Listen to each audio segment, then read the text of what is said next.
And, and we are live. Hey, hello, this is Zachary from Zachary 3D Prints. As you can see, I'm doing Minecraft, finishing the market, part 18 of Minecraft Super Bedrock. But I was thinking, because I like playing on Twitch, people don't like me playing Minecraft here.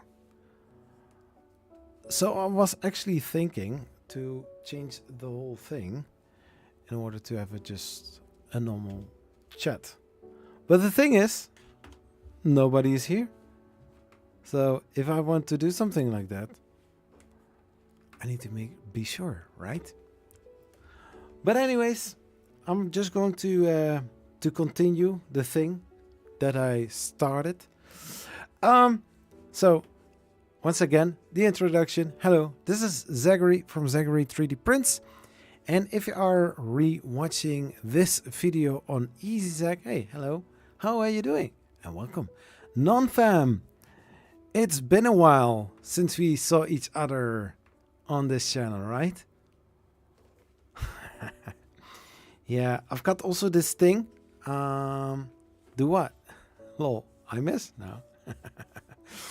No, yeah, we saw each other not for, I think, 3 days? 2 days? No, I think 2, huh? And I saw you yesterday in Joel's stream. Or, well, not saw you, but I saw your name. Yeah, so this is, you know, this afternoon I was working on the video, and or this morning I was working on the video on for Zachary 3 Prints. Yep, yeah, on the YouTube site, on the YouTube site, yes. So I was thinking this morning, like, okay, I want to play Minecraft anyways, but I have also this flat world where I didn't do a lot with the last few weeks. I think weeks, yeah. Because the other one, it's going so quickly. I'm constantly running from one place to another place, building, and it's, in the early beginning of the game, you are just waiting until something happens because there isn't much to do. But once, if you're on a spot where you have villagers running around, you want to expand. Well, here in this flat world, I mean, there's a lot of space, so I never have to be afraid that villagers will drop, because on a sky block there is a chance that villagers will drop. You don't want to have that.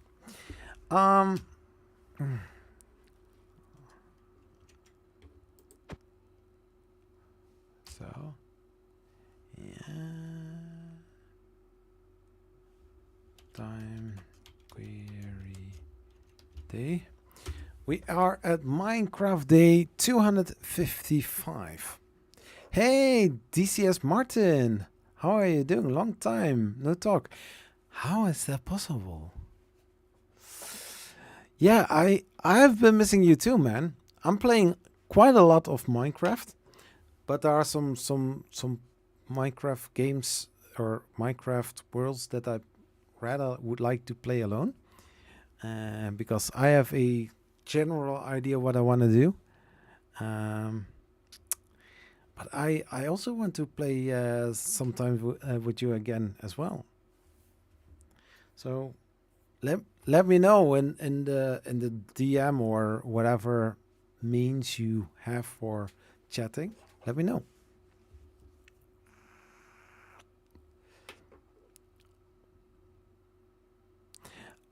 I haven't been touching the game, the world for a while. So it's I'm playing a lot of Minecraft. I'm playing almost on regular base. I'm playing on twitch.tv/Zachary's World. I have a new world, It's I screwed up with, let's say it like this. The old one block sky block where I started on EasyZac with, it was a survival mode, and it was locked, and for some reason, I dropped into the abyss, and in order to save the videos series, I decided to switch it over to creative to at least get my stuff back. Yeah, well, if you are dropping in one block skyblock, you will fall and your stuff is never ever going to be back. So I decided to change it into creative in order to get from the general inventory the stuff back into my inventory. I don't know what happened, but I switched it back over from creative to survival, and I was like, okay, nothing wrong, just hit record and just going to continue. And there I noticed that the one block that gives you all blocks wasn't working anymore. I'm getting an Ender 5 Pro for Christmas. I'm excited. My first proper printer. Oh man, that is a really nice, future sight. So I was like, okay, what am I going to do? I have to start all over. I'm going to make a final video from that version, from that world, and that's it. But I had something like, but I spent a lot of weekends working on where I was. So I had something like, okay, I need to do something with that world. I'm not going to throw it away. I migrated it from the PlayStation 4 to the PC. And I do need to say, it looks a whole lot better. Oh my gosh, it's insane how nice it looks.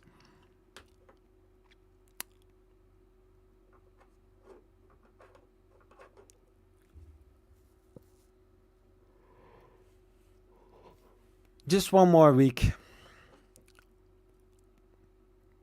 And one piece of advice, Martin, don't start with mods directly.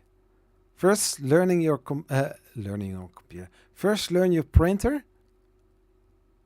Check if all screws are well screwed in. I'm going to switch over to this. Whoop. This is a little bit blur. So yeah, first make sure that every wire is tight, that the screws are fastened well enough. Doing the basic things that you need to do with your 3D printer, and then you can spice it up a little bit. But if you have a problem, don't go directly into modifying, tinkering on your printer, because that causes only more issues. Unless you know what you're doing. Sometimes I even don't know what I'm doing. I mean, for example, yeah, this is going a little bit weird. Yeah, this is a 3D printing channel, so I'm going. You know what? I'm going. I don't know if this music is going to be a problem. I'm going to do something. I will leave Minecraft as it is for just a few minutes. Just a little thing. I can put the curtain on the side and dim one of those lights so that I have a normal light. Yeah, I can also switch over to the other camera, but that one is dialed in for green screen effects. Anyways, I'm turning the music a little bit down because I'm...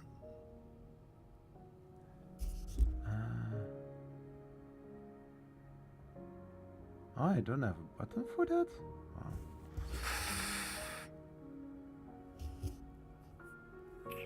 Okay, anyways.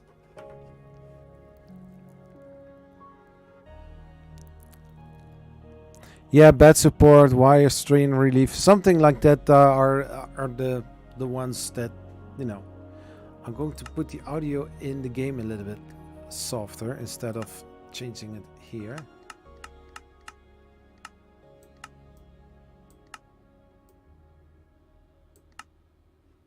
So something like that.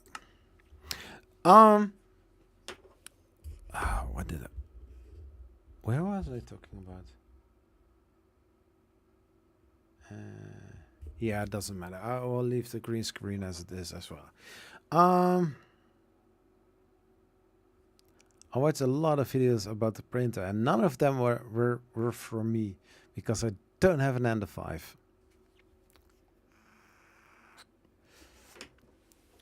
Yeah, for some reason, I never wanted to buy an Ender 5 because of the bigger size. Anyways, so I have a Prusa Mini, the Prusa Mini Plus.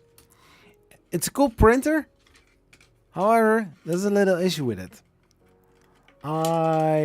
Every single time when I use the printer, I have this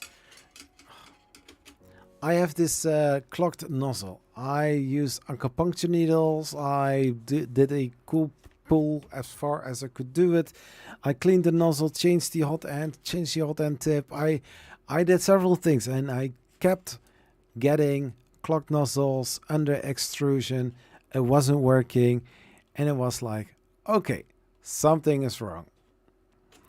So I went to the Prusa website. I bought an original kit for the Prusa Mini to exchange the hot end. So a PTFE tube, a heater block with the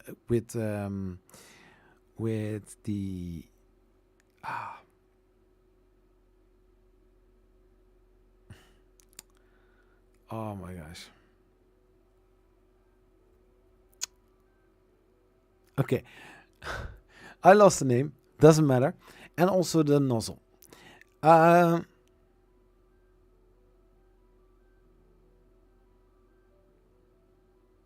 Okay. I don't know.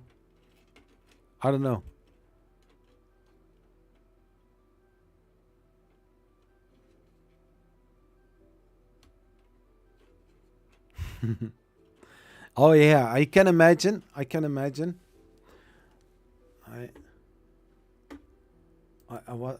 thought the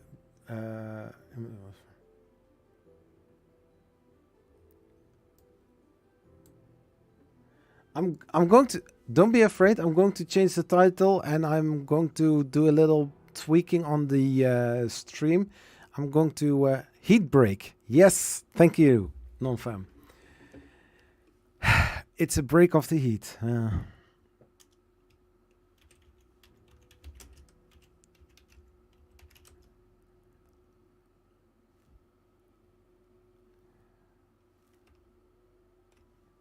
C3DP.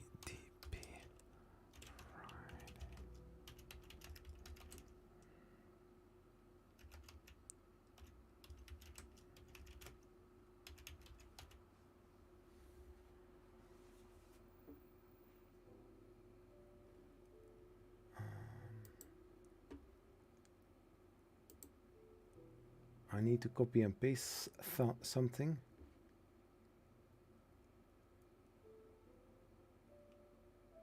My videos.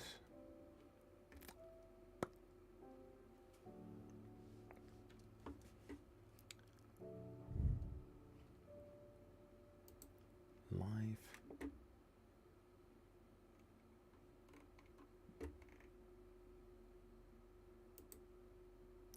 Oh yeah.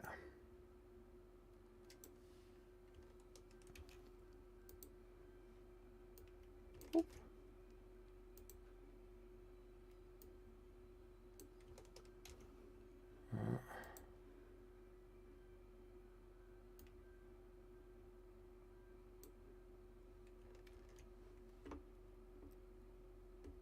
So, do we have tags? Let's call this entertainment. Thumbnail.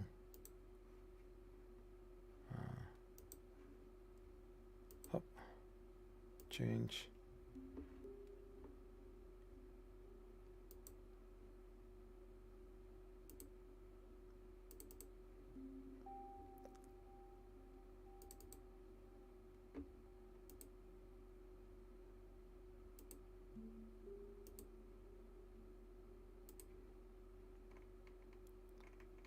Do we have some tags?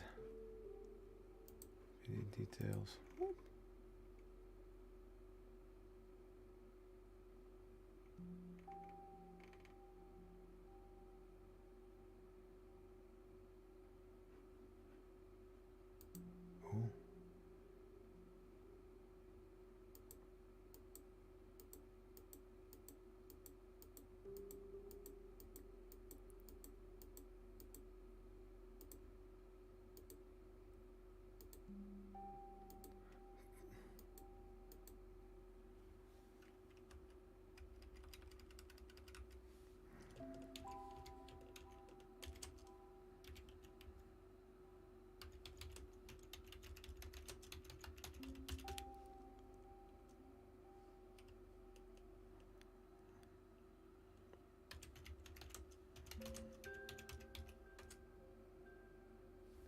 Something like that.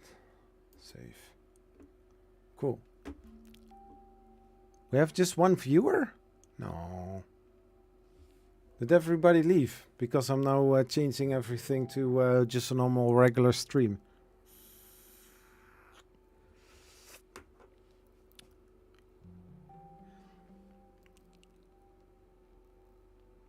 Yeah, the problem is I cannot change the camera not that quickly because the other camera that I have is looking like this. Oh, maybe I.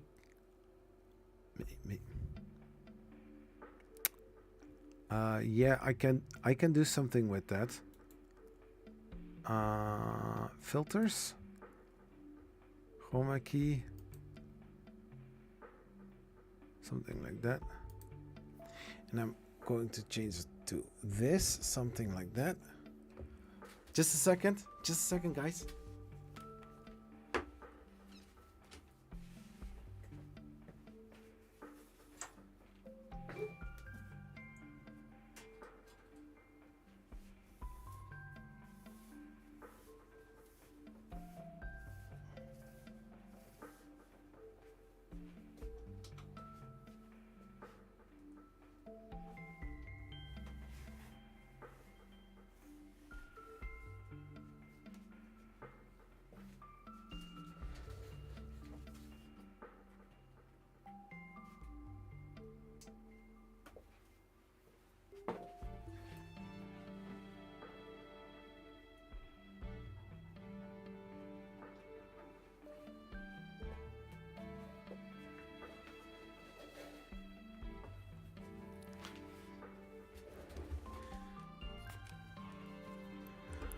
Okay, so that was part 1.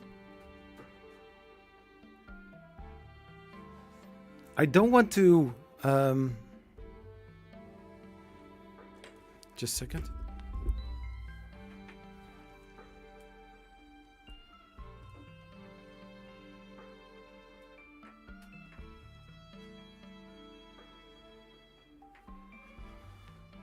Yeah, something like that. Into the microphone, Zach. So we're not going to play a game today. I'll leave the gameplay playing the gameplay. I'll leave that for Twitch. Just a regular live stream as from the old days. It is pretty warm in here. It's currently 28 degrees. It's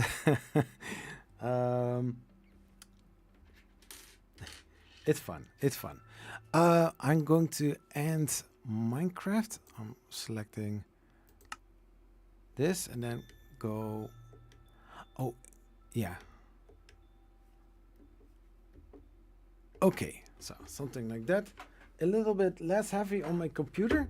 I think the computer will love me. I'm switching over from this to there. Cool. Okay, so we are back in business. It is a 3D printing YouTube channel. Let's hang out for a while. I'm going to tweet out that I'm live. I'm always live. I'm always live. That's live when you're going live. So I made some decisions the last couple of days. One of them that I need some water. I'm being distracted. So one of the decisions that I made the last couple of days is that I am going to be streaming on a regular schedule on twitch.tv. Oh my gosh. I'm running. Still here. Oh, you are still here. Cool. So I decided to stream at least 3 times a week in a week on twitch.tv/Zachary 3D Prints. Of course, Minecraft. Maybe also in the future some other games, because there are more games than just Minecraft. I am currently downloading GTA Online, or GTA 5 with GTA Online. Let's see if I can get all my stuff from the PS4 on there.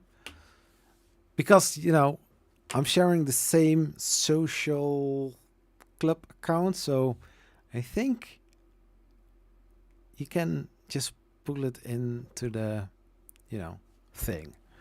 So yeah, was on sale, just 15 euros. I think it's not too bad for a old game. Who did see? It's just a question. Don't need to say yes or no. But who did see my video from today about multi-material, multicolor printing?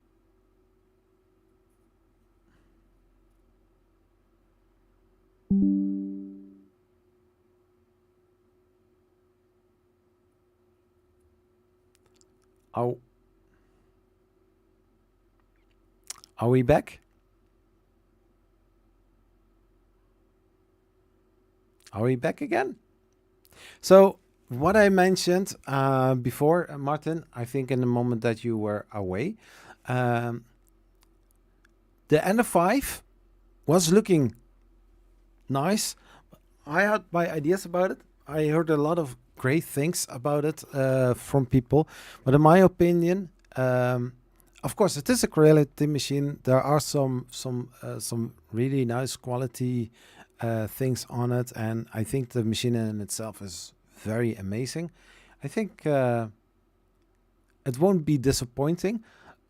For me, myself, the printer looks like it is a Core XY 3D printer. A lot of people were confused, like, oh, is this... Wait. I'm not really sure why I'm having my headphones on, because I am not hearing any sound.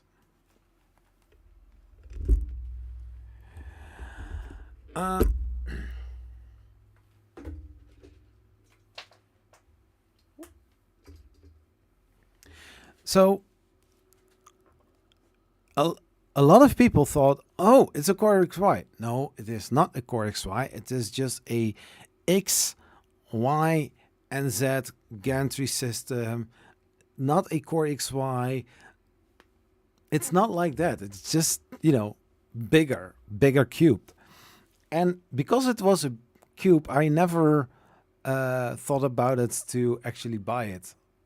So every single time when I bought a printer, it was just a i3 style 3D printer. And, you know, for the building volume of an Ender 5, I don't know if they I think the biggest one is 350, 350, 400, something like that. It's, kind of similar to the Ender 6. The Ender 6 was a very interesting printer. For that reason, ta-da, I bought it. I think I'm also going to put some music on. Harris Heller, of course. If I put the music on, it will play via the desktop audio, right? Let's try that out. Streambeats.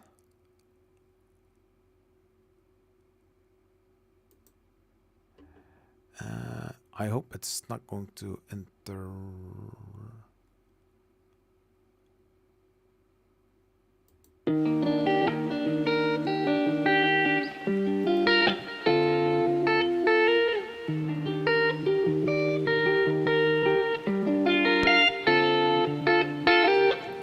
I can even play it here in my YouTube studio. What do you think about that?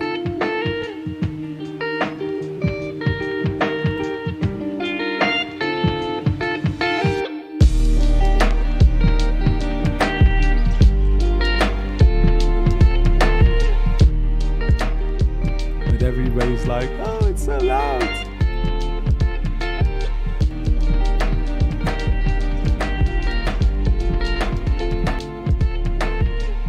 Can't hear me?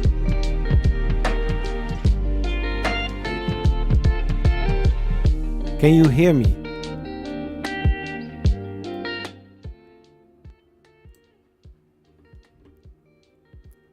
Because currently the microphone speakers.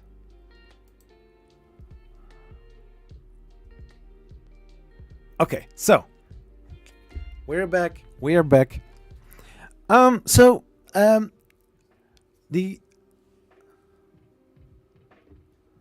Yeah, I know. I'm sorry, guys, but everybody is awake now.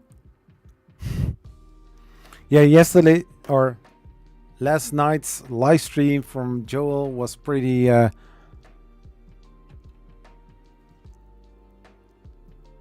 cool. So, come on, be normal. So I stayed in Joel's live stream till 3:30. So it was for me pretty early when I went to bed, or pretty late actually. So I have had only for I think 3 hours, maybe 4 hours sleep. I woke up at 7 o'clock. So now I'm doing a live stream. It's crazy, I know.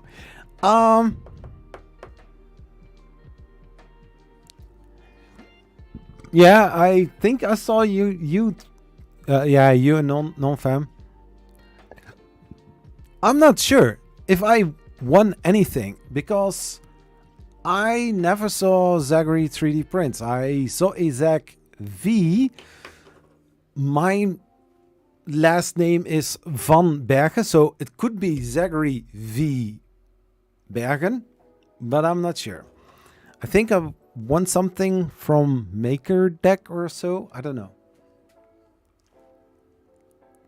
But the most important thing, even though I'm also focused on the Bamboo Labs, man, I just need to read the word Bamboo Labs or hear the word Bamboo Labs, and I'm just like, what? Sorry? You got my attention now. Yeah, not unintentional, but.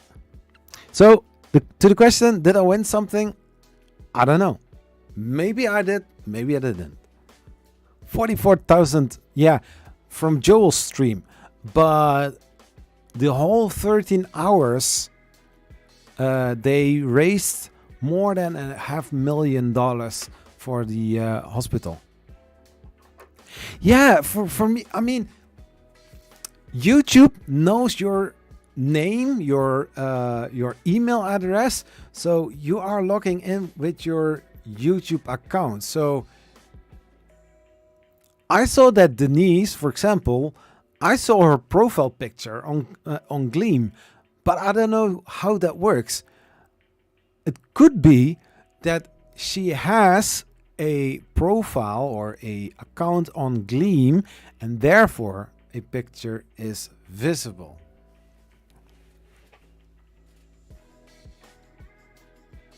Yeah, I mean, my name is not the most original one.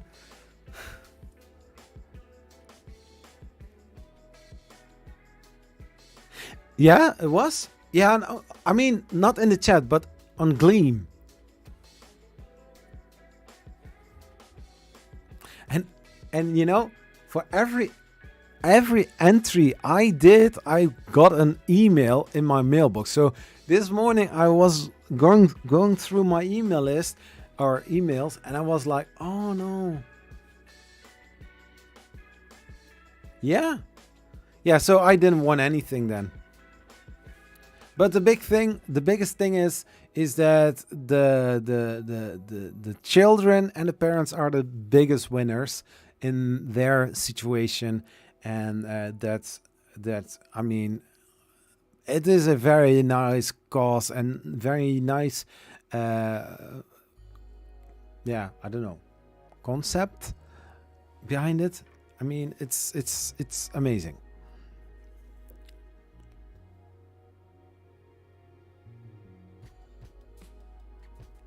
Yeah, then I, like mentioned, I didn't win anything.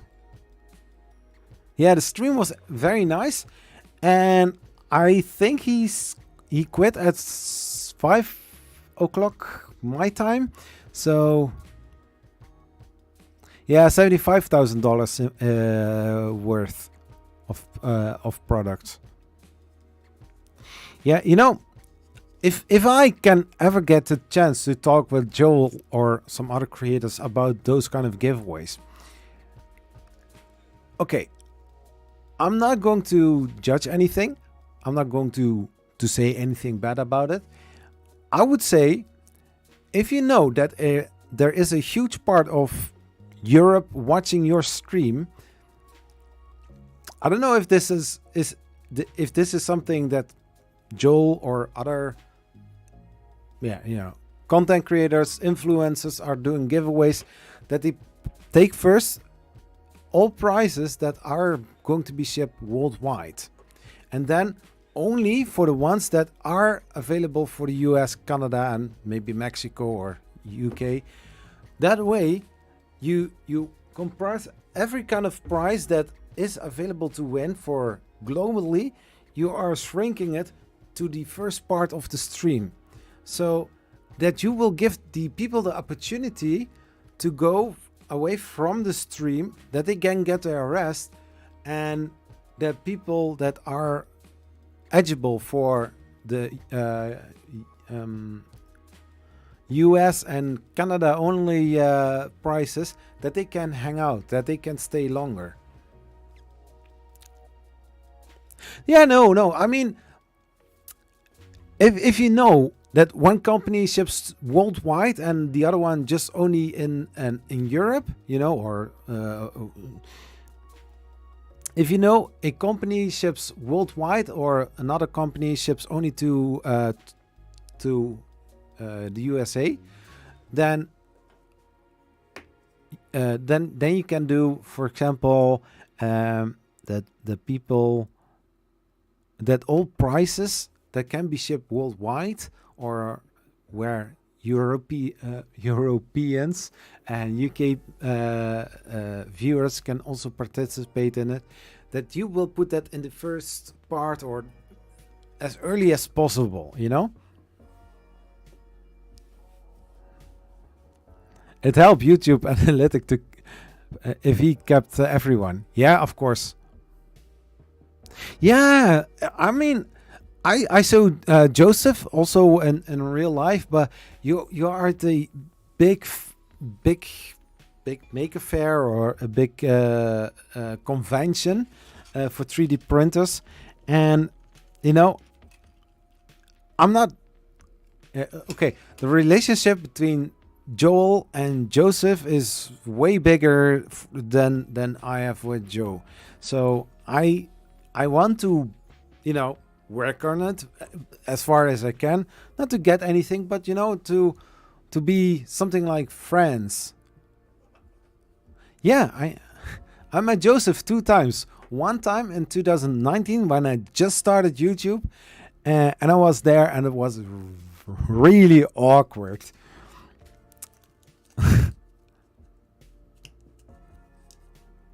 Yes, there is TCT. There's a TCT, and I think there is another one. Those kind of conventions are there as well in the UK. One time I went together with a friend out of, I think, Tilburg he lives. We went together to Rapid Pro. Yeah, the TCT, yeah. Because I know that Joel was there, Joe was there, the real Sam Prentice was there, several other content creators from the UK were there. I think the 3D Maker Noob was there as well.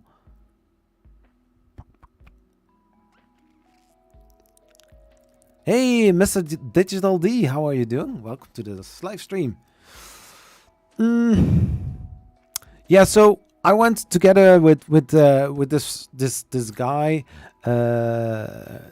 Mr. Maker, on Twitter. We went together to the Rapid Pro. The name sounded something very interesting, but you know, it was not that what I was looking for.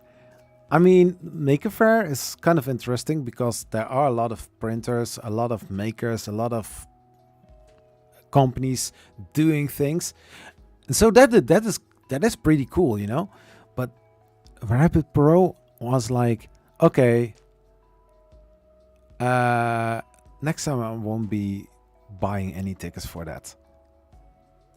Any tips for less stringing on higher speeds? New to 3D printing, a lot of small thin strings.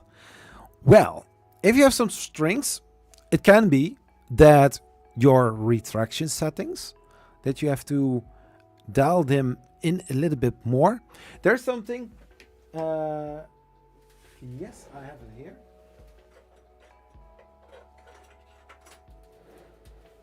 In the newer versions of Cura, you have a I'm using Cura 4.5.13. I don't know which version. The one of the newest, latest. You have those kind of fancy towers. You can import them from Thingiverse and other, you know, STL file sharing sites. But Cura has a plugin where you can get those kind of things. Maybe I'm going to make a video about it, but you know, okay, I'm not going to. I don't know how you would call it. You have these kind of towers. One of them is with temperatures. On the bottom is the highest. On the top is the lowest temperature. These kind of towers you have also for the retraction settings as well.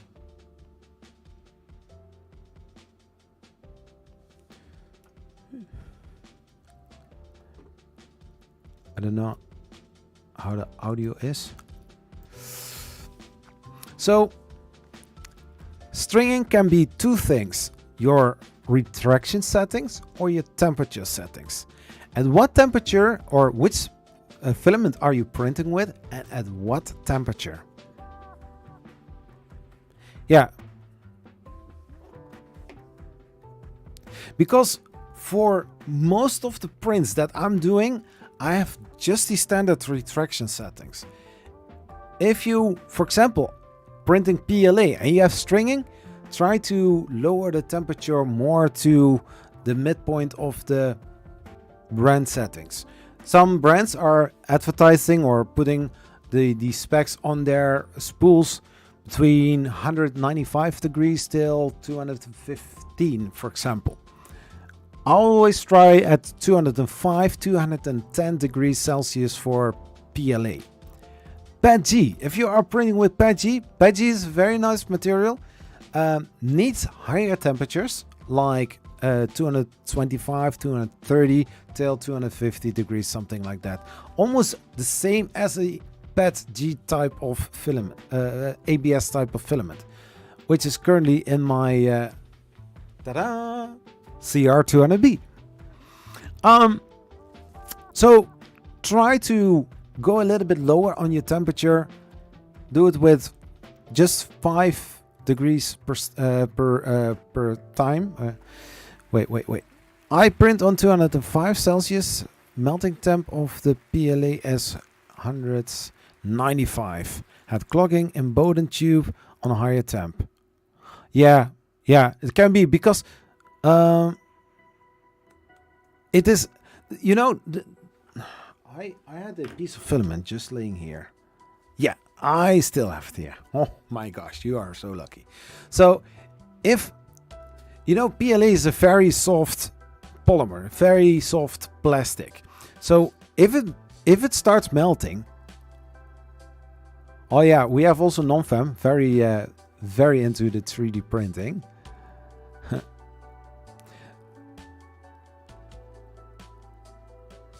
Creality filament. I also have a Creality filament, but you know, PLA is a very soft plastic. So if it is getting really hot or too hot maybe, then the filament is also going to melt or getting soft. So then the extruder tries to push it and you will get a whole blockage on the end of the PTFE tube, because, you know, try to squeeze as much as possible through the just 0.4 millimeter nozzle, or which nozzle tip you have. And especially the Creality N6, it's a very nice printer, but you have to be careful with dialing it in properly, because it can give you some issues.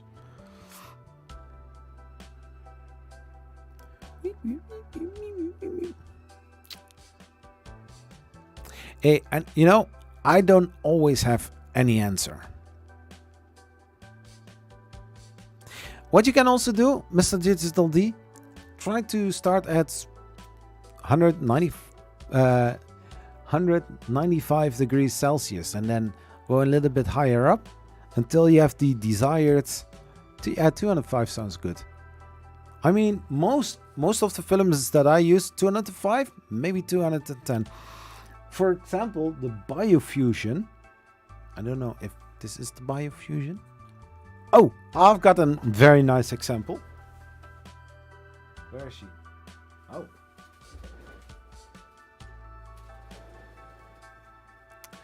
Look at this. Isn't she pretty? Yeah, so this camera isn't the best, because I got also a other one. Maybe I can set it up next to here, but no, I'm not going to do that. So this is the Black Widow. The bottom part is printed in standard test filament spool, the 250 grams black, just black filament, and the other part is printed with Biofusion from extruder. This filament needs to be printed at 210, 215 degrees, because it is a very shiny filament. It's a OMG type of filament, and especially with this model, it is really an OMG, and not because of the figure, but because of the color, of course. You don't want to have just a moment, because I'm talking now a lot more than normally during gameplay.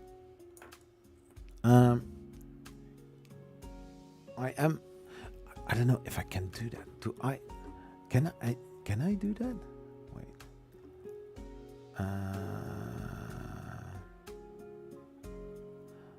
I want to add just a little studio mode. Oh yeah, studio mode. Add.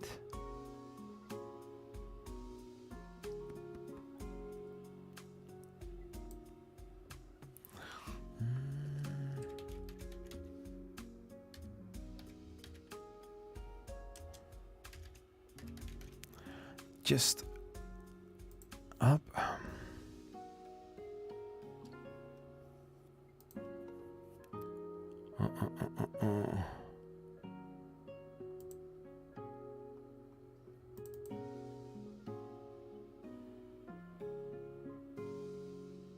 No, it's of course in the other file. Yeah, it was in the other file. Open.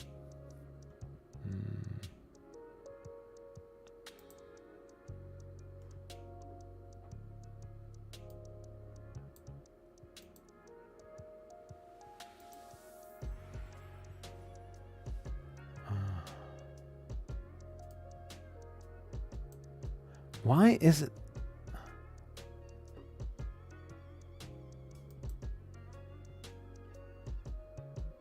Properties.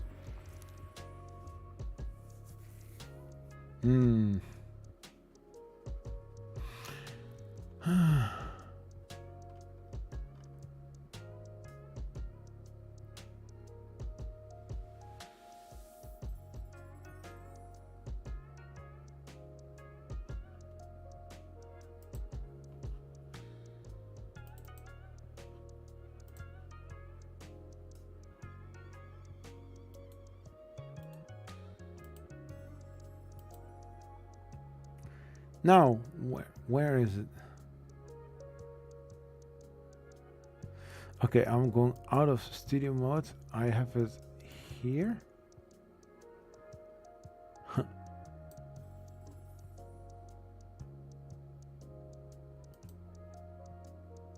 Here. And then it's gone. Stop playing. This is going to be funny.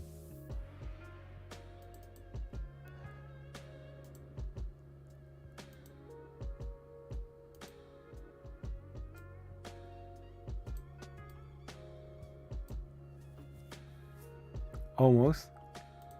Whee! Now getting it smaller.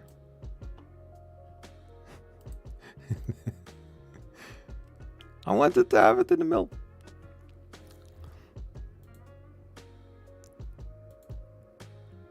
Properties. I'm going to loop it just for a second. I'm going to get something to drink. So Zachary.tv/Zachary's World. There I stream on every Monday, Tuesday and Wednesday Minecraft gameplay at this moment. Maybe in the future I'm also going to do some other things as well. I'm going to make this a little bit smaller. Whoop. I'll leave it cute here in the corner so that people are being entertained for just a second. Yeah. I can also put it on pause. Something like that. No. You want to keep it rolling, huh? Yeah. Just a second. I'm going to. Where is my button? Genie. Oh, yeah.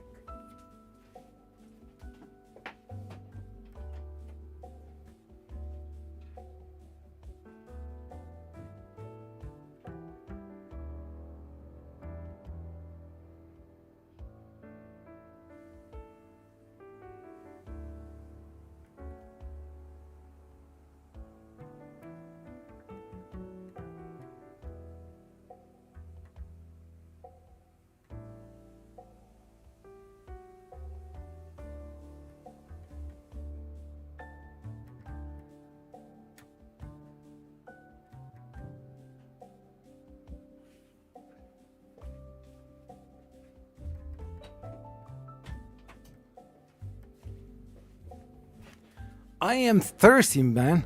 Just it almost looks like if I'm, in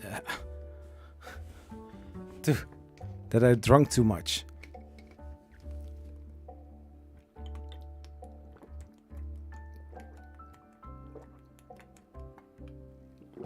I wonder if I put the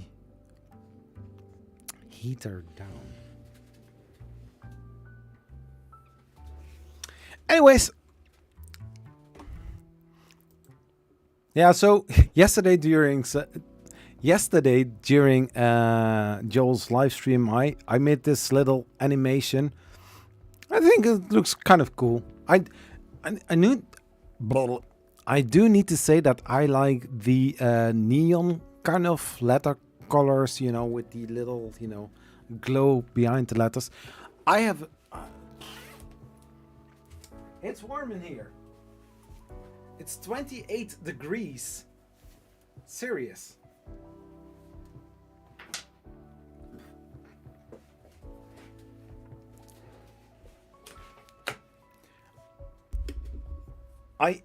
I'm not from the FBI.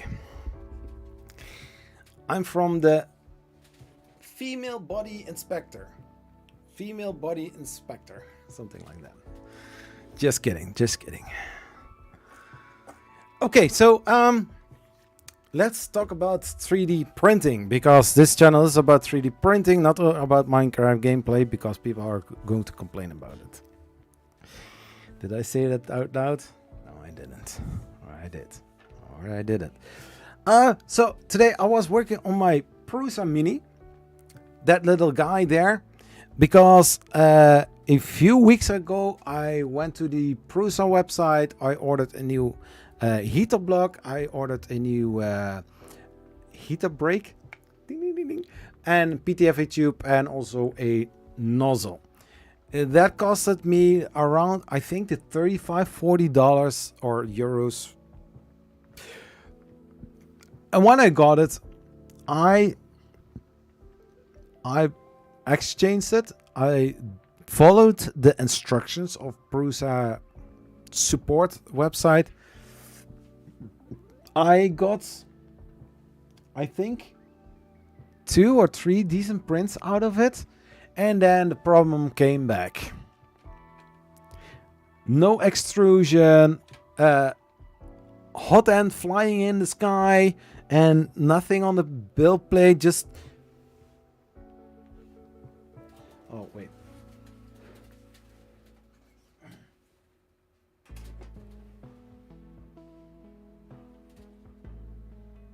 No, it's not here anymore, but you know, the little prints that should look like this, and when you are going to check it, you will see just a bottom part.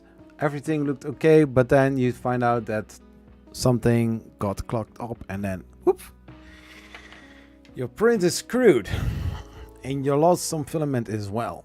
So I still had the issue. I don't know what was wrong, so I posted on Twitter, not as a question, but something like, okay, you know, I tried everything. I unclogged it. I changed everything on the hot end what I could change. I even bought new stuff.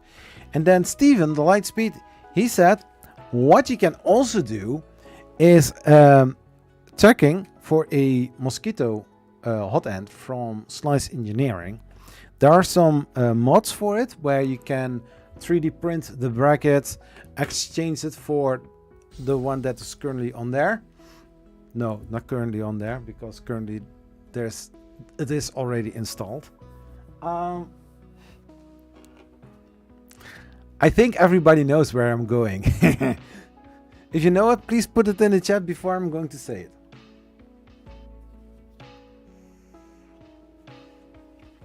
So I have this Slice Engineering mosquito hot end on my Voron. Non-fam, you know where I'm talking about. You know where I'm going. So yeah, the Voron, it is working, or it was working, but you know, I don't want to spend too much time to dial everything in, to find everything in the configuration files, changing input shaper, whatever you need to do to actually run it really fast and get some nice print out of it, because I don't have the time for it. That's basically the bottom line. Well, Zach, you also do a lot of gaming. Yeah, but the thing is, I don't have time for it. Okay, get it? I don't have time for it. Now, I'm going to say it again. I don't have the time for it. I'm very busy because next to my full-time job, 40 hours, I am also a father. So I also need to take care of the kids. I need to do some errands that I need to do as a guy. Playing games, watching television, watching Netflix, something like that. No, but there are some things that we need to do as well. And sometimes I manage to do a live stream on my attic. Hey, my life is one life. Something like that. Yeah.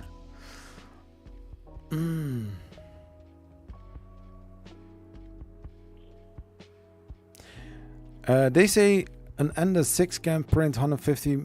Yeah. No. Yeah. The thing is, everybody, doesn't matter if it is a 3D printing company or some other companies that work with stuff that needs to go fast. With cars, there's an exception because they can be actually tested. If a brand says, this 3D printer can print 300 millimeters per second. Yeah? Or, no, so sorry. They say printing speed 300 millimeters per second. What they actually are saying. So, overall, that is the speed. But if you are going to look to the statistics or the stats of a 3D printer, the travel speed is that fast, not the printing speed.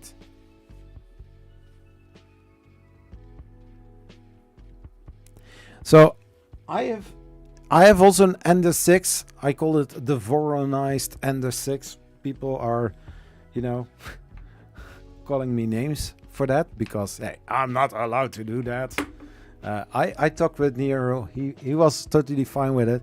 But people are asking, what is a clipperized or a clipper on a Ender 6? Why would you call it a Voron? Well, if people are watching the video about it, I explain very well why I call it a Voron. Because, there is a way to put clipper on a Voron and there is a clipper to put on a normal printer. I followed the first, not the second. But anyways, I print 80 millimeters per second on this printer. I used to print that quickly until I get from Rapcord the LDO XY stepper motor kit from Noct 3D. Rapcord, Noct 3D, a whole bunch, but those fancy motors, and they are 0.9 degrees steps per rotation, something like that. Yeah, the normal realities are 1.8. So at that moment, I wasn't able to change anything in the firmware on the standard stock board. So I had this little issue and I tried to solve it within the slicer. Yes, that is possible, but not flawless. Sending out a code M92X. I don't know. There is a little line that you have to put in your start G code for the Creality and the 6 in order to get the 0.8 working properly. No, 0.9 stepper motor. So I had issues with that. I had issues with the BL Touch because BL Touch on the Creality and the 6 wasn't also working. And those kind of things, to figure things out, cost a lot of time. If people noticed it, I didn't post for 2 weeks. For 2 weeks, I didn't post any normal regular video. I did post something like this yesterday as a YouTube shorts because, nowadays everybody needs to do shorts because, it drives. The thing that I like about shorts is that this, easy content, but how should you make a short? I got a lot of subscribers from those shorts, and I also saw an increase in views in general, so that is good. but I don't always have or make the time, because one time I need to, just imagine that this is my phone. One time I'm recording the process like this. The other time is just like that, because I cannot always take my, where's my camera? Oh yeah, it's there. Normally I will take my DSLR camera to record some of the things that I did. Also for the Prusa Mini, the whole installation for the Slice Engineering Mosquito Hot End, I took some pictures just in case if something ever happens and I decide, hey, I want to still make a video about it. I have some some B-roll. So Slice Engineering Hot End is now installed on the Prusa Mini. I have printed a very nice bracket in ABS on the CR200B. It is looking very nice. Yeah. I was working on something else as well, because I think September or October, Kaiwood 3D sent me a IDEX 3D printer. IDEX 3D printers are pretty cool, but they are hard. And why do I say that? Because why are you saying that it is hard? Well, it's I mean, if everything works and you don't need to calibrate, hey, it's a cool machine, you know?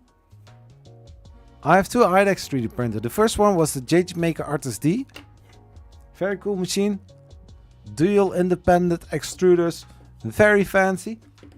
But the thing is, the problem is not in the first extruder. It's always the second extruder. Because what happens, you are sharing the second extruder on the same axis as on the first extruder. And you have an offset between one and the other. On the back side of the second extruder, there are 4 screws. If you just loosen them a little bit, you have on the top, you have another screw where you can, dial it in a little bit lower, a little bit higher, and then using those screws on the back to lock it in place. But what happens, so you have here I come again with my little flimsy foam cover. So you just put it a little bit higher, and you're like, oh, this is good. And then you're you're tightening the screws, and then suddenly this is going to go a little bit lower. That is very annoying. And then, in case of the JG Maker Artist D, you can also change the offsets in the firmware itself using the menu. So it is annoying, but as you can see, I have printed this calibration cube, which was impossible 3 or 4 months ago. I was like, dude, you have an IDEX 3D printer, but I cannot use it because it's taking way too much time in order to get it all right. I did try it several times, but I didn't manage. And now because after the calibration cubes, I wanted to print something else. And is it suitable for work?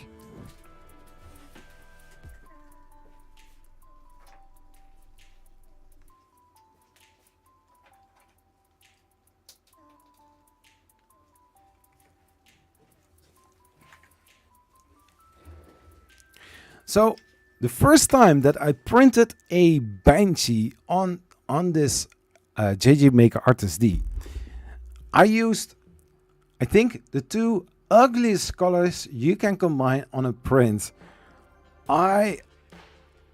Maybe somebody's, hit the back of my head or so, I don't know.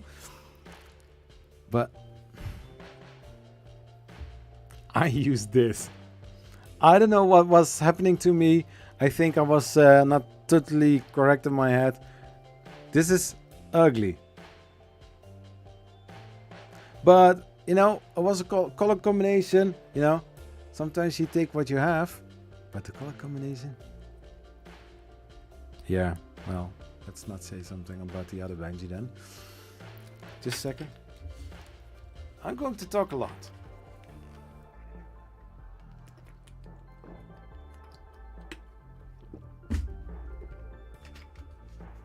Oh, well, while we are talking a lot, I'm also tweeting a lot. Zachary _Bergen. If you are not, if you are on Twitter and you are not following me, what are you doing? Nothing. No problem. But I have also a Twitter account and I tweet a lot. I think I'm over the 28,000 tweets or so. If people saying that Elon Musk tweets a lot, people should look at my account because I tweeted even more than he does. But actually, who is more interesting? I don't think that I'm so interesting. Oh, you saw way worse on some Facebook groups? Where in Holland do you live? Well, I'm not living in Holland. I'm living in the Netherlands. I know. I'm sorry, Mr. Digital D. Or Mr. Can I say Mr. DD? Is that also correct for you? I have also a nickname, Zach. I have a nickname. I'm proud of it. Or maybe Zachary V. I don't know. So this Banshee, I quit with it because it's, well, I mean, the bow doesn't look that bad. It's shiny as far as the, you know, can see.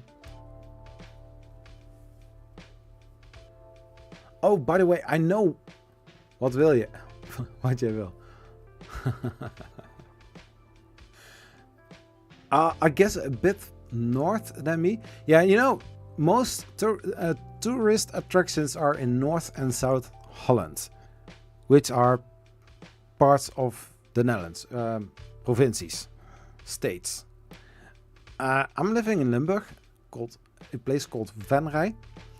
You know, I think Venray used to be a part of Brabant, because when I'm going north, I'm driving into Brabant. When I'm going west, I'm driving into Brabant. So it's just Brabant is just around the corner. But so this so far didn't look that bad, but I stopped the print because the yellow was looking ugly. I mean, so I didn't touch the JG Make Artist D for a very long time, until recently, because I have also a Kaiwu IDEX 3D printer. It's a big one. This one costed, I think, 800 euros. Kaiwu sent it to me for purpose of review. But I'm not a big hero in IDEX printers, so I am focusing myself more to it. That I'm going to improve the 3D printing IDEX print, or the IDEX 3D printers, in order to, you know about to know more about it. Dang it! Oh, Sittard. Sittard is a nice place. I've been there several times, as you know, passing through. I think sometimes I also did. I had my course there back then. I'm not sure. So the Snapmaker J1 is underway to my address, and that is also an IDEX printer. So I really need to get into IDEX printing in order to do a little bit more than just standard FDM printing. So I came up with a little idea of this calibration cube. Just like mentioned in the video, I have designed this myself. This is my original design. as far as I can call it the original. But the basic idea is the whole cube is just like the calibration cube 2020 on each side, supposedly. Yeah. And all sides from all the letters are also within the same cube. I have sliced them, or I have designed them in one workplane in Tinkercad. And I took the letters, I copy and paste it into a new workplane, and then put them on the exact same spot. So if you're going to combine them in your slicing software, you are going to get a 2020 cube. If for some reason you feel, for example here on the Y, that it is sticking out, that would mean that it is not flush with the rest. So you have to move something. So if you have a caliper, I don't have a caliper right now here, but then you can dial it in. So here on this side, I need to use the offset of the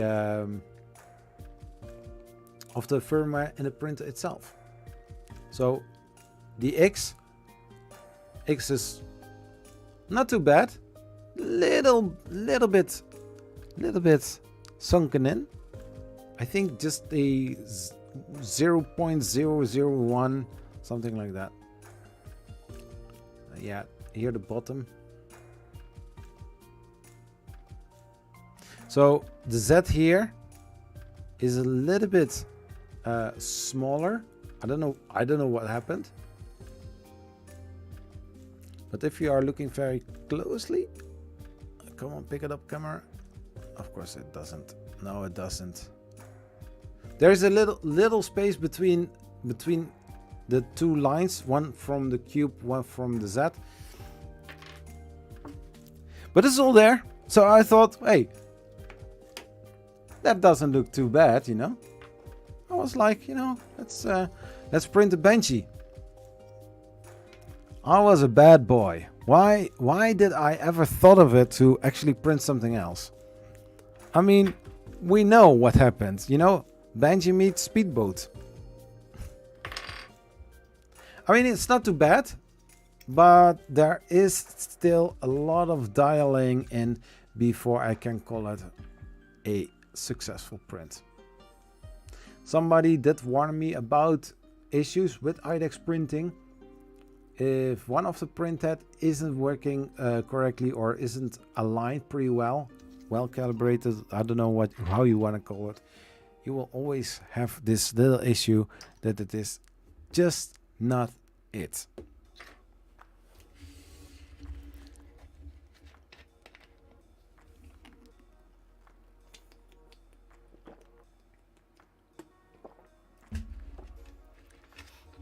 So if you ever are going for a IDEX style 3D printer, I think, and I don't know if NonFam shares the same opinion, the best IDEX style 3D printer that you can have is where the two print heads are together. So meaning you have bracket with two print heads next to each other and not separately like that. I don't know how the J1 from Snapmaker is going to work. I did see something, but I need to check next week. So IDEX printing can be cool. If you are, for example, if you are printing a whole chess set in one go with an IDEX 3D printer, you are setting the second extruder into duplication or mirror mode, doesn't really matter. Then you have one complete set, black and white chess pieces. So if you, for example, are designing something that needs to be the exact opposite, something like that, you can use an IDEX for that as well in mirror mode, making just the other shell. Together is not IDEX? What is what's the artisan?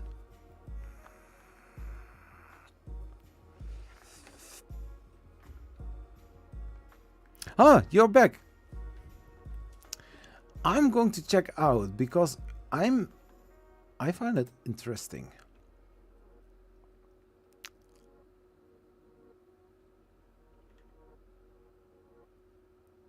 But I mean, for the concept of, you know, printing multicolor, I think those kind of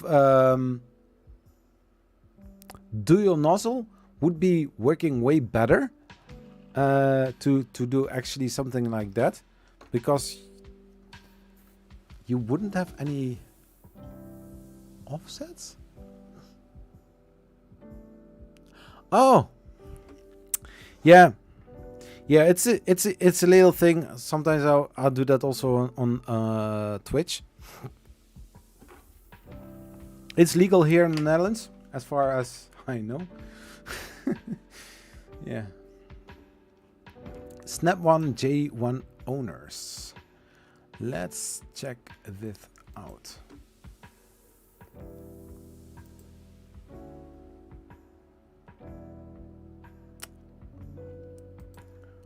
So I am going to share my display if I'm allowed to do that. We are going for this. So this is part of the J1 from Snapmaker. It does looks very nice, very clean.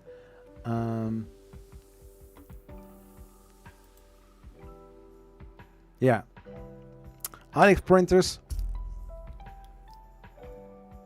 There are better things legal in the Netherlands, mate. Yeah, but what flavor? I'm using cola right now. I also have those energies, but I have already contacted Hexa because I think there is a quality issue on this, because they, as soon as if you start vaping with this or vaping, then you hear a little hissing sound and then nothing. There are better things legal in Holland. Yeah, I know, but I'm not using those.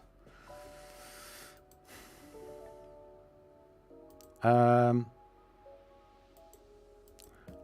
want to, yeah. So something like this is going to arrive. Yeah, I hope not in this type of condition. But something like this is also going to arrive next week. Oh my gosh. Those lines. Oh. I mean, it looks the same. Yeah, you know, I mean, I can buy drugs literally around the corner, something like that, you know. But the thing is, it costs a lot of more, and sometimes you are run into people that only are out for the money, and you know, the step to more criminal things or doing illegal things is on the same level. Yeah, well, if I'm using these cola flavors, I don't hear it. Yeah, but you know, those don't work anymore. Even though it's just, you know, just opened. So here we have the Banshee. It's kind of looking, yeah, I didn't have any stringing to it, so that was good. But oh my gosh.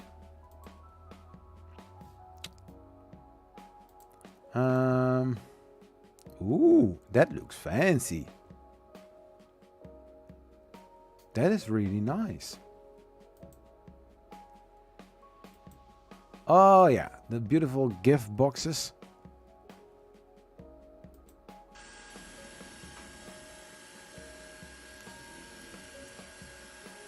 Vriend, je plaat moet omhoog. Yeah. Yeah, try out before anyone else. Yeah. So this is the image that I was looking for. Here you can see how they have designed it. Yes, they are independent. So you can print in single, you can print in duplication and in mirror mode, but you can also combine them, and they are made like that they are, you know, connecting. They are sticking to each other, and then they do the multicolor.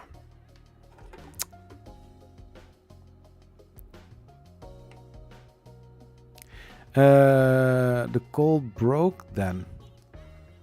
Yeah, I think something like that, but I'm checking if there is a way to open them so that I can, you know, exchange the liquids and then, you know, still use it, because it's €6. I'm Dutch. So, but this is a very beautiful machine. And I'm really, I need to check where I'm going to put it. Hey, ruimte. I have already the space for it. Check this out. This is big enough. Here in the UK, 8 out of 10 teenagers vape, so it is nothing new. Okay. Yeah, so I checked the rules on Twitch about it, and also on YouTube. Both are saying almost the same kind of thing. If it is legal in your country, if you are allowed to use it, then it's no problem. But you know, I don't want to be, you know, hey, I'm vaping, you know, something like that. Especially within the Minecraft videos, I try to be less obvious, you know, or switching the cameras or putting the camera out. I don't know if the function is here. Yeah, or maybe it's something like.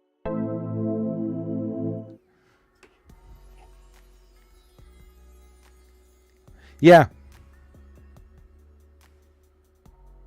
Hey, C-Flop, how are you doing? New to the stream. What's your opinion on the Creality Ender 3 Pro? Well, if I say I've got 3 of those, what would you think my opinion will be? Let's say it like this. It's one of the better cheap budget 3D printers that is very highly modified, or which you can highly modify yourself. There are a lot of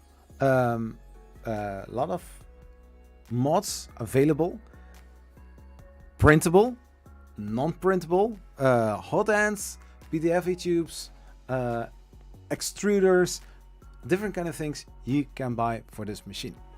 The most Ender 3 Pros that you can buy between the $150 and the $200 depending on where you live. I've got 3, like mentioned. The first one was my second 3D printer, so I didn't know anything about 3D printer, and it was the first 3D printer where I actually get some decent results out of it. I was happy. I had some joy. I was hooked to 3D printing. So then I saw some little things that could be upgraded. And so I started a few months ago. I started with the TIGTech belt printer project. I disassembled my first Ender 3. But last Sunday, because the TIGTech belt printer isn't there anymore, I just, you know, I'm going to rebuild it. So I have a second Creality Ender 3 Pro, and last but not least, the Creality Ender 3 S1 Pro. A better version, a better one, also a little bit more expensive.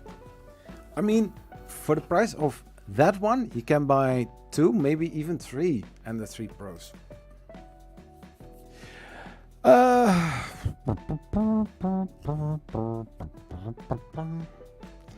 All I can say, good news about it. Hear a lot. Good.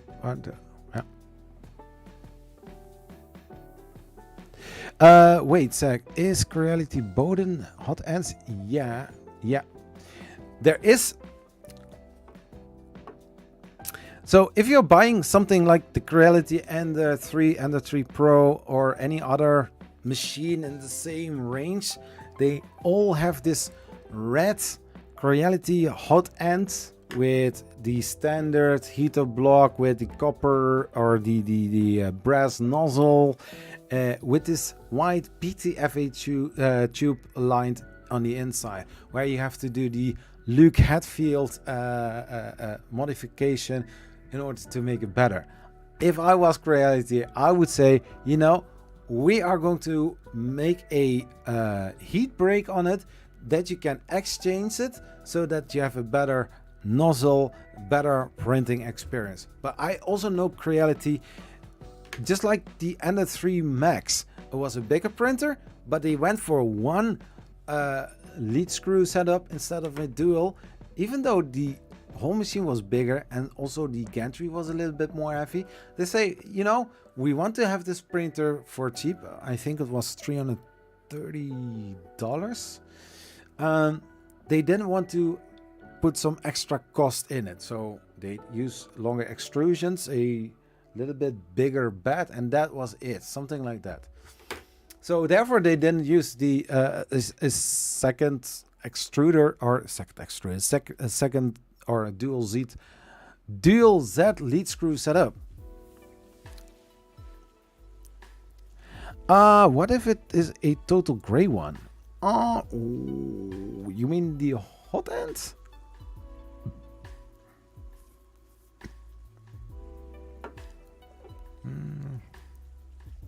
What would you guys' opinion be about a decent second printer with multicolor option? What would it cost? A decent one. The best version that I know, if you are printing about multicolor printing, there are some printers like the G-Tech A10T or the A30T. I did reach out to G-Tech, but they don't want to work with small YouTubers, so okay, own their own decision. Because on the other hand, the bigger YouTubers are avoiding G-Tech because of some copyright infringements, or you know, we are just going to take whatever we can do, something like that. But I mean, a 221 is great. However, there can also be some issues. Last few times that I printed with it, I got some stringing, and just like mentioned, sometimes I want to deep dive into the problem, but then I'm missing my whole Sunday and I'm working on it. I try to figure it out, and then it's Monday, and then I forgot. Then I'm forgetting to record other type of content in order to have something for the Friday. What if it is a total gray one? The Bamboo X1 is a, yeah. I mean, normally I would say a Core XY 3D printer is not for a newbie or noob, but I think the Bamboo Labs X1 with AMS, you have, okay, this machine is a whole lot more expensive. What are you getting?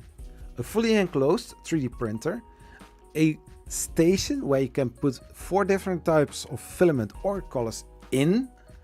You have just one nozzle, one hot end that prints everything. And because it is a Core XY system, it is also fast as well.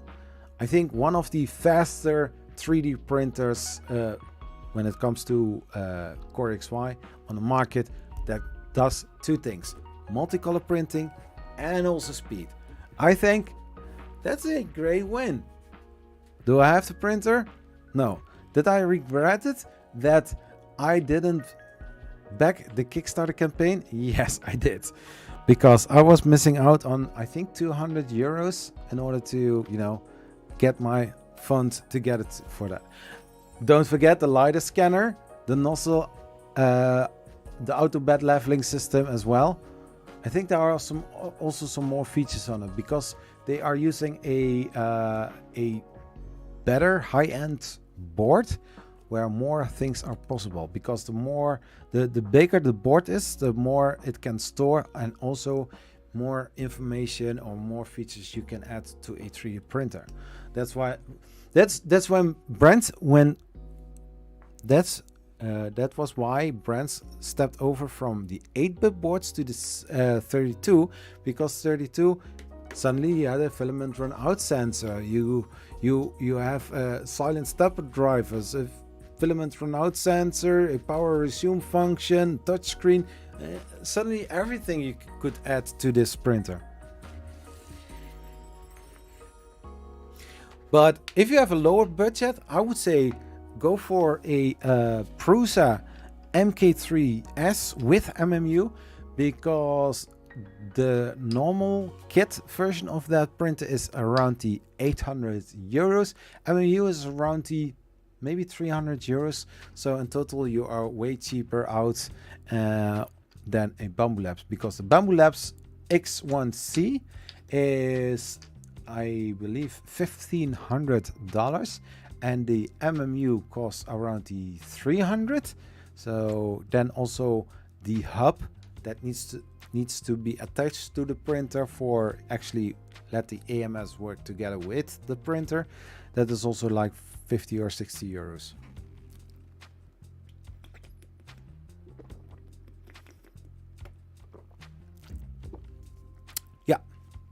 Yeah, that's so true, Nonfam. Yeah. So if there is a color change, you always have this perch or perch model, and the Bambu X1 or the Bambu Labs has a poop chute or a filament poop chute, something like that. The community already gave it the name the poop chute, so that's what it is.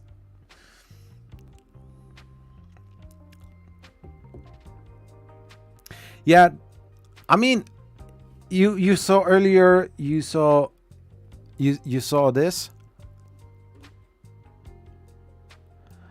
So here, yeah, you can see my mouse. So here you have this display. Just imagine this display right over here, right over here. Okay, and the door is, I think, also on this side. No, this is a double door. But imagine the door on this side, and here Core XY system in it.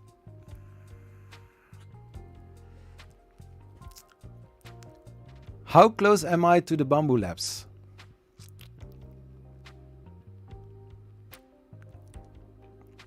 I mean the print is very cool. I'm curious how this, because here in the print head there are some features like in sensor. When you are getting a clogged nozzle, the filament is going to be pushed a little bit back, so the gears will notice the resistance and therefore it will stop printing. Yeah, Mr. Digital D, it's no problem. I mean, there are, if you just have a small 3D printer and you started with it and you're like, hey, I can make something pretty cool with this, and it's amazing. I want to deep dive in it more to make some Minecraft related things.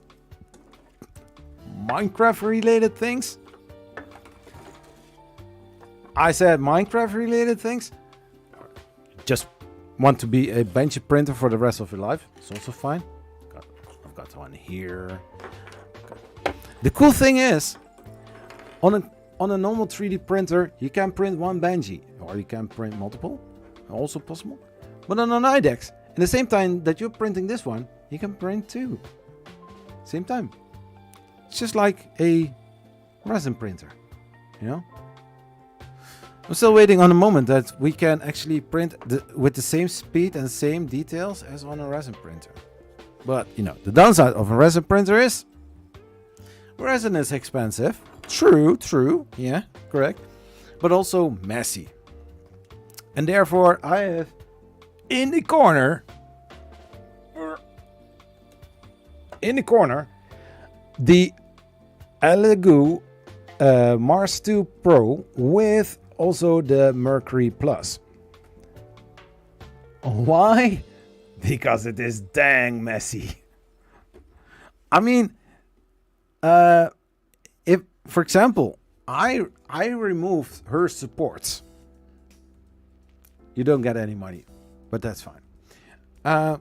So my desk was filled with all support material. Yeah, I use 3 supports, and 3 also is sometimes also very messy. Okay, so I have it here on my desk. The only thing that I need to do, I take my trash bin and then whoop, go over it with a little, little microfiber cloth, and it is clean. Don't you dare to do that with resin. First of all, wearing some gloves. Well, technically I'm wearing gloves as well when I'm using some tools in order to remove supports. It's better to use also gloves.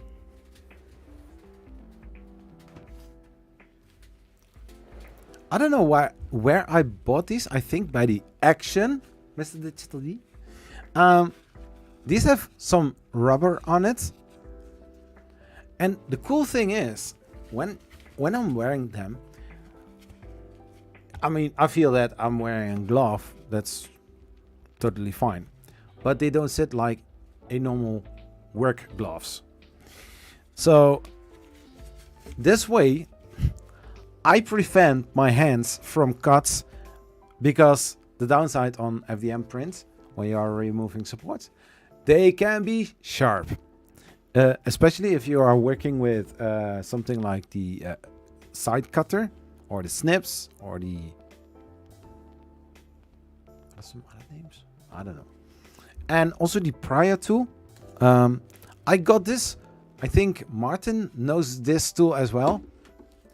I don't want to say that this is the best tool, but this is one that helped me with a lot of very narrow parts of a model, and I could get supports out of it. Just, taking it and then trying to get it out of there. And those things can be sharp as well. And then in your hand, well, it still doesn't prevent anything.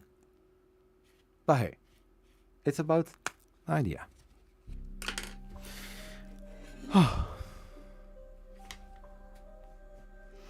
My one print was Jack Russell dog as big as the build plate. Ooh, that is nice. For the DCS Martin, for the first major project on the end of 5 will be a Core XY conversion. Then, okay, just forget what I said.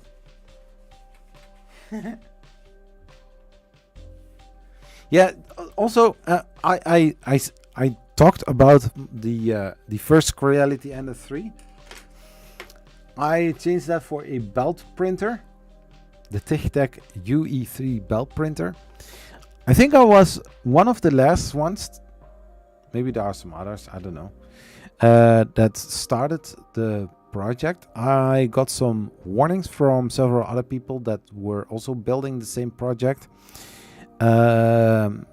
Something like from the kit that's TIGTech sent us, some screws or a lot of screws are missing. All screws were just laying loose in the box. None of them were bagged. I mean, if you are starting a kit, something like that, and people are paying $300 for something like that, dude, you are in China. Send them something like this and fill it with all the screws that they are going to need for that project. I mean, those trays are costing a few cents, even cheaper than those IKEA bags. You can also use some Ziploc bags, put old screws from one type into one bag, or maybe multiple, because it is a lot of screws consuming. People need to print their printed parts themselves, no problem. But the problem was that this was a build without build instructions. And that is a downside. I was like, okay, I'm going to do that. I'm going to figure it out. And then time was the enemy of the whole project that I knew in the back of my head, this is going to cost, or is going to take a lot of time. And in the end, you know, is going to work or not. And one of the guys, I think Astropente, he said it's a train wreck. Hey, non-stick.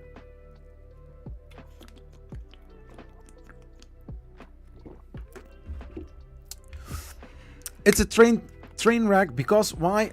There is no build instructions. This project,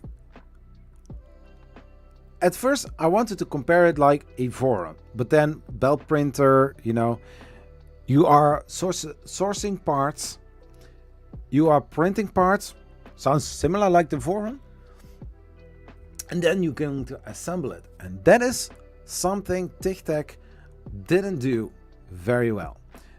No build instruction. What I have built was based upon pictures. But just imagine, you are recording the whole thing. So it is going to take a whole lot longer as well. But on the other hand, you are trying to figuring out how to do everything without taking things apart. For me, as a content creator, when I'm recording this whole thing, I need to know at which step I need to make the cut in order to, you know. But if the video is already out for just part 1 or just part 2, or, you know, and in part 7 I figure out that I have to disassemble almost half of the thing, do I need to take away the videos? So yeah, Sunday I was doing a live stream. I was standing there. I was looking at it, and who was in the live stream yet? Sunday, I think Nonstick. Nonstick is always in the live chats. I'm really thinking who was in the chat. Doesn't really matter. So I was like, okay, what are we going to do? Zach, come on. Are we going to proceed? Yes or no? And I was like, you know what? Screw it. Or in this case, unscrew it. I'm taking everything apart. I'm going to build the Ender 3 back together. That is going to be my project printer. The printer where I'm going to add some non-stick. I think rebuild an entire hot end, rebuild an entire printer. Yeah.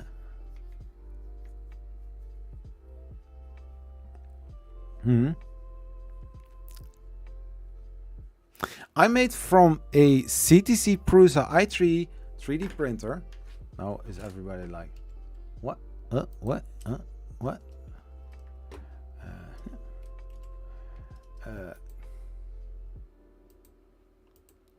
This is kind of cool. CTC Prusa i3 MK2.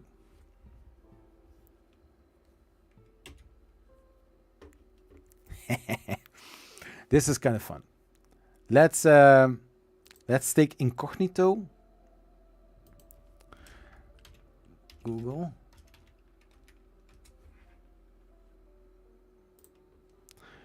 So my first printer was the CTC Prusa i3 MK2. If you are Googling it, what would you see first popping up on the first page. CTC Prusa i3 MK2. So I'm going to switch over to display.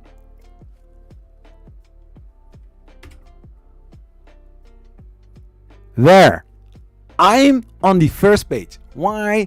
Because I did a lot of videos about this 3D printer. It's kind of fun, but afbeeldingen.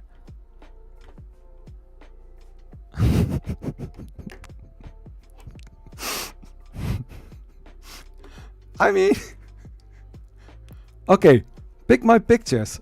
1, 2, 3, 4, 5, 6, 7. This is also me.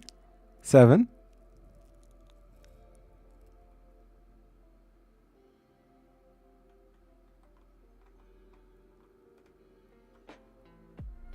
8. 9. 10. 11. 11.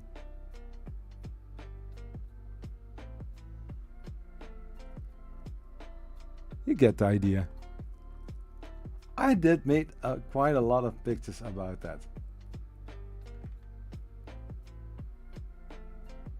Yeah, I mean, it's a very cool printer. I don't use it, but I think I'm going to revive it within a few weeks. Yeah, I mean, just C2C Prusa i3 MK2, and there, front page. But okay, yeah. So the first image, the first thing that I saw when I bought this 3D printer, I hope I will get something. Go away. So when I bought this CTC Prusa printer, it looked like this. This was the image that I saw on AliExpress, and I was like, hey, 85 euros, 35 euros shipping cost. Hey, this is a great deal. 120, 130 euros maximum. Hey, why not?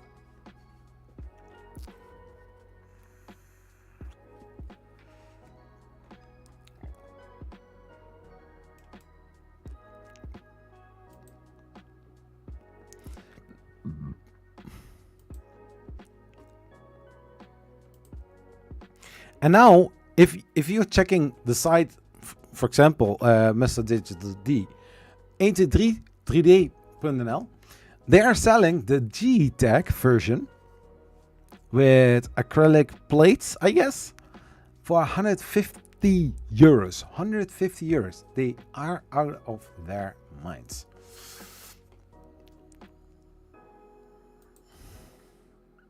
Yeah, I mean, I didn't know anything. Yeah, here it is. I didn't. Let's leave that picture for there for a little bit.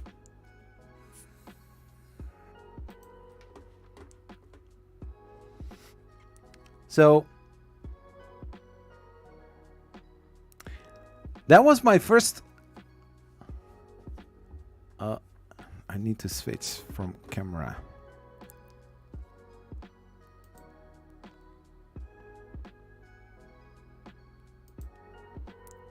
Add existing.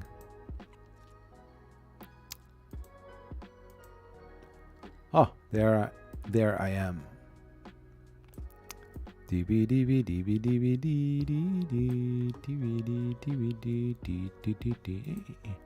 So, much better. So this was really my first 3D printer, and I didn't know anything about 3D printing, and I got some shit prints out of the printer. So what did I do? I checked online. I couldn't find what I was looking for, and so people said something like, you need to have an anti-wobble Z thing underneath here to get it right, and it was it was terrible. There was not even an on-off switch on this printer. Some versions came with it, some didn't came with it. It was crap. I mean, if you are looking to this is how my printer looked like. This is just my diner table. And then this is the end result. This is a conversion from a clone to a little bit less clone, but it took quite a while. This is an aluminum plate, not an original plate. I had to cut everything by hand, really by hand. It took a lot of sweat and tears. Just print out ghosts.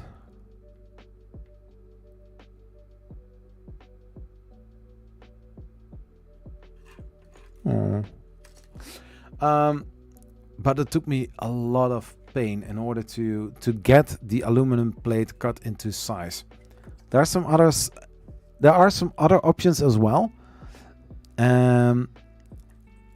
But buying these original, if they are available, I know a site where they are never available, but yet I'm going to show it. I'm going to show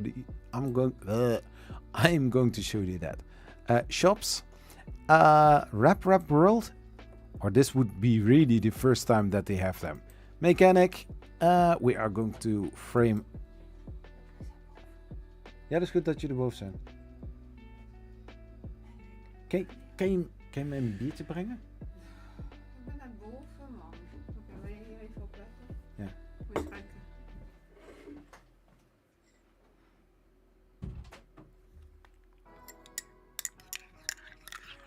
Is met kaneel, zei ze. You're my strong man. Oh, thank you, man.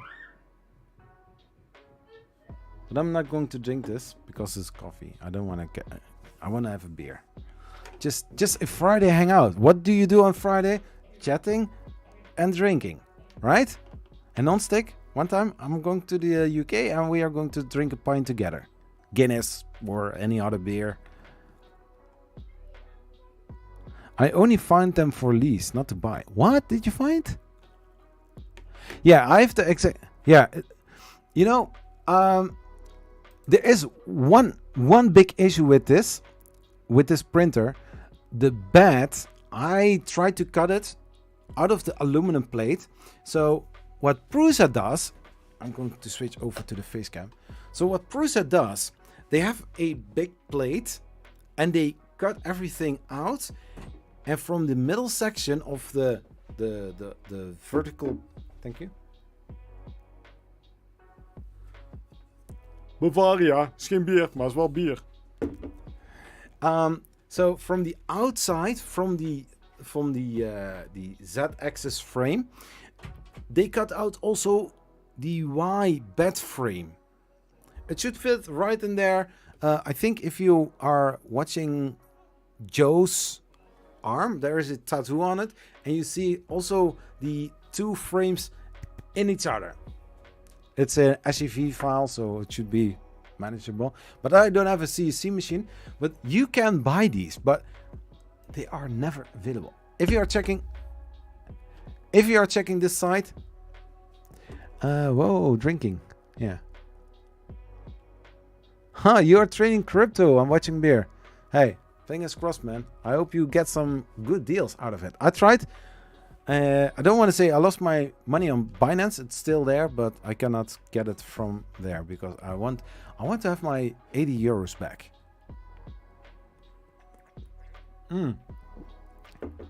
Oh, that tastes good.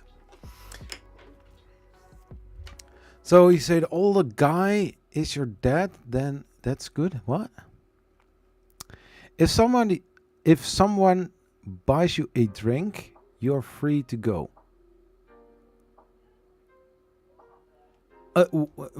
What? Oh, okay. So, if I'm 16, then when we go drink, you can drink at 16, but buy at 18. Yeah, something like that. We got 2 Englishmen in the chat.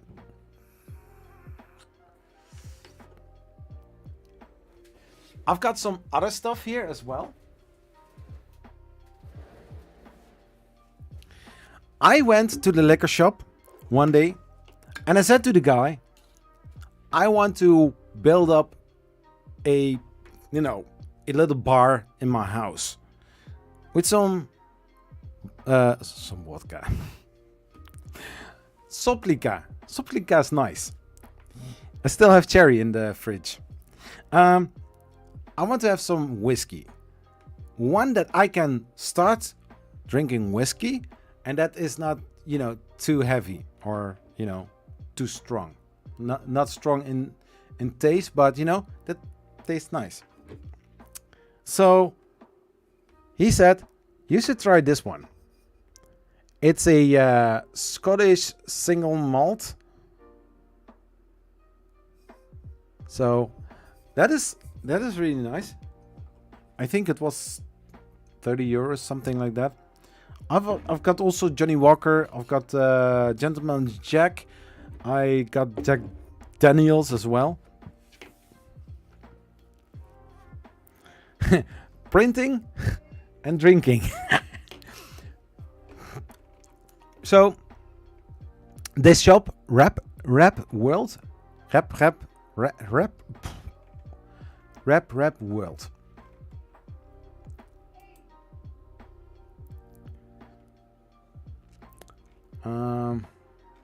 This is really funny site because usually when you press the next, it will go all the way to the top. Just a question. Who would buy a slot cover for their aluminum extrusions? Who do that?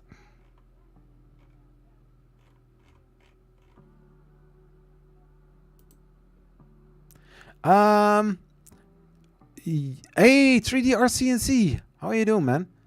You just noticed my new logo. Very clever. Yeah, I'm still covering Minecraft content here on Twitch, on YouTube.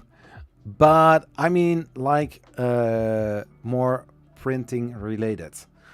I started the stream actually wanting to do some Minecraft gameplay, but just have a old-fashioned Z3D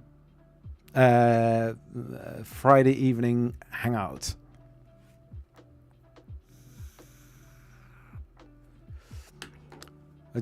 Yeah. Oh, I got also this one. Watch it. How cool. I made that myself. No, I made this myself. Just in Canva.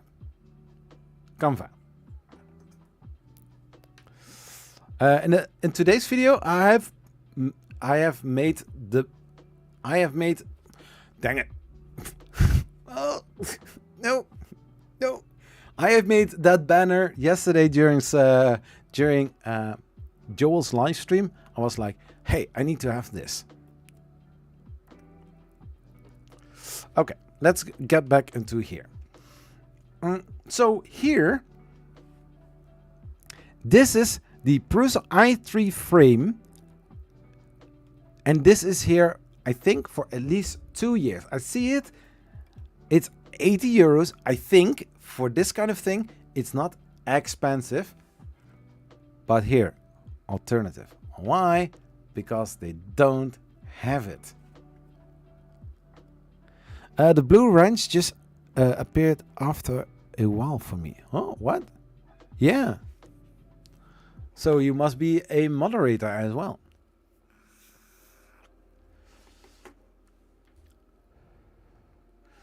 So, yeah, by default, yeah, I don't want to say by default. People just like non-fam and 3D RCNC are for a very long time always can I say participants in the chat for almost every single live stream, even when I'm on on here.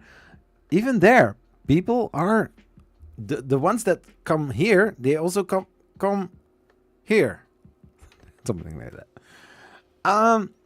So yeah, this frame, this is, I mean, if you are going to the web shop from, do I have it here? No.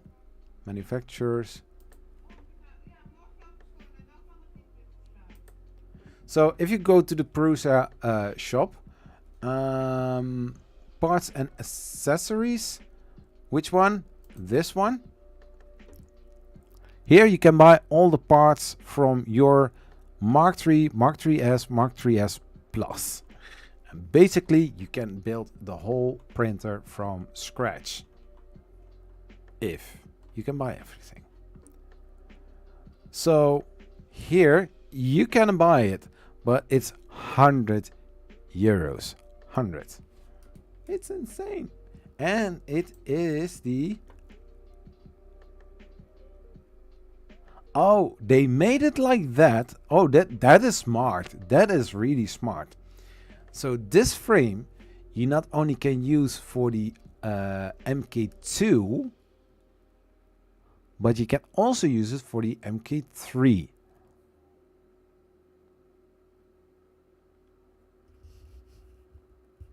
Oh, you know, if you are a moderator for the channel, you always are a moderator from the channel.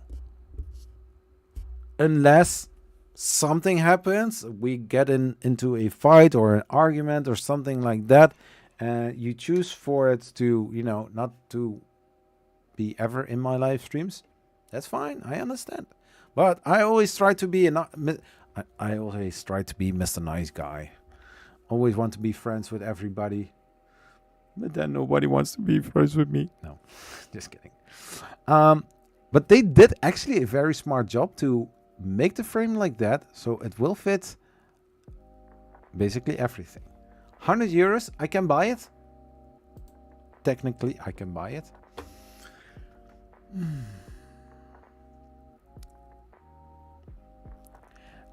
What? Not compatible with the MK2S? Wait. Didn't... Wait. Hold your horses.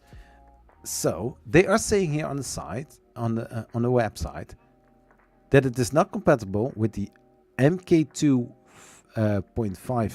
MK2.5, MK2S. Why not?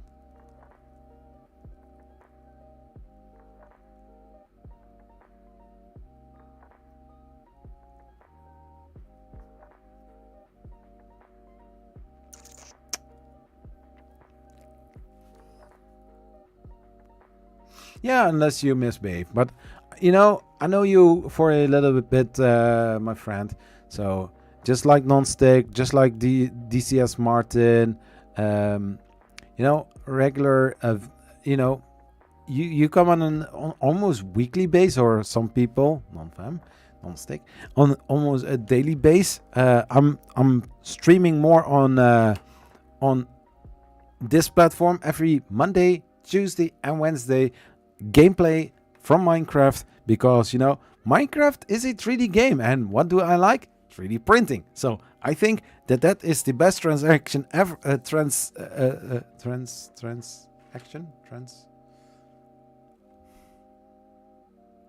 best transition ever. Something like that. Now the wordplay wasn't that great, but you know. So yeah, 100 euros. And I can buy it. But actually I cannot use it because it's not for the MK2. Unless I am going to change it into an MK3.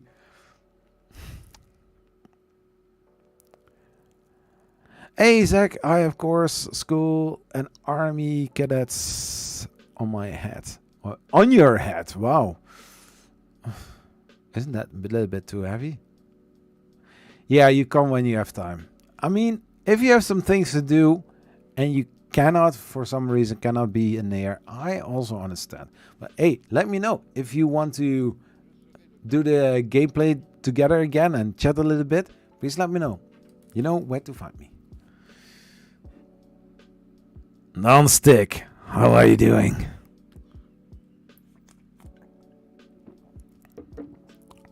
How are you doing, sir? Didn't I share the news?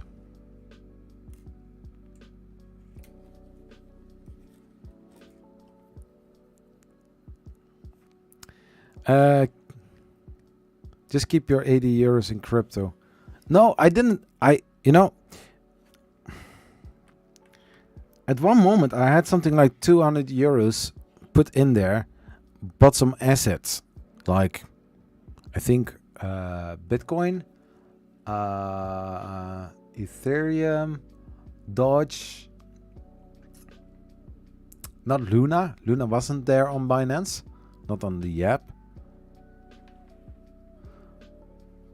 But I want to, you know, I want to get the money off so that I can spend the 80 euros on my 3D printers, because now it's just sitting there and I cannot reach it. You sending me things? No, yeah, if I would go to the to the UK, I can bring something with me. I think I don't need to pay import fees if it is not in a box.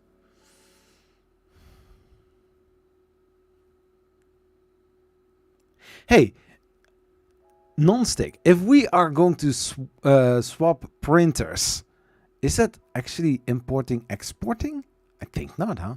It's just trading with a capital T. Or maybe not.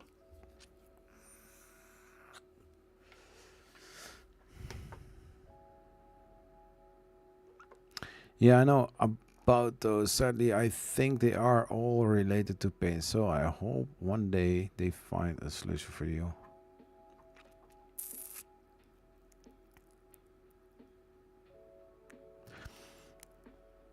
Man, I'm participating in a lot of giveaways, trying to actually win in Bamboo Labs.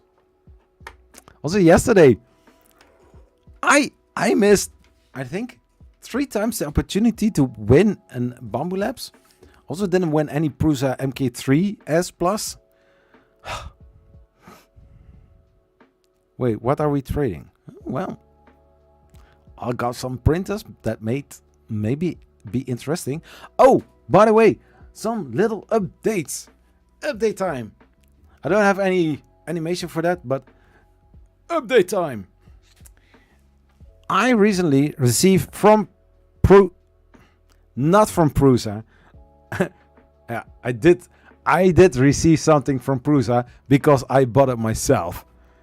It was damn expensive. What can you buy for 120 euros? Just let me know in the comments. What can you... No Bamboo Labs. No. What can you buy for that money?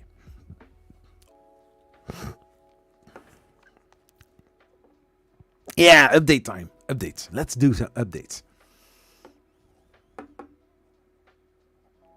I don't know to whom I was talking to last time.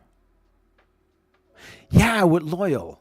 Loyal was in one of my Minecraft streams last week, and we both agree that this one thing that we could buy last year wasn't so much available. 4 spools. You were listening to my chat the other time, huh?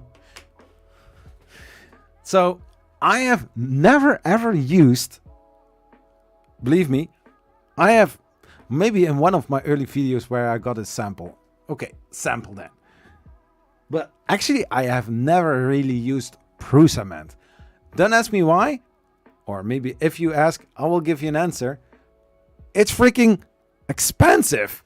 120 euros for 4 spools of filament. Maybe 5. It's 4 or 5. I'm not really sure. How much did I update it? No.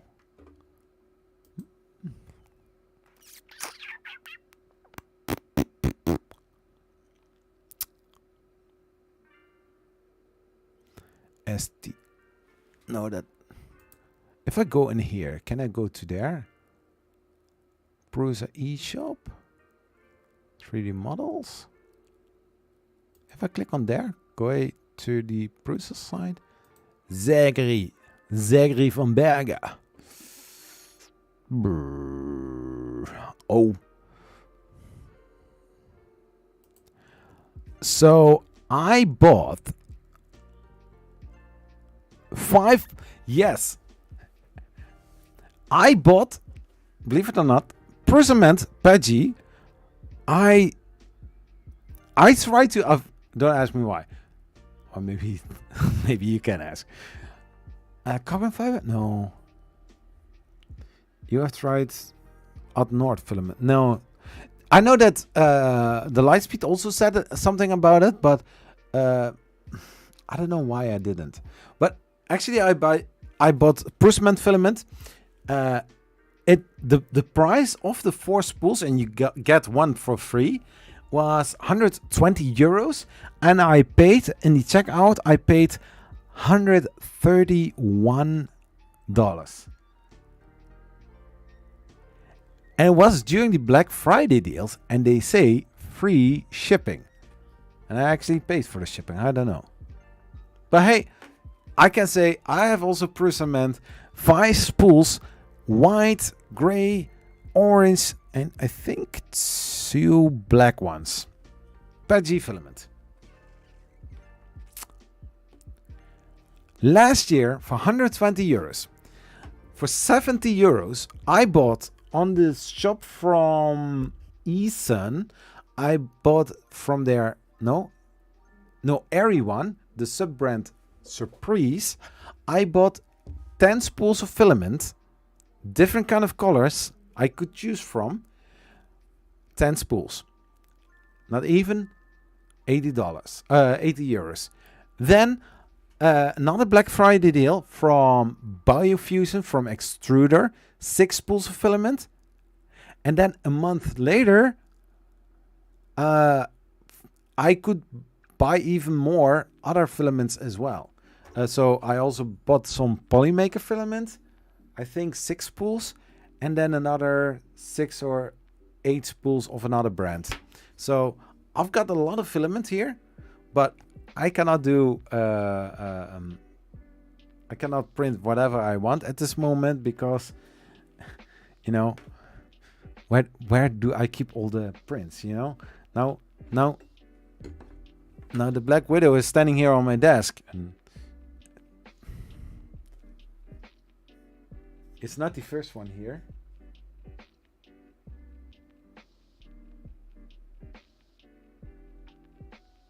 There are actually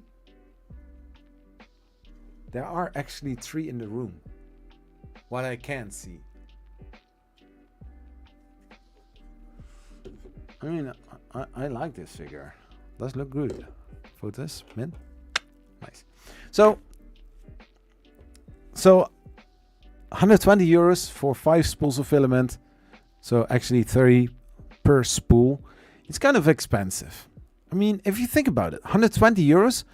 Last year, I bought 16 spools of filament. 16. So this is triple 5 full spools of filament. Insane. But everybody says Persimmon is the best filament. Also the most expensive filament. But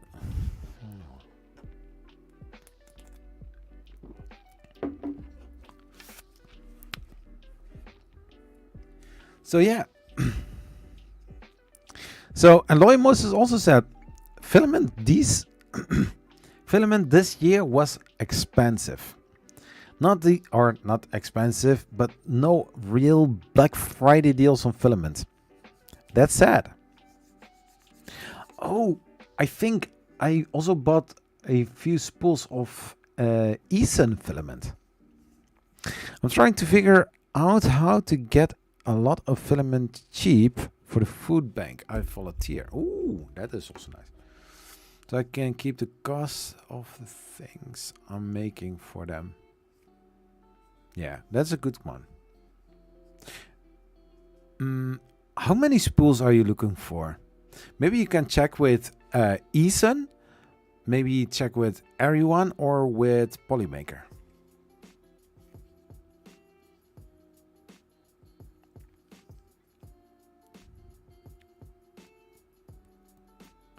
It takes everyone more than a year to pass one star training. I passed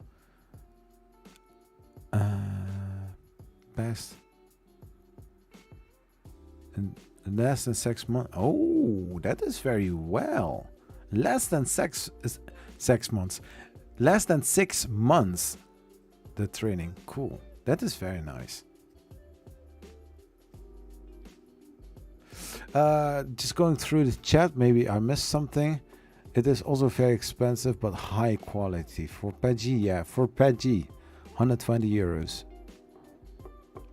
It seems like you would have a lot of filament with all those orders. Yeah, so so last year I had something like almost 30 spools of filament. But this year between last Christmas I didn't give you my heart, but the very next day I got some order confirmation on spools of filament. But yeah, but this year I sent you some tears, huh?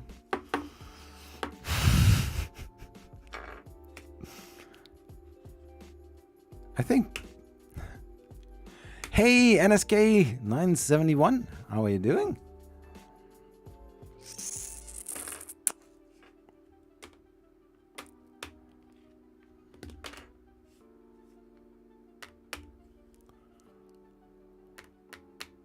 I was thinking, yeah, Polymaker.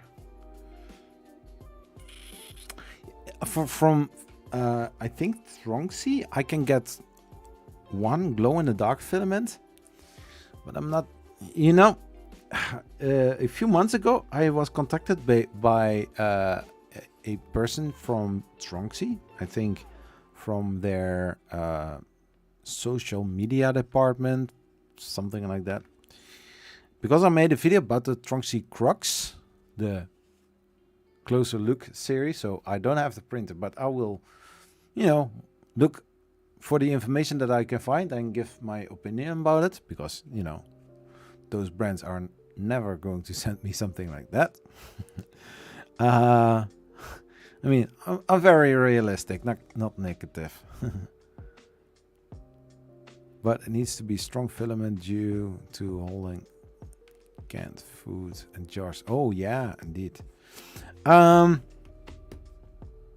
So the person, she asked me, hey, or said, hey, cool video, we saw it and we like it, and you know, they asked me if I had it, and I was like, I made a video about it. You can actually see that I don't have the printer. I don't have the printer. I don't have the printer yet. I don't have the... Okay, so I'm getting crazy, but hey, I don't mind. So, and I replied to this person. I said, yeah, I'm interested in the Tronxy Crux. I really would like to have one and see where this printer is capable of doing. Is it really a better printer than a Prusa Mini? I can say that maybe that printer is even better, because at this moment I don't get any nice prints out of my Prusa Mini. I think Akuma Mods said also something about, hey, Prusa is a good brand. The MK3S is a very good printer. The Prusa Mini, however, it's a budget print. It's not one of the best. True? Or it's just the user and the printer is actually very well. Or I'm just... The beer is kicking in. No, bro. I'm just getting funnier every minute or maybe every second. I don't know. But anyways, so I said to the lady, hey, you know, I'm very interested in the Tronxy Crux. I really would like to get one. You know, here's my shipping address here. There you can ship it to. I never ever got any response on that email. Never. This week I got an email from some other girl. Usually are girls that are sending me those emails. I don't know, but they do. Actually,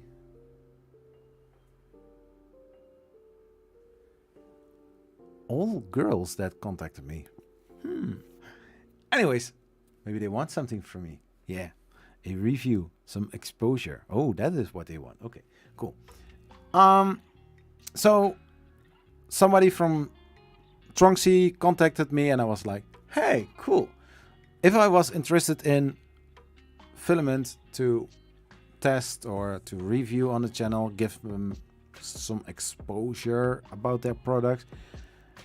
And I'm like, yeah, I might be interested, but I don't want to have the same kind of situation that I'm still waiting on an answer from an email that this person sent me, and I sent several times a response like, hey, is everything well? Are you still in the company? Did somebody take over the work?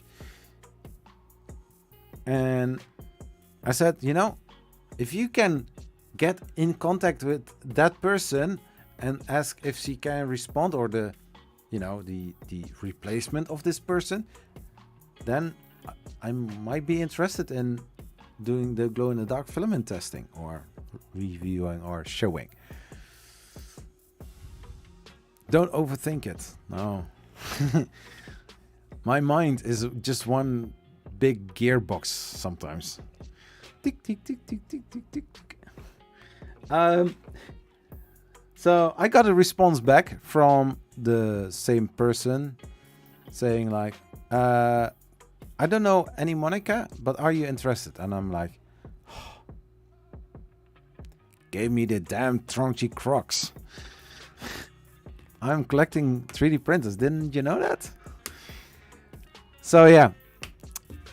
And yeah, Nonstick, I think Nonfem also knows her. Luisia Randomizy, a very, very nice Italian woman. Why do I say girl? I think she's younger than me, but girl, I don't know. She got a 3D printer from Longer, and I was like, oh yeah, I also had my experience with that. Yeah, collaboration with our brands. Are you interested? What are you offering me? Oh, an LK4X Pro or something like that. And I'm like, yeah, sure. I'm interested. Here's my shipping address. I will see it, and you are going to tell me what I need to do, or what are the limits, and what can I say and what can I not say. No, I'm just kidding. I always try to give my honest opinion.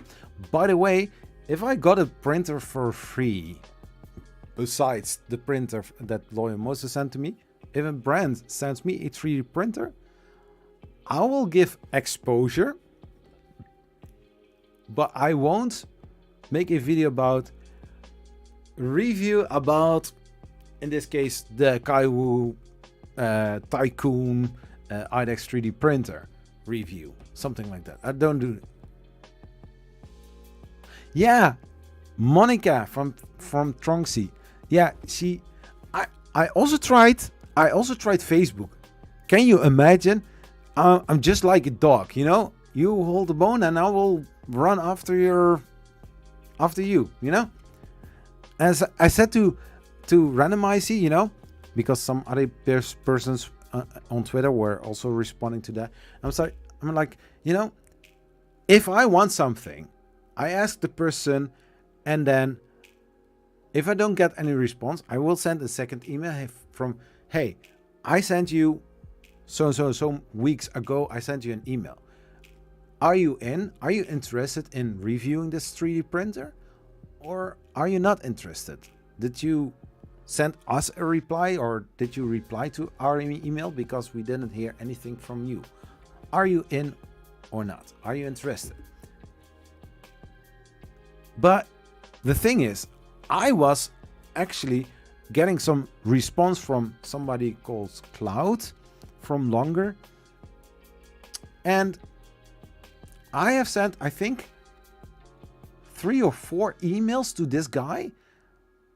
And I was like, hey, listen, I am still waiting, because he said in the last mail something like, hey, no worries. I will send you the shipping details or the tracking of this parcel very soon, and you don't need to worry about it. And I was like, okay, cool. No, never ever heard anything of it. And that was also 4 or 5 months ago. So because I was in contact with Randomizer about it, I said to her, like, I don't want to be a dog that constantly, if a brand comes to me, ask me if I'm interested, and I respond to it. I had it with Trunksy, I had it with Longer, I had it with Make a Pie, I had it with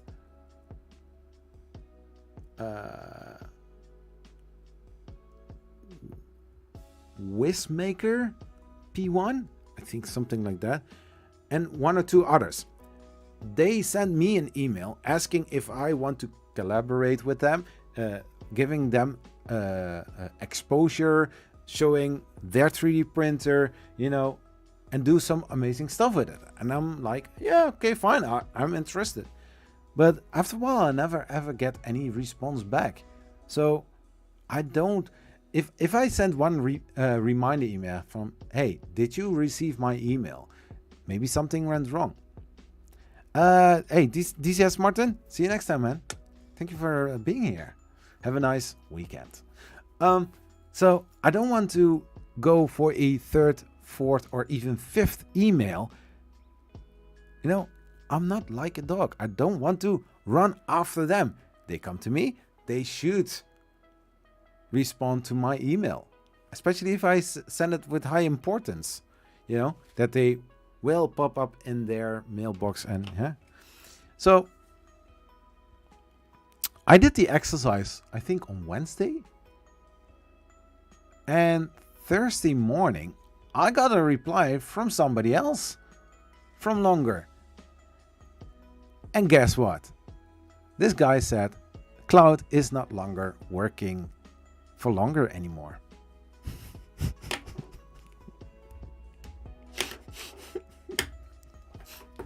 Oh my gosh. You could have seen this coming. Okay, thank you. But during the weekend, maybe on Sunday, but on Saturday I never really play Minecraft or usually I on Saturday evenings I'm with my wife watching some Netflix, spending some quality time. So yeah, Cloud doesn't no longer for Longer. So yeah, Monica, I don't know, I contacted her via Facebook, but just like somebody else in the 3D printing community, a very famous Australian girl that blocked me on Twitter for I don't know what reason. I contacted her via her website contact form, and she asked me, what's your Twitter username? And I was like, that. Never get any response back. I don't know what I ever said, what I did wrong, but I'm trying to be an awesome dude. If non-stick, non-fam, everybody, if I offend you, say something bad, do something that is offensive to you, don't block me right away. Just let me know in a direct message, or just tell me which kind of contact way you have. Not in the chat, of course, not in this kind of chat, but please tell me, because sometimes I just say what I think without being too offensive, or not making people look funny, not bullying people, because I was bullied in the past. I know how bad that feels, so I won't do that with other people. Yeah, I still don't know. I can do the same kind of thing the next time, but yeah, just notice you're very close to 5,000 subs. Yeah, that's true. I had this goal for getting 10,000, and watching my analytics last year, there was a potential 10,000, but I had a depression 2 times this year. I mean that I had to motivate myself to actually start doing things.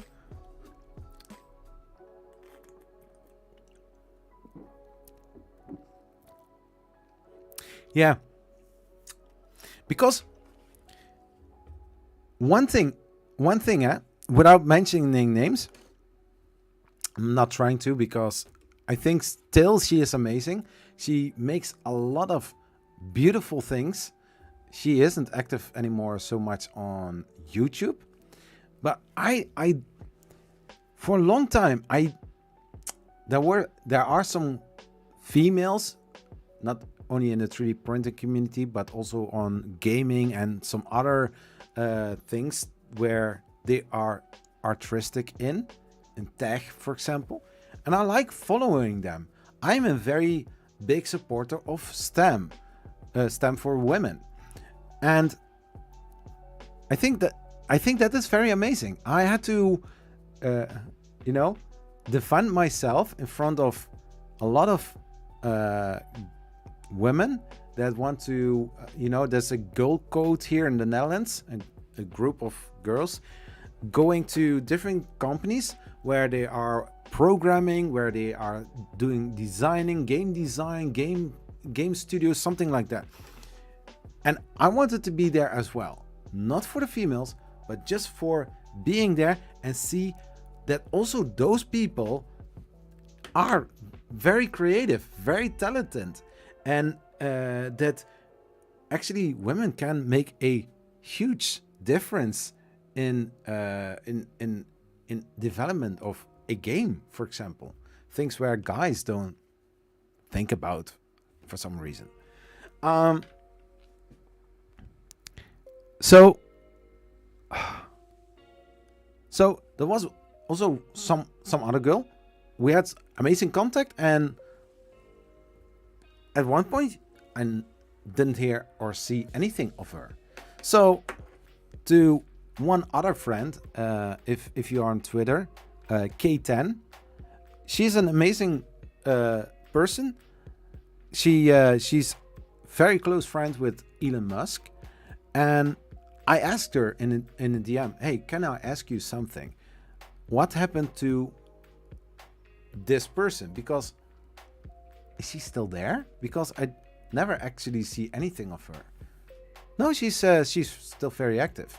I was like, okay. So I tried to find her, and I was like, oh, she blocked me. And this, yeah, diversity is power. I mean, guys can do amazing stuff, together. But if you add also women to it, you get some amazing results. How many girls are working for Guerrilla Games, and how nice the quality of the game is. There are some very big brain people there, and not only the guys, the girls as well. And so back to the girl code, the girl or the woman, Ineke, that organized all those events, she said, hey, listen, he is a good guy. He can see, and he can also make he can how you call it, influence on other places as well. That for girls are these kind of things as well, not only guys. So I'm a friend, not an enemy or foe. So I don't know. What is the longest you can leave a printer on? Is pausing an option? Okay, I only use the pause function on a 3D printer, so pausing the print, if I see something on the nozzle which can cause the print to fail. That is the only reason why when I'm using the pause I don't know if I say it correctly. The pause function. Oh my gosh! Because I have several 3D printers. They have a similar function when the filament runs out, for example. This the S1 Pro from Creality is the only one where I can actually do a filament change and that the print comes out very well. Which kind of print, you might ask? This one, because this was just okay. Let's make it less awkward. So this was the standard filament. I did the filament change here, and it worked. For example, the Artillery Sidewinder X2, beautiful printer, very big prints. Make sure to have a bigger spool if you print really big, like helmets or so. Because if you need to do filament change, from all the changes that I have done, or all the filament changes I have made on that printer, none of them worked. Every single time when I started to print, failed. So I have never tried the pause function for a very long time, but some printers can't stop heating the nozzle or can't stop heating the bed, and that is something you don't want.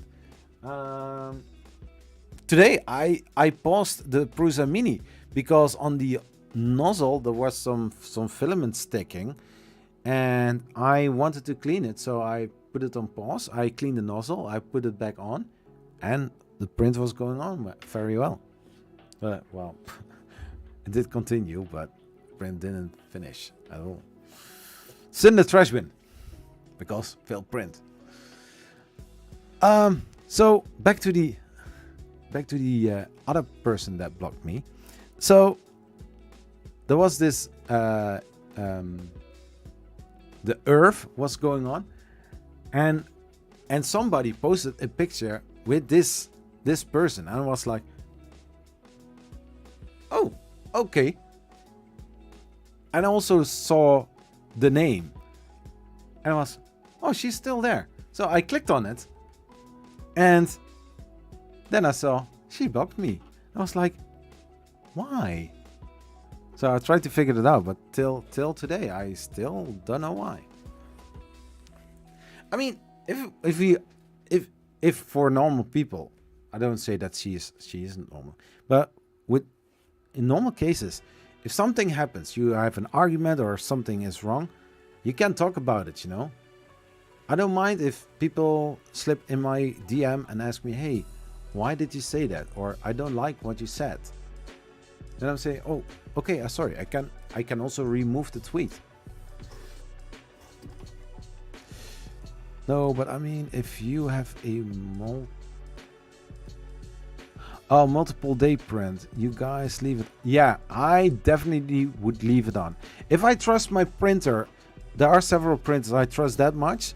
I start the print, I watch the first layer, or sometimes not even that. I had one time with the BQBX, I started the print. I went to Helmut, my wife called 1 hour later and she said, yo, Zach, how does she say? Yo, Zach. Hey, honey, listen. I'm watching a printer going on, but I think something is wrong. Shall I stop the print? And I was like, yeah, please do. I came back and I saw what happened. The whole build plate was full with scratches. I don't know what happened, but the nozzle was very close to the build plate. I don't know why it happened, but it scratched and the nozzle got clogged. I had to spend an whole Saturday afternoon. I think I was doing that during a live stream. It was, I got it up and running again. And that printer is now with a very other good friend of the channel, Foto Heinema, Anne. So that printer is there. So once in a while, I'll give a printer away, and maybe one time to you, Mr. Digital D.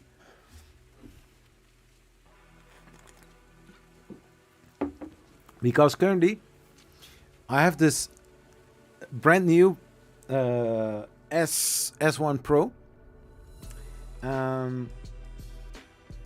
I will get the Snapmaker J1, and I also get a longer LK4X Pro, I believe. Still don't know which one. You know, let's look that one up. Let's do I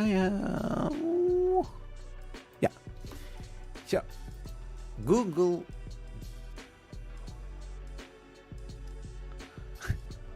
I have Google Home here. So longer LK4 X Pro.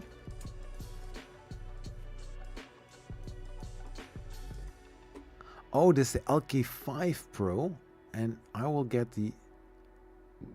There is an LK. Oh wait, yeah.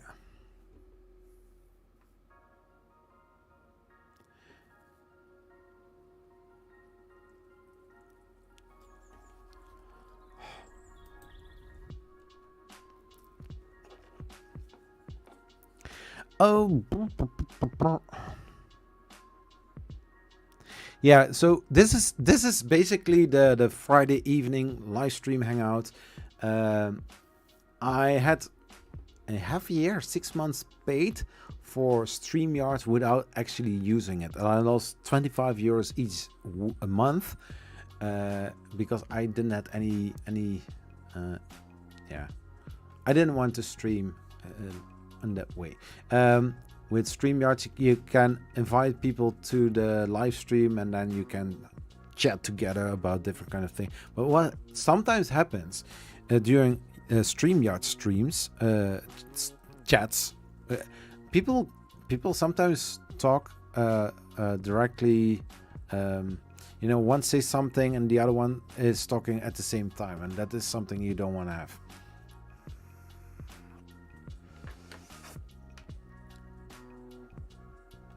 Yeah. Oh, 3D RCC says you can change filament without pauses. Yeah, there is. When you have a filament run out sensor, it's good to try it out with a Banshee. Just before the filament run out sensor, just cut the filament and then see what the printer is doing. Will the bed keep warm? I know from the most of the printers, nozzles will stop heating. Sometimes I don't even give the printer the time to actually cool the nozzle down. But, you know, the bed needs to stay warm. Because if the bed stops heating, and in case of a glass bed, your print is screwed. If within a half an hour, or within a short amount of time, the print pops off and it's lost. That's also a cool thing. Yeah, we have a power resume function. Yeah, fine. Heated bed? Print popped off? How will you want to resume the print? Mid-air. Because once the print pops off, it doesn't stick to it. So I need to verify the information. The LK4 Pro? I'm very curious.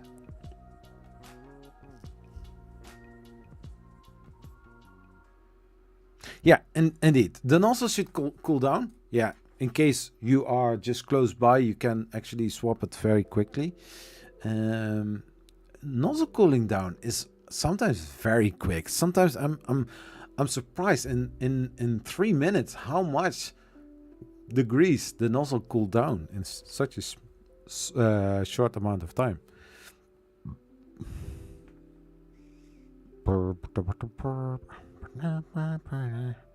Let's see. They are going to. Yeah, I see also a lot of.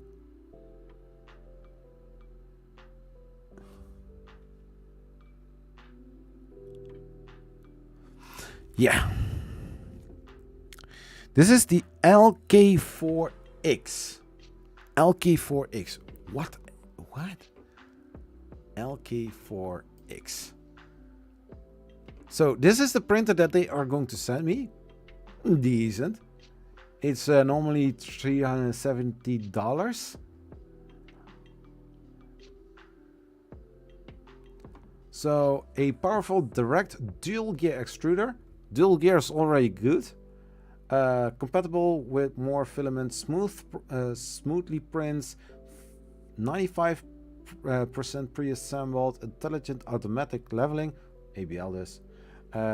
Free your hands, make 3D printing easier. A 220 to 2250. So, and the size print volume meets routine requirements. Flexible PEI film for easy molds taking. So, people, we are going to get some mold on our prints.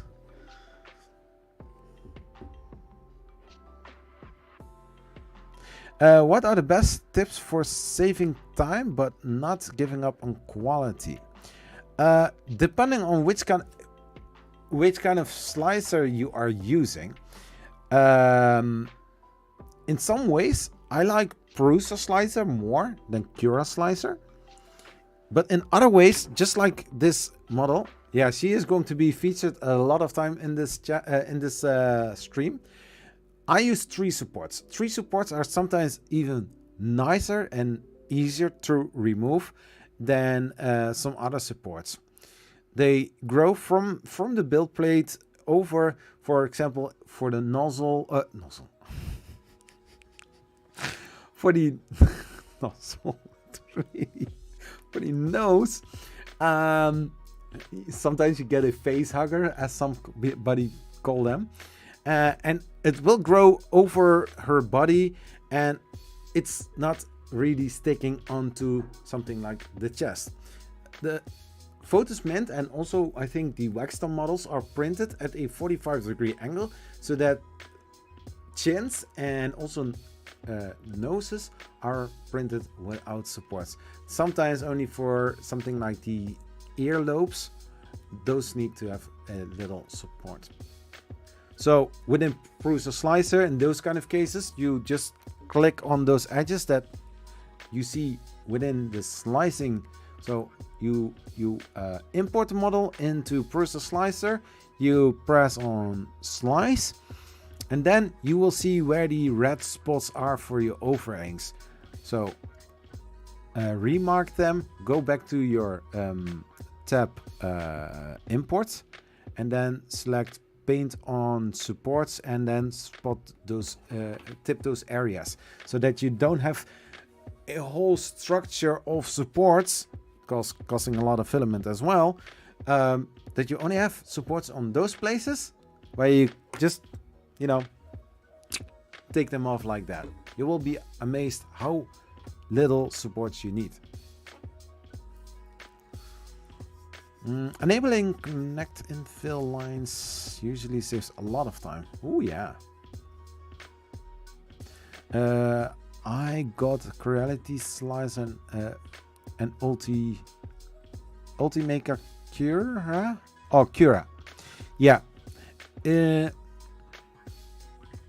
I use like mentioned, I use them both. I use Cura Slicer from Ultimaker, and I use Prusa Slicer. In some ways, I like Prusa Slicer a little bit more, because most of the printers, when they are in the file or when they are added to Prusa Slicer, those profiles are, I think, I don't know how other people think, but they are very well dialed in.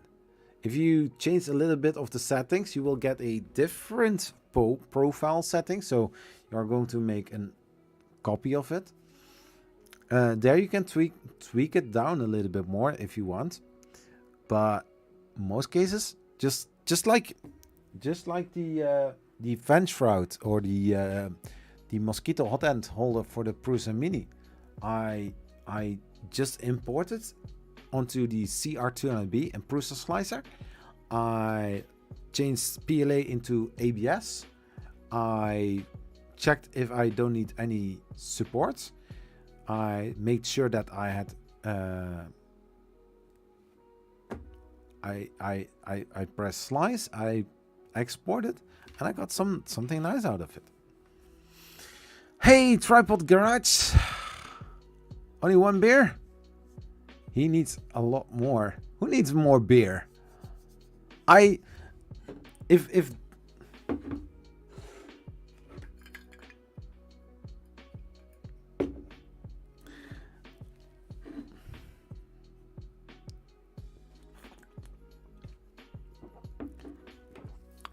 Long Island iced teas are amazing. Is that something that you can get in the UK? Then I will definitely drop by one team. Darn name drop down got me on that one. What? Yeah, within a few weeks, today I released a video how to actually make your own multicolor cube or multicolor model, because I use a cube as a easy to follow reference point, but it's about the main idea how you are going to design something like that for yourself. Because we first had a normal standard Banshee that everybody was printing, and then suddenly somebody actually made a MMU model out of it. How to do that? How are you going to make a model that you can use for your multicolor, multi-material IDEX 3D printer? So within a few weeks, I'm also going to focus more on matter control. It's from Meta Hackers. It's also a very cool, amazing slicer software. I got a lot of requests about it because I made a few videos about that slicer, but since I don't want to figure out a lot of things, I need to take more time or spend a little bit more time and making notes out of it, so that when I'm going to record a video that I can bring the best possible experience about this slicing software that is very clear. I mean, somebody said to me a few, I think 2 years ago, he saw that I was using Meta Control, and he was like, can you also design something like a spoon in there? And I was like, yeah, sure, why not? So I designed a spoon in Meta Control. And so, yeah, you have a slicing software, but this slicing software can also be used for designing. It depends on a model what changes save the most time. Yeah.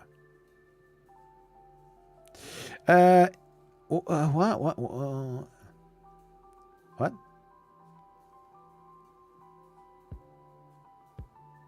Did I miss something? Ingredients: vodka, white rum, silver tequila. Oh, what kind of recipe is that? You could also try adaptive layout.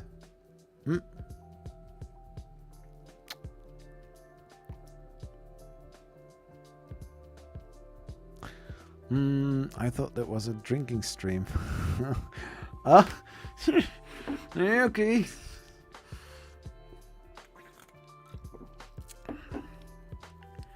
So the longer 4K is going to be sent.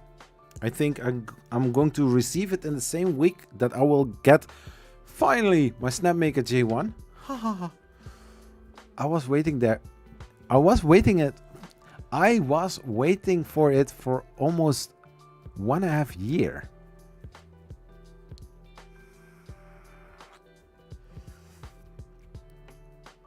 Long Island iced tea. Oh. Yeah, Nonstick said it. Drink. So yeah, I'm very curious about this 3D printer. Resume print and run out protection. Don't worry about accidents. Oh. Are you sure about that?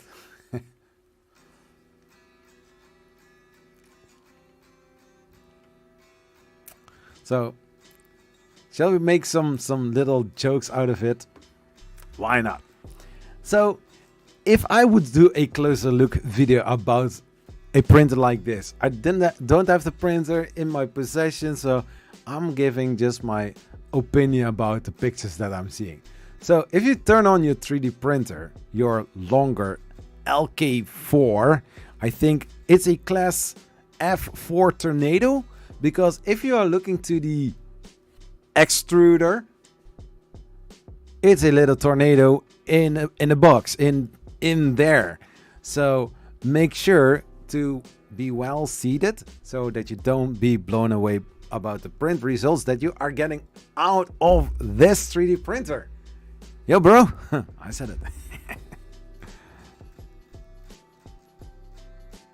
The biggest issue with longer printers, no Z offset. If they are using a BL Touch that you don't have a Z offset. That sounds upsetting. Offsetting. We call it lipstick on a pig printer. Huh. Maybe they can be used as a fire starter, I don't know.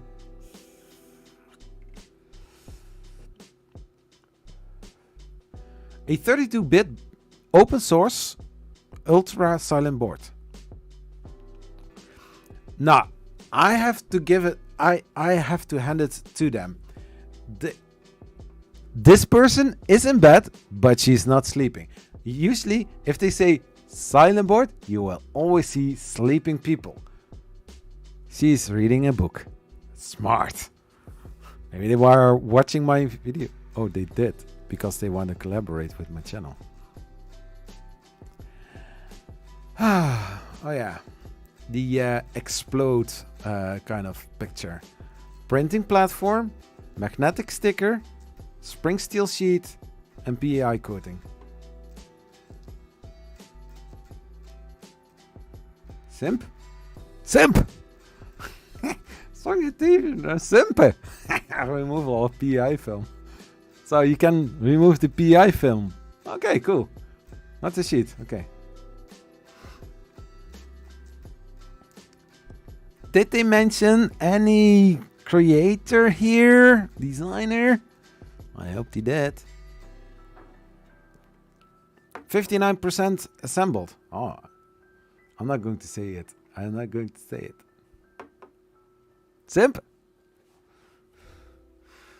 It's a Western phrase. Lipstick on a pig. Cannot make it prettier by putting lipstick on it. Oh my gosh.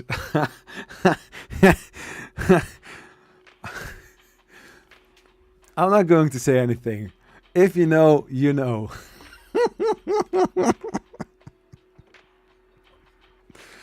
I need to review some printers still. Actually, the Godzilla is watching directly to the hot end. Oh! That sounds so weird. That sounds so not suitable for Rick.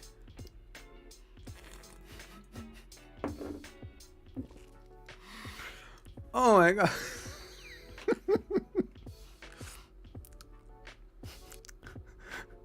Not a single? No, it's a dual fan blower kit.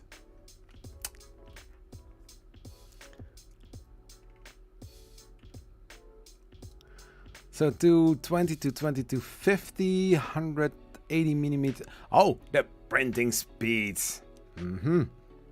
Is 180 millimeters per second. Boy, I am going to test that. They need to say printing speed 180 plus minus 180 millimeters per second, and then a picture how it will look like. I'm going to do that.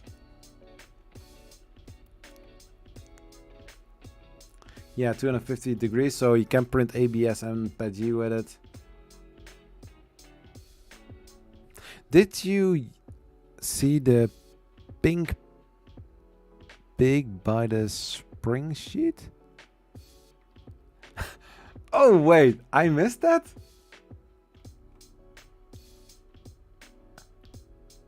Is that a pig or a rabbit? No, I think it's a dog. Okay, wait. Let's use...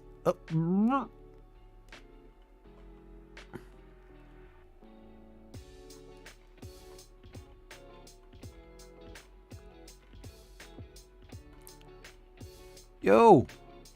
Huh?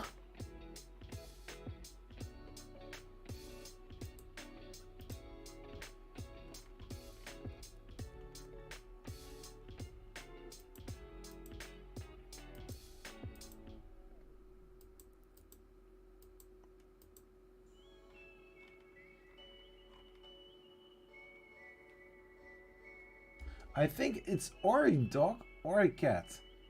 It's not a pig, but I like the idea.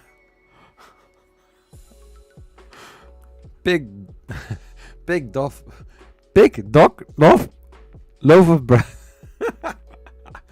Oh man, that is a sentence that you don't have to, you cannot say very quickly.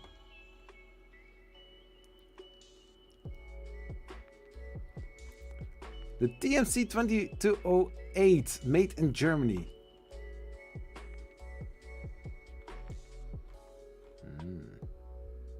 Yeah.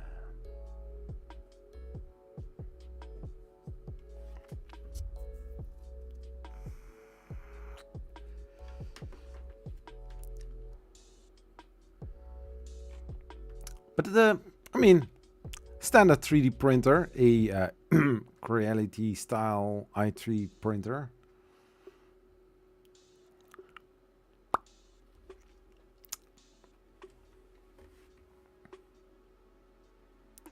Beer goggles. What beer goggles? Where?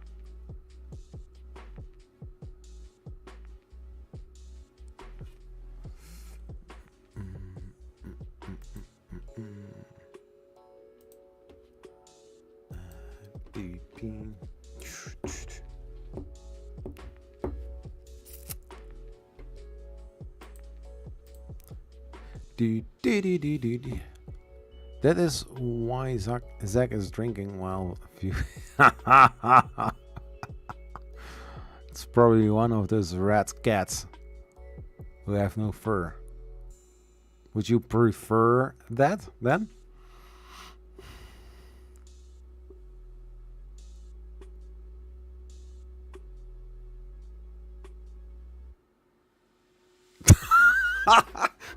A beautiful lady with lipstick on.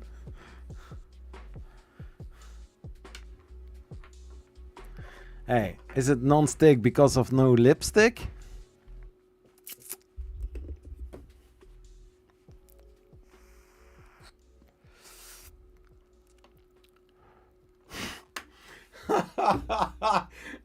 Dude, that is correct.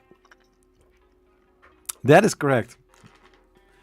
The German language, I don't know if they ever heard the word whisper. What is the German word for whisper?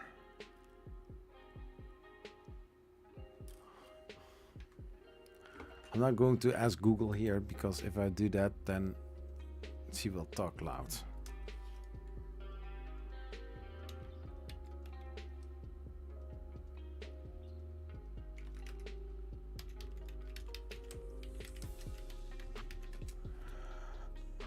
Flüstern! Flüstern! You always need to scream it out. Well, I don't be doing any drinking during my live stream while using new plasma cutters. Oh no, I'm not using plasma cutters, so I'm fine. I'm fine. No worries.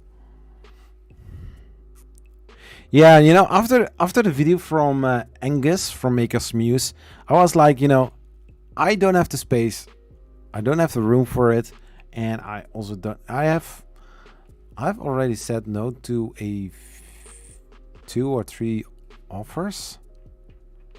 Yeah, from one I didn't get any response, and then I got a reaction after 2 months if I'm interested in something like that, and I was like, dude, you already sent me a message. I did respond to it, but I never got anything back. Nope, you know, that seems a bad idea.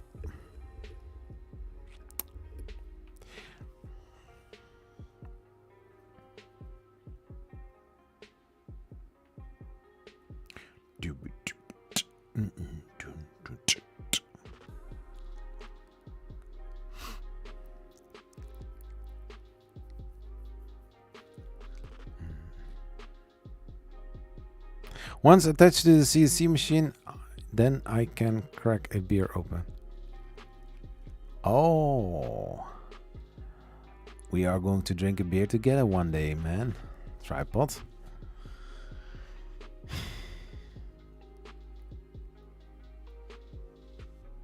Unless you start seeing pigs. Then you keep drinking. It's already too late for that.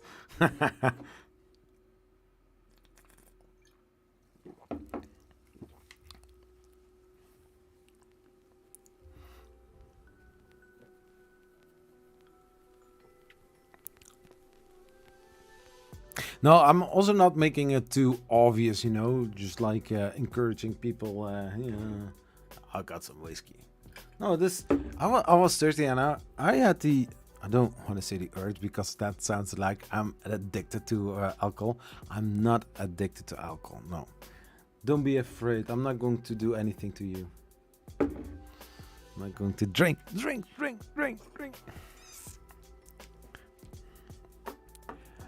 I do not open any laces unless they are... Oh, what?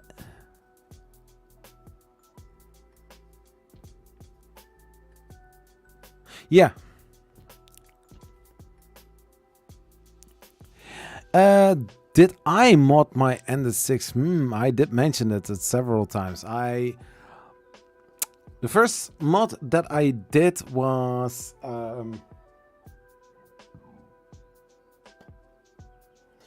The first mod that I did was actually checking all of the wires if everything was well seated in the connectors.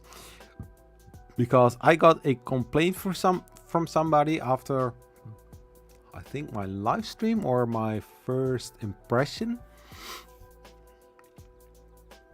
And so I tried to understand his problem and I tried to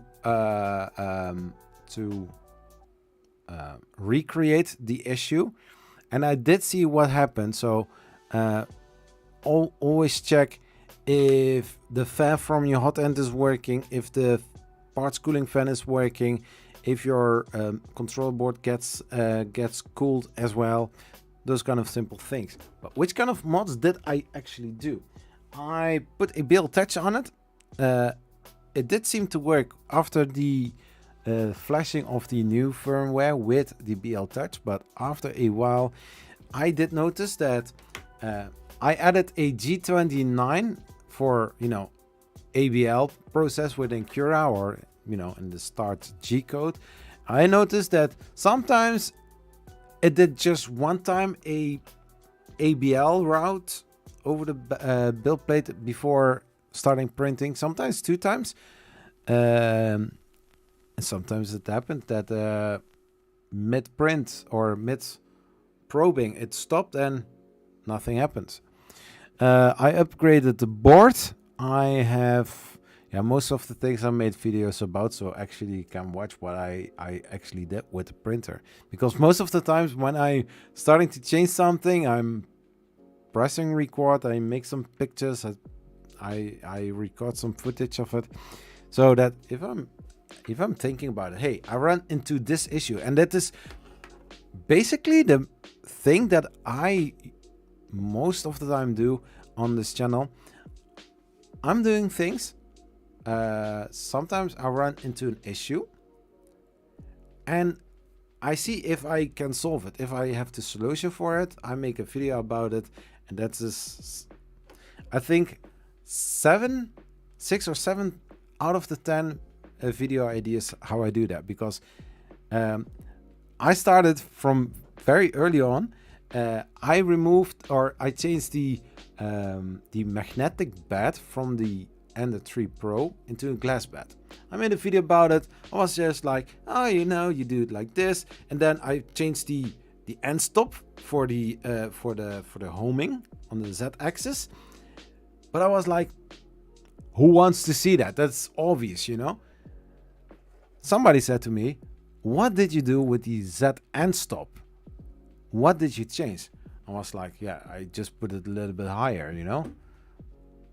And I was like, wait, I barely showed what I did. So I recreate the same thing, only to make a video about that. But that is one of the most viewed videos. So I'm like, okay, not assuming that everybody, you know, does already know what to do. but just make simple videos about those kind of things. So for the Ender 6, I have put a BL Touch to it, but I ran into issues. So I disconnected the BL Touch and I let it operate without any problem. There is probably a better and newer version for it, so I don't know if it works better. I believe that also now the firmware is also open sourced, according to the last 2 months tweet that I saw passing by, or maybe even a bit longer.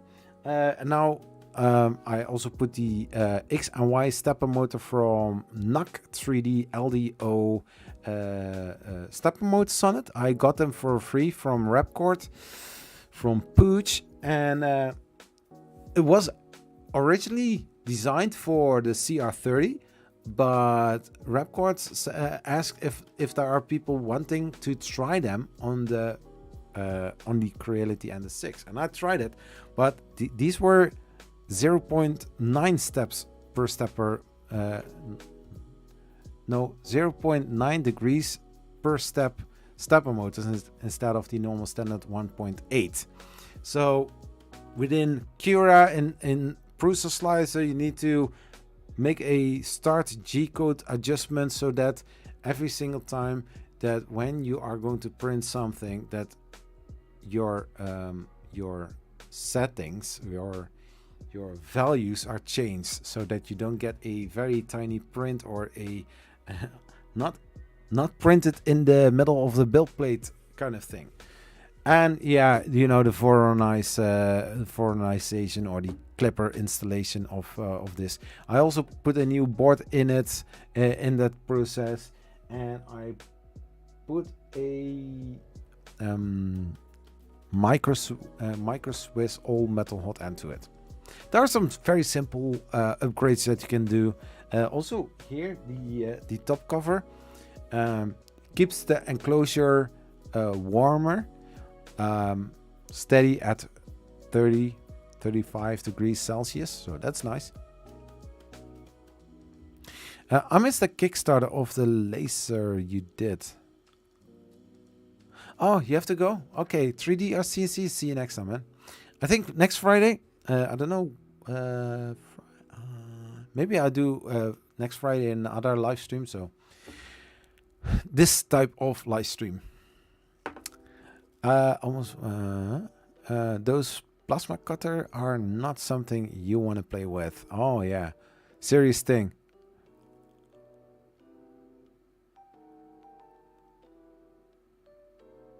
Yeah, plasma cutters are very powerful. Yeah, and you know, to be honest, Mr. Digital, sometimes small little upgrades are improving the print quality as well. One time a bigger YouTuber said, I like my printers stock as they are. Sometimes that's good. I mean, the Ender 3 is very popular because it is a low budget 3D printer. It prints okay right out of the box. Sometimes you get some decent prints out of it. I think also depending on the slicer settings, print speed, things that you can tweak for yourself. Adding a different fan shroud. Well, you know, you just 3D print them, you see what you have to do, and then, you know, before that's a Dutch word. For example, the power supply on the right hand side of the Creality Ender 3 Pro. Does it have to be there? There is a little upgrade you can print. It's from Thingy First, and you can shove the power supply unit both sides. You can put something over it on the sides. You screw it together, and then you can put it between the legs on the backside of the Ender 3. And so that way you have your power supply unit instead of this underneath on the backside of your Ender 3 underneath your Y belt. So you have all view on all of the sides instead of having this power supply unit sitting ugly on the right hand side.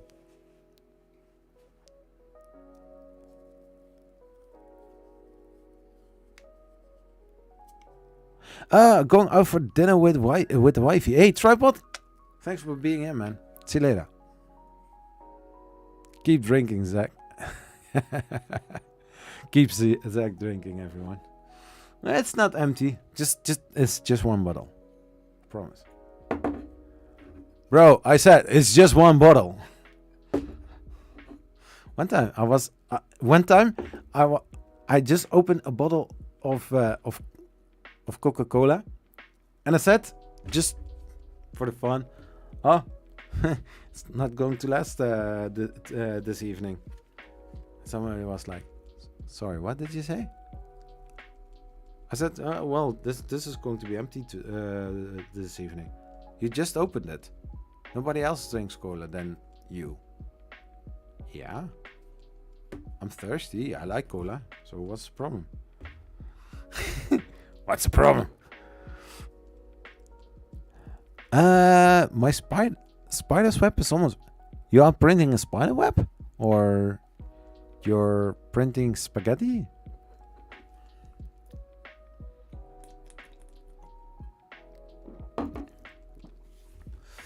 No, but as you can see, or also for example, if you're watching this 3D printer, almost every single part of the 3D printer has been changed. I think only some stepper motors, some wires, and the screen. No, not even the screen. Even the screen was changed. So almost everything else is changed. Yeah, most parts I threw away because they were so much damage or so terrible. And you know, when I was checking this, I did notice that here on the build plate there is that one is made out of plywood. It was just a little bit broken. There was a little crack in it. So every single time when I was trying to level the bed, I couldn't get it right because of this little crack. It was barely noticeable.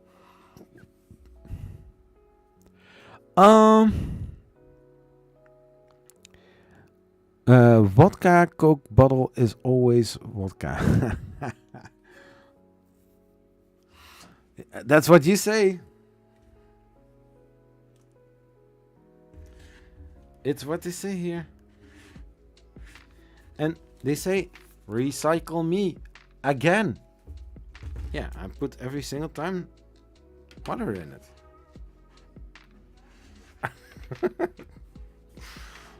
No, I'm printing 8 times middle finger size for a gun. Ooh. Looks like spiderweb, no?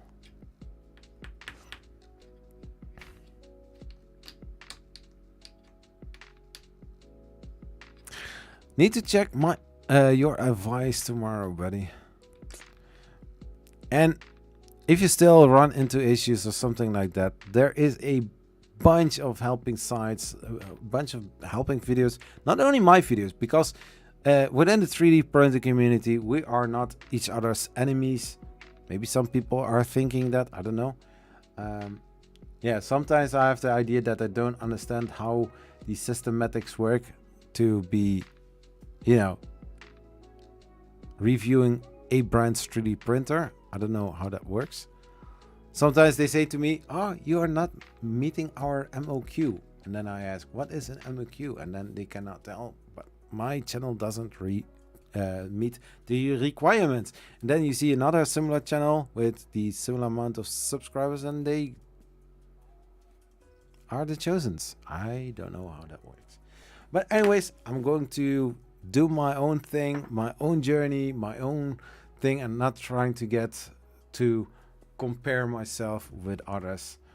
I don't give a dang about what others might think about that. But for some reason I didn't continue with Minecraft gameplay. You are my enemy. That is why I keep that close. Huh? What? Huh?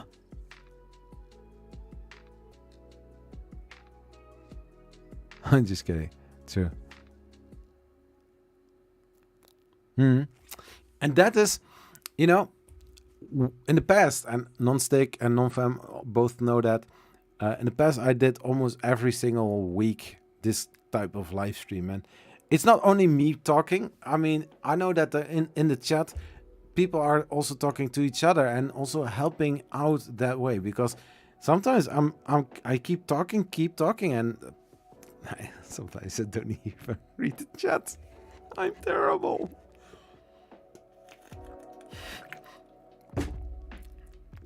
And now I see Non-Stick thinking, I'm terrible, and then he sips from his vodka. You got me, bro. Cheers.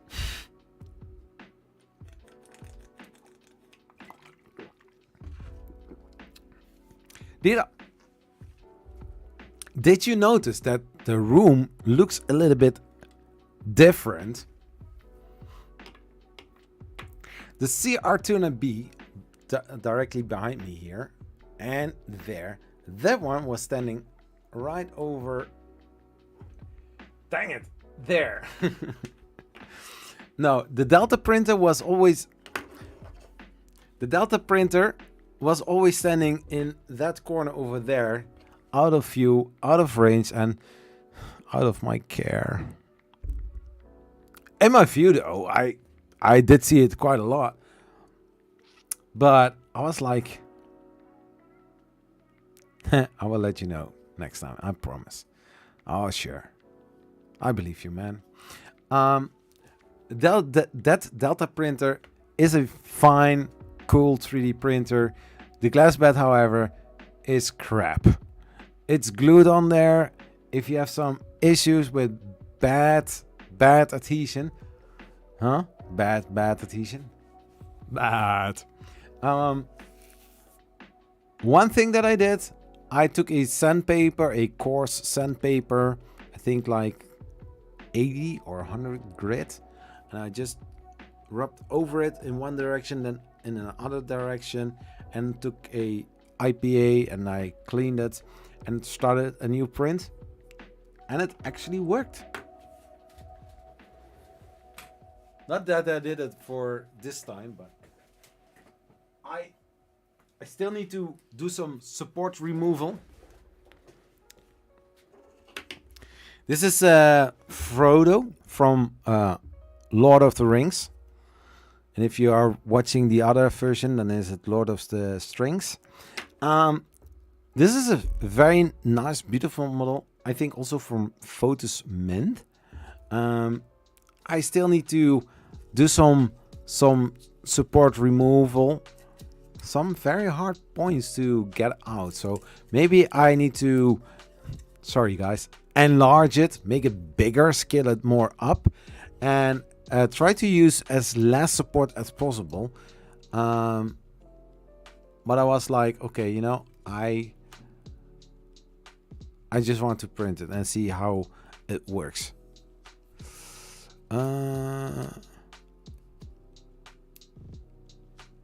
It's proverb, keep your friends close, keep your enemies closer. Yeah, or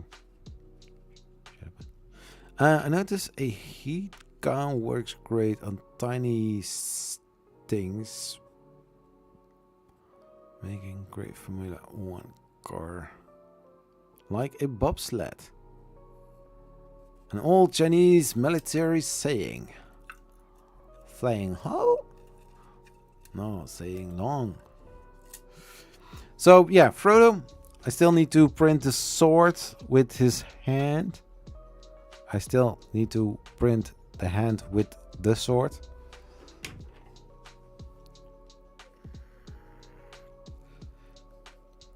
You get... I need to get more up. That can be arranged. Female body inspector.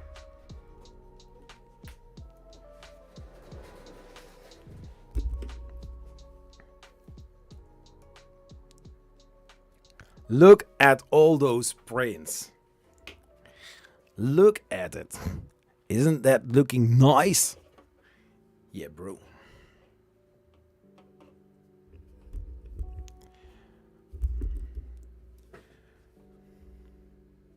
For some reason, it looks like the camera is a little bit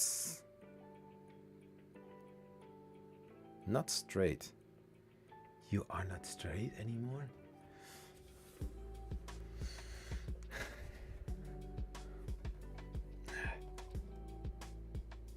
Something like that.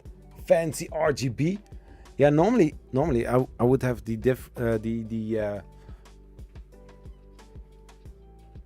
this camera, but the problem is I don't know if there are going to be some issues with the drivers.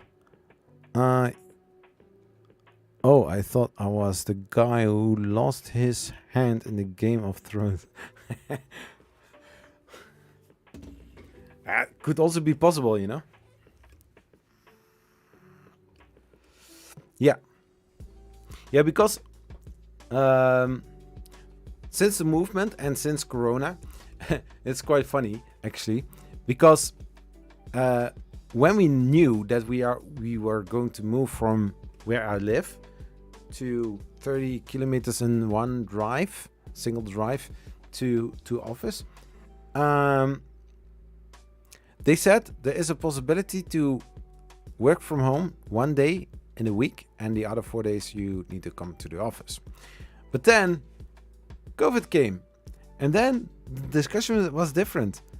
We are better off if people don't come to the office that much, just one time in a week or maybe 2 times, or depending on how much you want to come. You can also go just every single day if you want. And you know, I'm just going one time a week to the office. The other 4 times I'm at home, working here in the same area.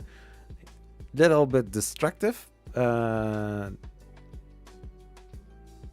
can do my work. In the meantime, I can also watch my printers if I put a print on, or do some little maintenance things, or you know, do what I need to do. And therefore, I have a fancy desk, a cool desk. It's 160 wide, I think, 80 long. No. 60 depth, and then also electric, you know, you can go up and down. So yeah, it's a very fancy desk. I didn't get it for free. Well, actually I did get it for free. If I still work for 5 years for the company and I will leave the company, then I don't need to pay for it. But if I leave after a year, then I need to pay, you know, some amount of money. And after 4 years or 5 years, it will decrease and you have the table for free. There's also a chair that I have with it. Because of ergonomic reasons, we need to have this kind of material.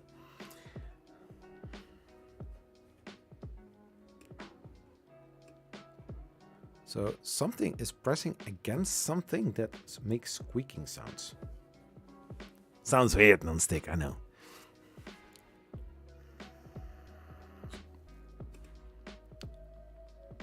I'm from the actions. You know, if you know me, lately I do more, you know, gaming and sitting and watching series. But if it is sunny outside, I'm more, yeah. In general, I'm always active. I am also always constantly, not running, but always on the move, doing things, finding some errands to do, you know, little tasks in order to make it myself better. I did notice, by the way, we have this central heating system in our house, and I did notice something. My room has a heater, radiator, I don't know how you call it, and I have it on. I have here a alarm clock with the time and also temperature, because sometimes I want to know how warm it is in the room, so that I can, you know, that I can see if I need to do something with my printers in order to, you know, avoid failed prints.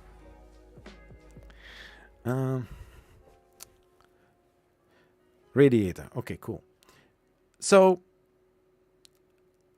in order to get it warm here, the thermostat, the controller for the heater is downstairs. It measures the temperature in the living room. So if there is reached 20 degrees or 21 degrees, depending on what you put your dial on, then it will stop heating, or, you know, keep it at the same temperature. Well, every single time when I was in this room, I went to my bedroom or to the kitchen, or downstairs to the kitchen, to the living room, I felt that it was really cold there. Not freezing, but it was, you know, noticeable colder. As you said, thermostat. And thermistor is something that you put on a 3D printer. Yeah, cool. So, all right, actually, I'm too much bent. So, I was done with my work, and I was sitting on the sofa, and I was watching or looking to the thermostat, and I was checking the radiator. I have, in the afternoon, I have made the there are some I don't want to say tabs. There's a knob, and if you twist it all the way open, then water flows through it, and then the radiator gets warm. So I did that in the living room. After a half a day, it was still cold, and I was like, how is this possible? What is wrong? So our bedroom is above the living room. So I went upstairs and I checked the heater, and I was like, but this room is always cold because we're sleeping here. No heater needs to be on. And I was like, what if all lines from the backside of the house are connected in one giant loop? Because my YouTube studio, my work office, is always warm, and I can control it however I want. Now, for example, since I'm here and doing the live stream, I turn it off. It's just something mechanical. You just like a water tap, you open and close it, something like that. But on the other side, the bathroom, of course, doesn't need to be heated, because if you are going in bath, then it's all warm, huh? And you are very short there, and if you're sleeping, you don't need to have that much heat, right? So I was thinking about it. So what if the bedroom heater knob is closed? Yeah. No heated water will ever reach down, because it is going in the same kind of loop, you know? It comes down, it goes into the radiator, it goes down, and then it goes, you know, to the other places. Just something like Christmas light, you know? You put it into the power socket, you twist one lamp, and all other lamps are going out. Well, the older ones, they actually did that. What's so cracking? So, it's peeping. Yes. In new houses, you should have something like one line is going from the top to the bottom, okay, and as a T, one goes out, and from the second line, one goes out to the radiator. So if you close the radiator, yeah, the hot water is still going to other places instead of, you know, if I'm going to close the heater above, then downstairs it's also not getting warm. And I thought, let's try this theory out. So I went up, I opened, I opened the radiator in our bedroom, in the bathroom, and I waited for 15 minutes. And I felt downstairs in the living room the lines, and I felt that one of the lines was getting warm, and I was like, there you go.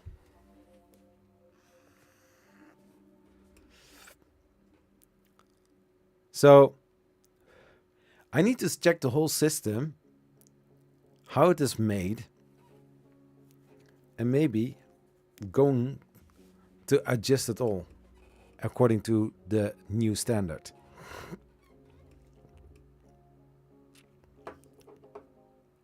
Because this house is built in 1972. Yeah, normally it would do that. No, we don't have a thermostat on the radiator. It's just a tab which you open and can close.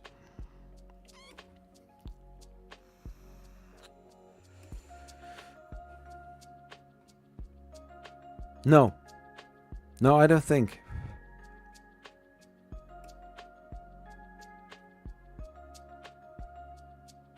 Because every single time when I'm open, there is this little ventile, little thing. If you twist it, then air is coming out, and then if the air is all out, then you get some drips of water, or actually an whole, you know, tiny stream of water.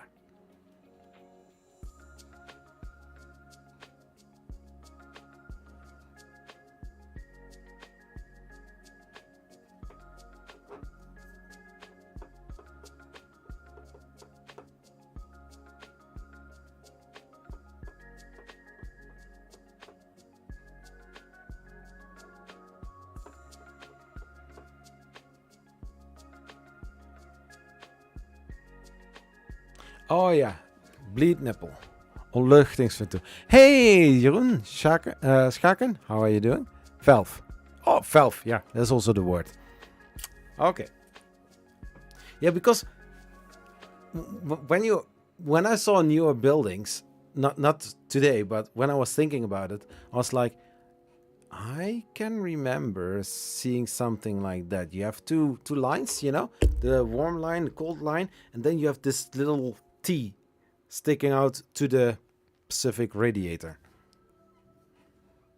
Whereas you get just one giant series, you know, it's just connected to one. And if you are closing one, then the rest of the heat, hot water is staying there. Because the whole line above was cold.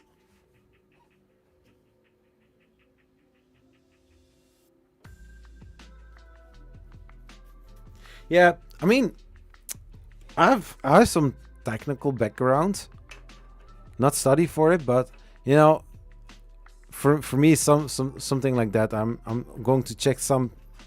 I'm going to check. No, I can look at it and I can maybe figure some things out. That is how I usually also work with my videos. Parallel versus series, yeah. Yeah, you have two main lines, you know, and then everything, you know, that needs to be hooked is going to be, you know, it's going to be splitted, teed. I don't know how the English word for that is.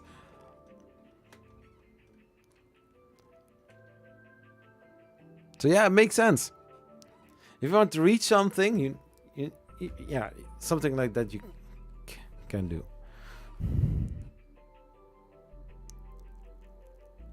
Oh, by the way, Can you see what I also see? I can see a Bruce Willis, a John McClane. Yeah, I have painted this some time ago.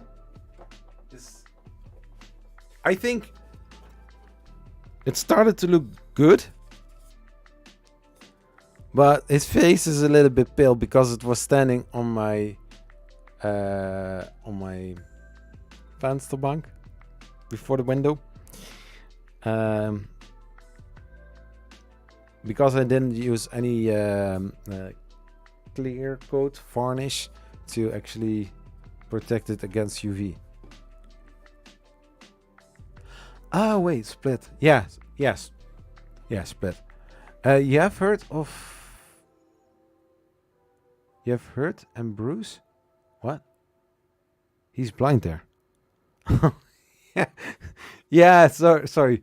I wanted to have the right pencils to actually, make that white and then put some, eyes in there.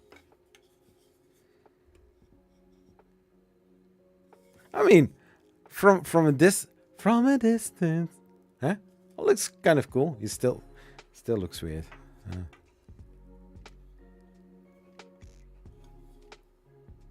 Well, actually, I should be able to scrape it right off.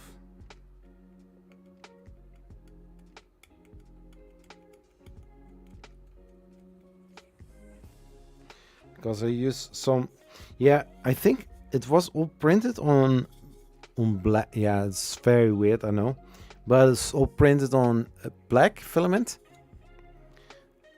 So if you ever go, yeah, that's still not looking nice. Still need to be repainted.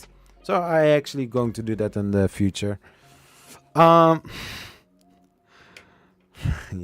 jokes. So if you are going to paint models, please use not beautiful, gorgeous filament that is expensive because of this shine, because of this silk. Use standard filament like gray, like white filament. That is actually better. He's apparently in critical condition.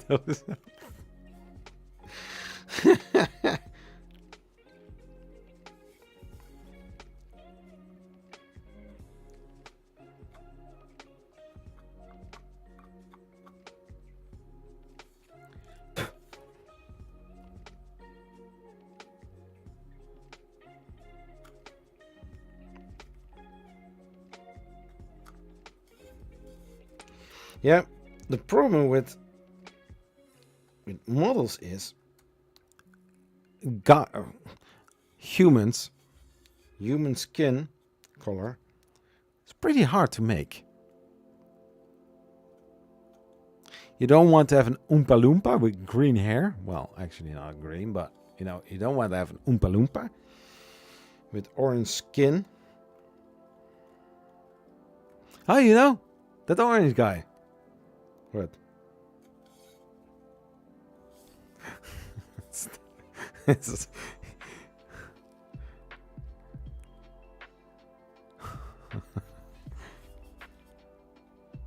Oh,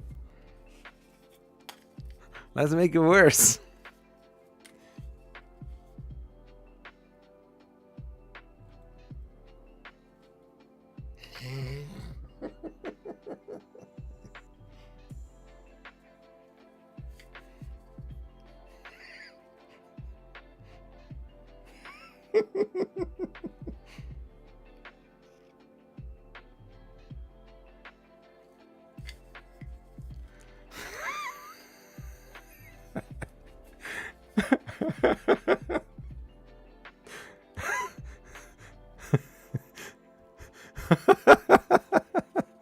Oh my god. The problem with eyes is if one dot is a little bit weird, then it's like, there's nothing wrong with my eyes. Sorry.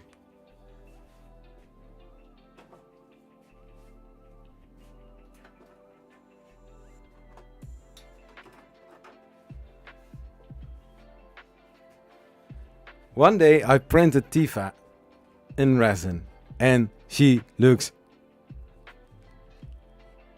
freaking gorgeous. Cool, eh? Very smooth. Tiny.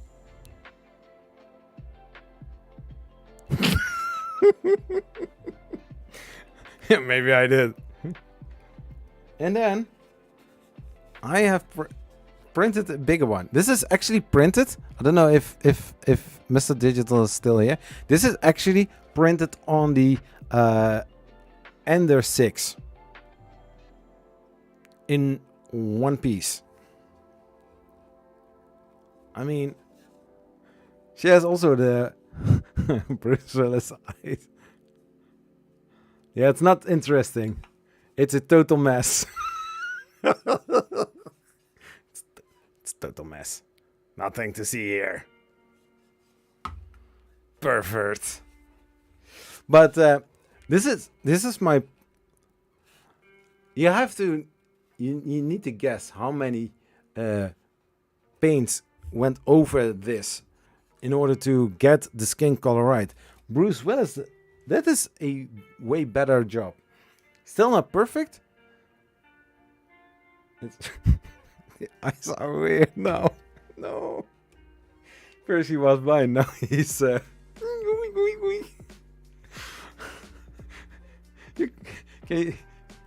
mean, if you look at it from here where I'm standing, I don't know on which kind of device you are watching this stream. I can already see it. There is something off. No, but actually, this isn't the best paint job. But for example, the shoes, they are looking nice. Also the skirt, I try to mimic based upon images that I saw. Not the ones on different other not suitable for work pages. But I try to get the skirt as much realistic as possible. And it was also my first paint job to get it right. But I mean, here on the back, I don't know if you... Oh yeah, here. You can actually see a little bit orange.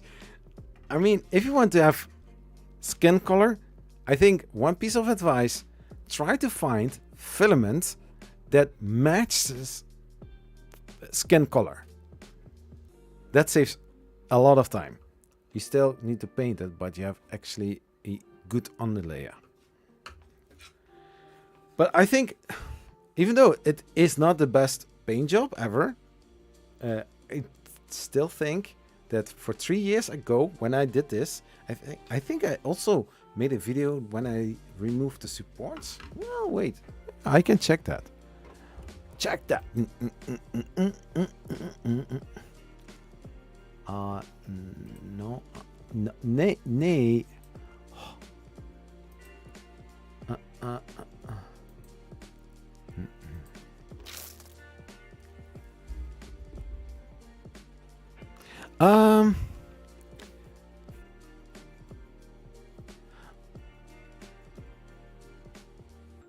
Oh yeah, yeah. But when I use this, I try to use normal acrylic airbrush paint. The downside of airbrush paint to use it with a normal brush, well, it's very easy to, you know, brush large parts of skin. The downside is if you are mixing two colors like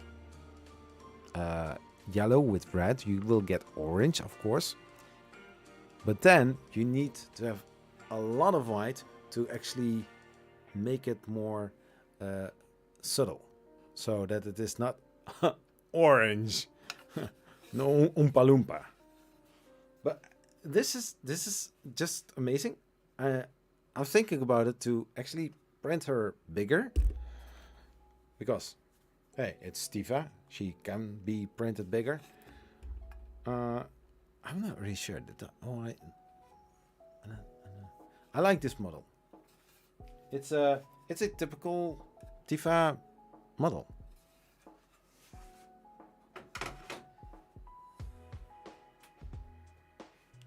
I'm not into politics, but I think that this dude was looking fun to print. Also on the Ender 3, Ender 6. When did I print Tifa? You might ask. Well, I'm going to tell you.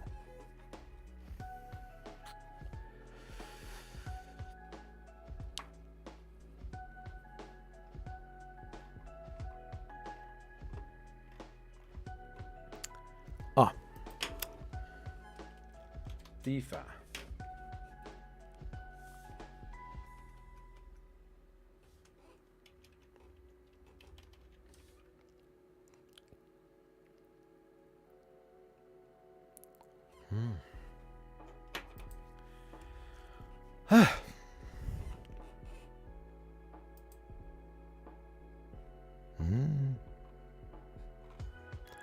Oh wait, I'm going to my page.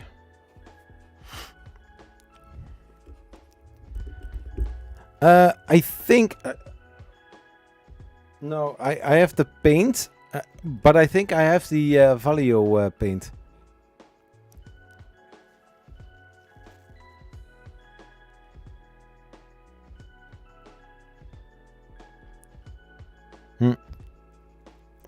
But yeah. Oh, you found it? I use it on my Catan figures. Oh, that is cool. Oh, but you Nonstick, you found a video? There was a video where I thought, well, you know, I'm just going to remove the support and just have the camera standing back on next to me and let a time lapse, you know.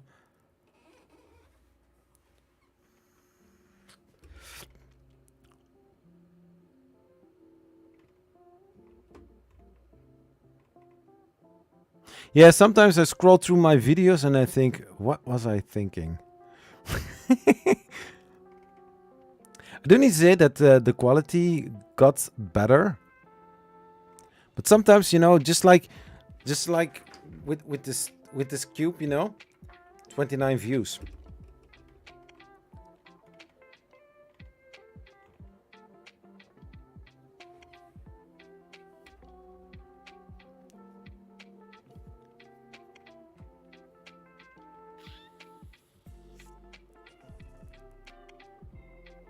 Oh no, you said about 18 months ago.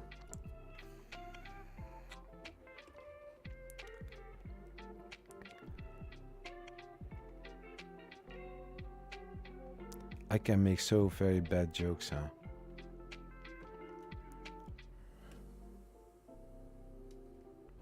I'll show you what I see. Here.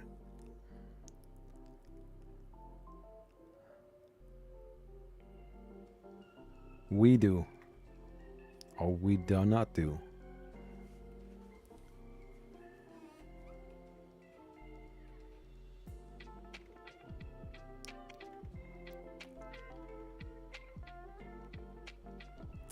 Look what we have here, the Artist D, the JG Make Artist D. That back then, it was the Kickstarter campaign. Kickstarter campaign 3D printer. Here, oh here, as we didn't see it before. Out of this Earth, the Mars. You know, when I made a lot of these closer look videos or news videos. Oh, here's the spoon, by the way. The fun part is some people saying, "Oh, you are commenting about a video about the 3D printer which you actually did not have. Why would I spend my time there?" And I'm like, dude, I don't know, but many of those printers I have. This is the Mars 2 Pro. I've got it. Something else? Yeah, so the Algo Jupiter that came out just this year.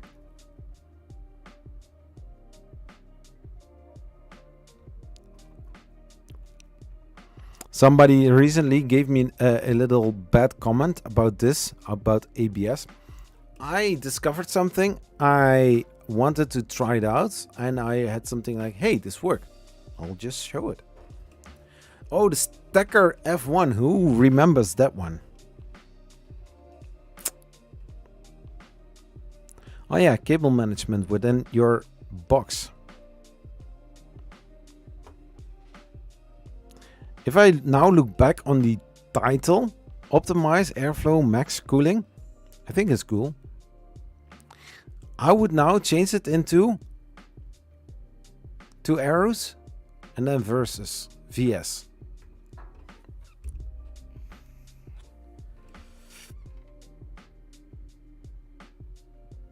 Oh, the famous CR6 SE spool holder.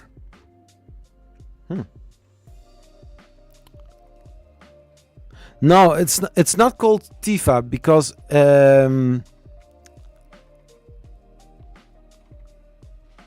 I think it's a really while ago. Oh, here you see the transition from the normal thumbnails here, the older thumbnails, into the really older thumbnails.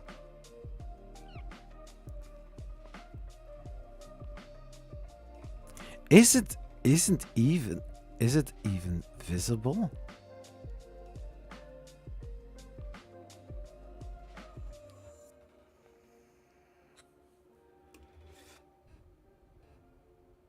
Tip: if you want to get figures with a lot of open skin, buy spray can and flash color. I've got an airbrush, a decent airbrush with dual action.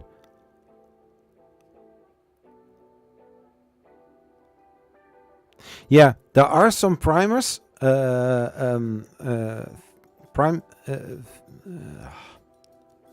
Yeah, filler and spray cans. I have heard about it. People saying that. I think it's good that I'm going to actually buy it within a few days, weeks.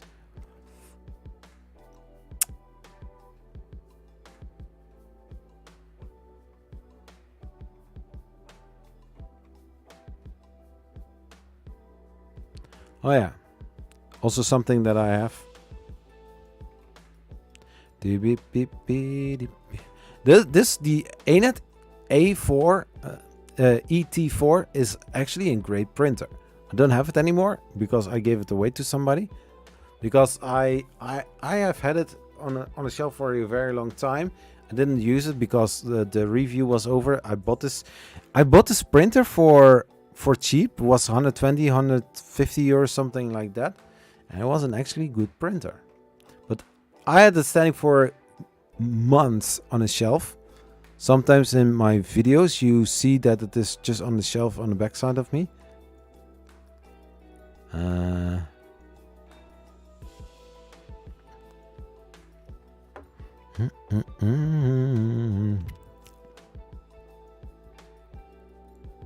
Yeah, I spent a live stream on that.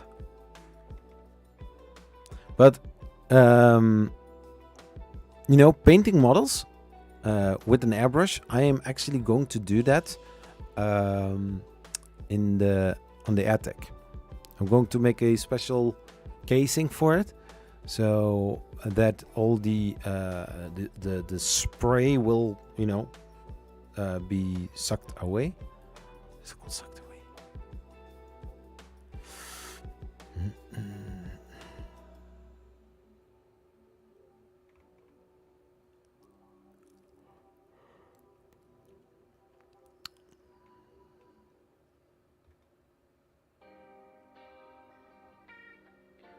Yeah, it was a live stream. Here, where I was talking about the Creality and the 6 hot end heats up during startup. 2.1k views. So this guy had this problem. I recreate the problem, the issue. I saw what happened. I said what should be done. And now also other people benefit from that same thing. David, Tifa was a live stream? No, there wasn't. Well, at least I cannot remember. I see clearly. Oh yeah, there we go. The forum. Oh yeah, that was cool. I never really had an interview or did an interview, but actually, the woman behind the J1, the J Labo, I was in interview with her.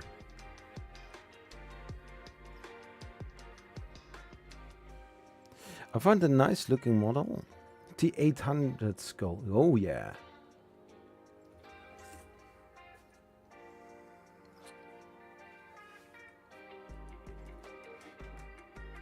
There is actually this is why I like these kind of live streams. I don't understand. Sorry, chat.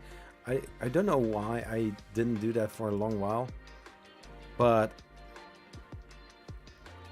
check this out. This is printed with, I believe, the Biofusion filament, Quicksilver. I mean, it is shiny.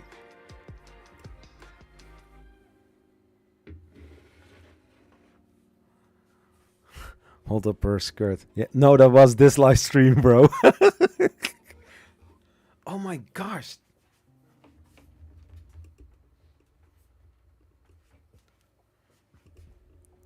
Ah, the cracking sound is gone. Cool. Oh yeah. So live stream. Here are the live streams. These are videos. So in a live stream,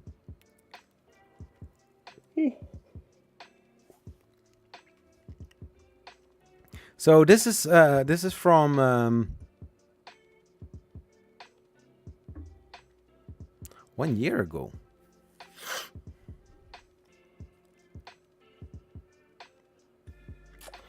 Yeah, how long? This is, by the way, this is printed on, if you are interested.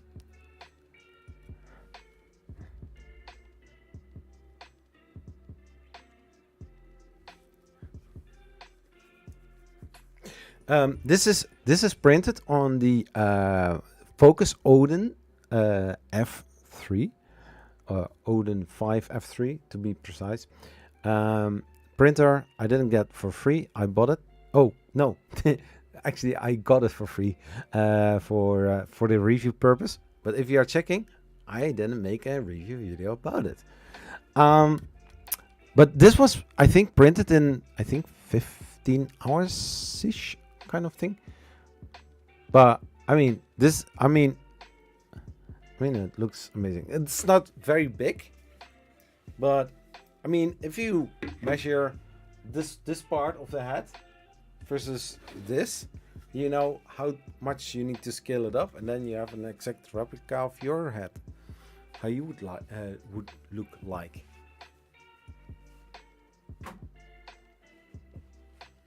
Yeah, it's cool. We are streaming for now 4 hours, and I'm not even playing Minecraft.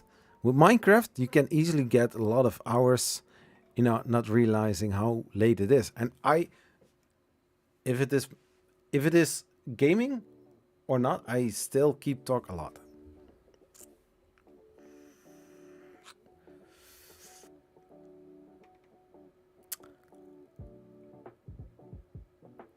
I think here are the LDO stepper motors. 3.8k views for it.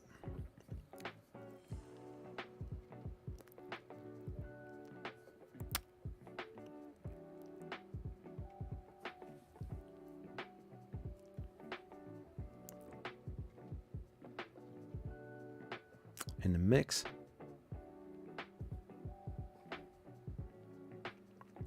So these were the live streams. These, you don't see anything. These were the live streams that I did on Twitch. By the way, this was how my studio looked like.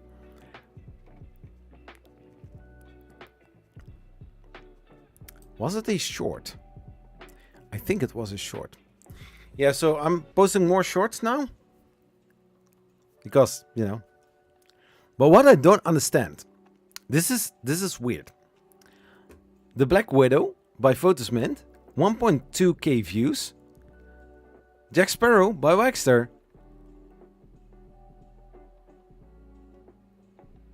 Oh, here's that primed. Oh, wait.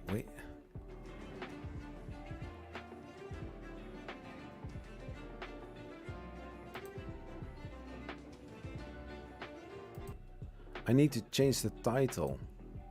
Oh, no! Dang it!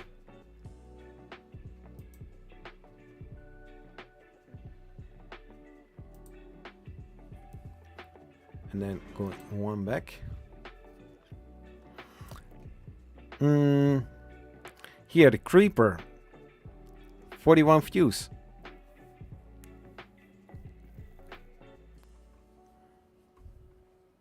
I'm wondering how this whole thing with shorts work.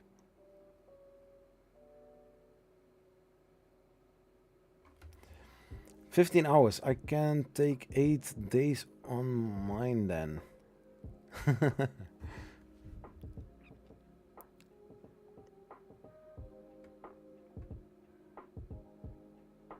Somebody else was bashing this video. So the title back then, or a few weeks ago, was what do you think about this? And then somebody actually gave their opinion about what they were thinking. It was like, dude, why? Why are you telling me all of this? Oh yeah.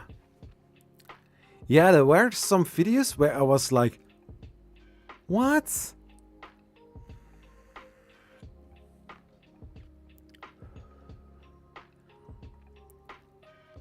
One time I posted this one, and then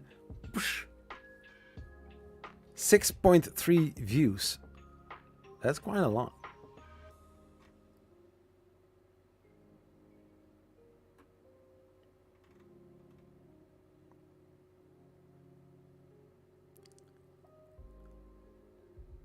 Oh yeah, that ain't it. Then maybe it is a video that is hidden and only I can see it.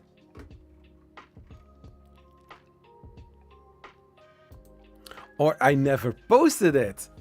That can also be the thing.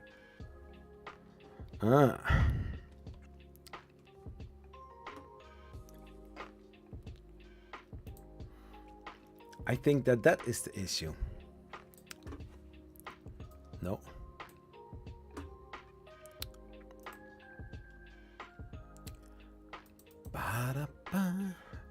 Hey Chad, how are we doing?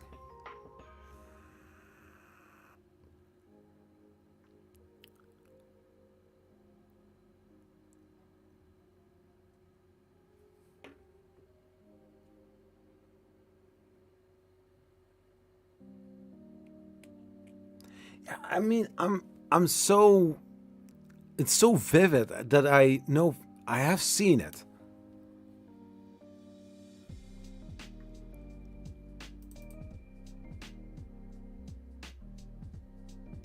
I actually never made a video about it.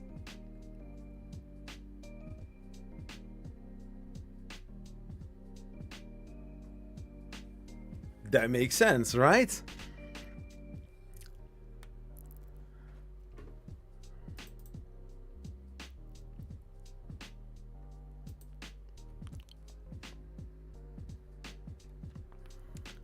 So,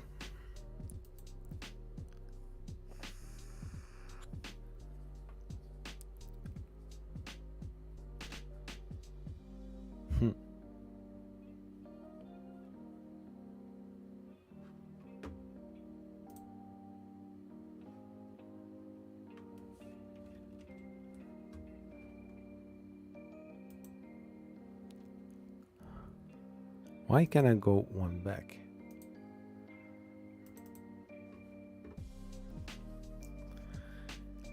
Many of the trial and errors. And if you look very closely, you see the ET4 standing right here.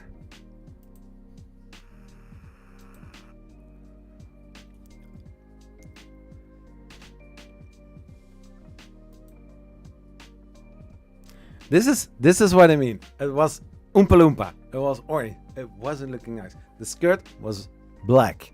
I was like, nope. Nope. Not going to be it. I have never actually made it into a video.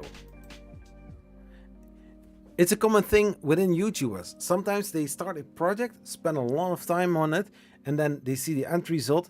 I have heard Mr. Beast is also one of those guys. It actually never made it to YouTube. I mean, this is a I don't want to say normal size. This is actually, I don't know if I still have the print.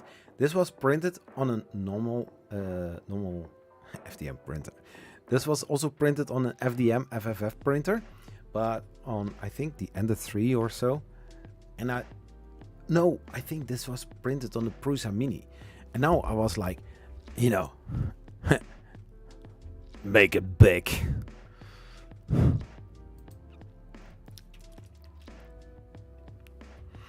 I mean, there are still some layer lines, and I get it when people are saying, yeah, well, your prints doesn't always look that best, you know. I get that, but my intention is not to get perfect prints out of my printer. My goal, my thing is, I want to get prints out of it and have fun with it. I'm not saying play with it, you know. Sounds really weird. Oh, messy.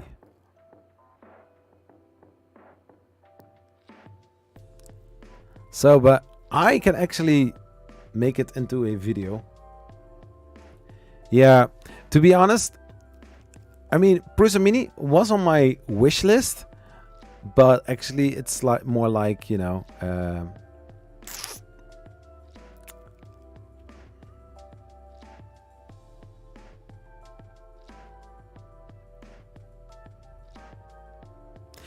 the problem with you know, if you want to send, I mean, grinding some filament away of the layer lines that are the remains of support, I don't recommend using PLA for that, because if you are grinding a little bit harder or a little bit faster, your sandpaper will clogged up, and because of the friction, and you don't want to have that.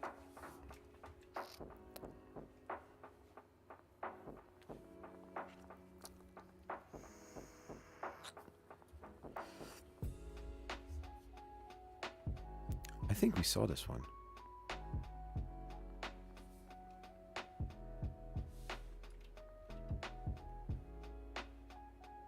Yeah, so this was in the period that I was still in the living room, and I think the workbench was at, you know, just sitting height.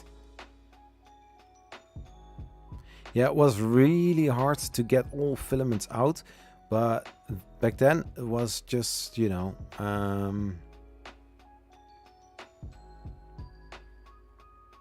this one, yeah, 2 years ago.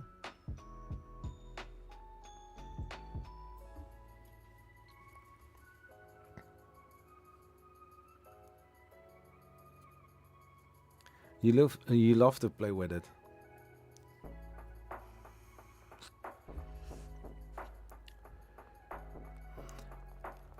I mean, from gaming perspective, I think Tifa is one of the prettier females in gaming.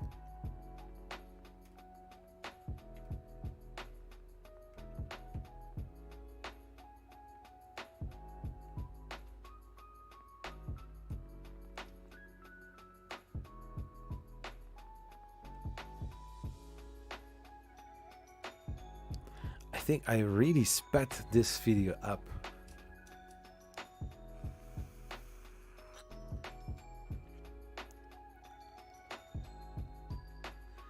Yeah. She had a lot of stuff between her legs. I mean, plastic.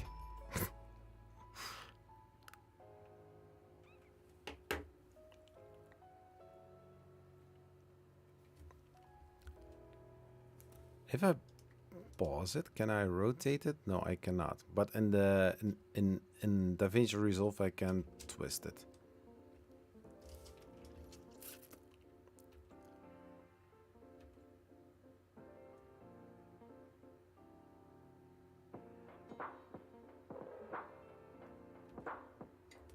Yeah, cool. So the reason why you never found it on my YouTube channel is because I didn't upload it or didn't actually make it into a video. So yeah, I mean, for example, if you have legs and the angles are like this, you don't need to have supports. If they, you know, meet each other there, you only need to have support for the skirt. Back then I didn't know that.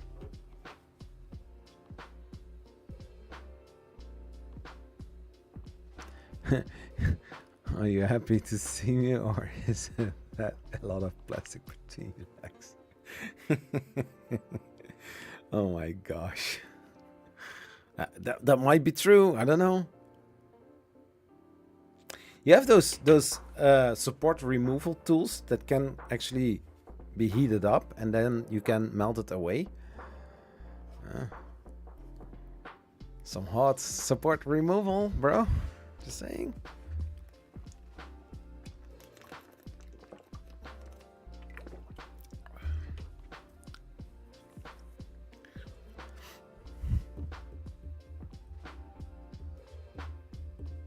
I can measure how tall Tifa is, because I think that this one is printed on the Ender 3 and the 6.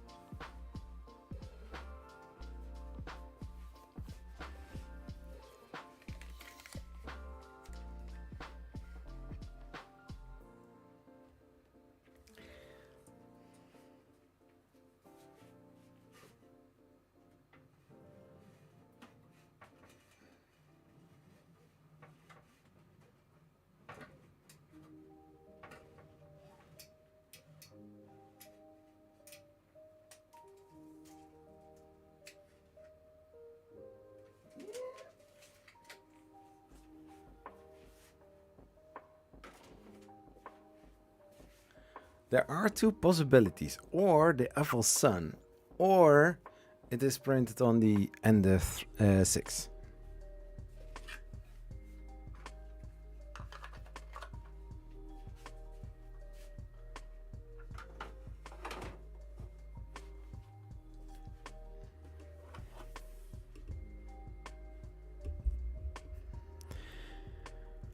It's hotting up in here.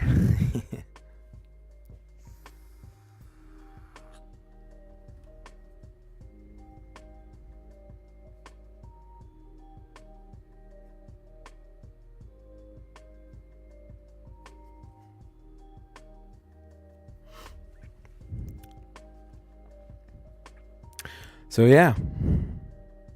No, I also want to do more paint models.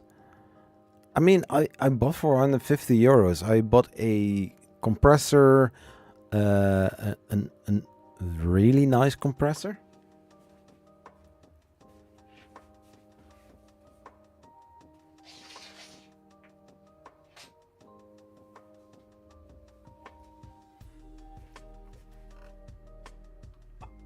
I mean, this is a decent air compressor, right? For airbrush. And a dual action airbrush. So if somebody is getting too hot, then I can always cool it down, you know. No, just kidding.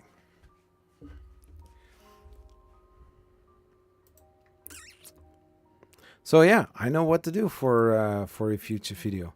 Currently 5 people watching. Still watching after a 4-hour and 21-minute live stream.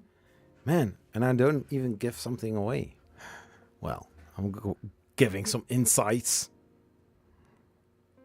Making bad jokes. I always make bad jokes. Well, I'm not laying in my bed. Is it still a bad joke?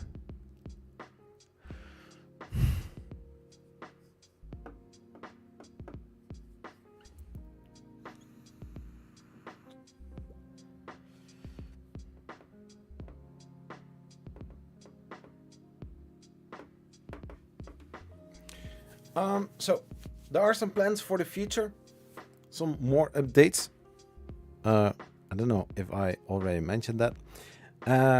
Some printers are going to be refeatured on the channel. One of them, good bad jokes.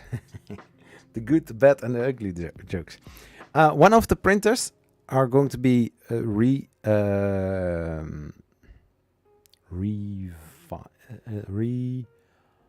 how's it called? I'm going to spend some videos on the Easy Treat X1 3D printer, the smallest printer that I have.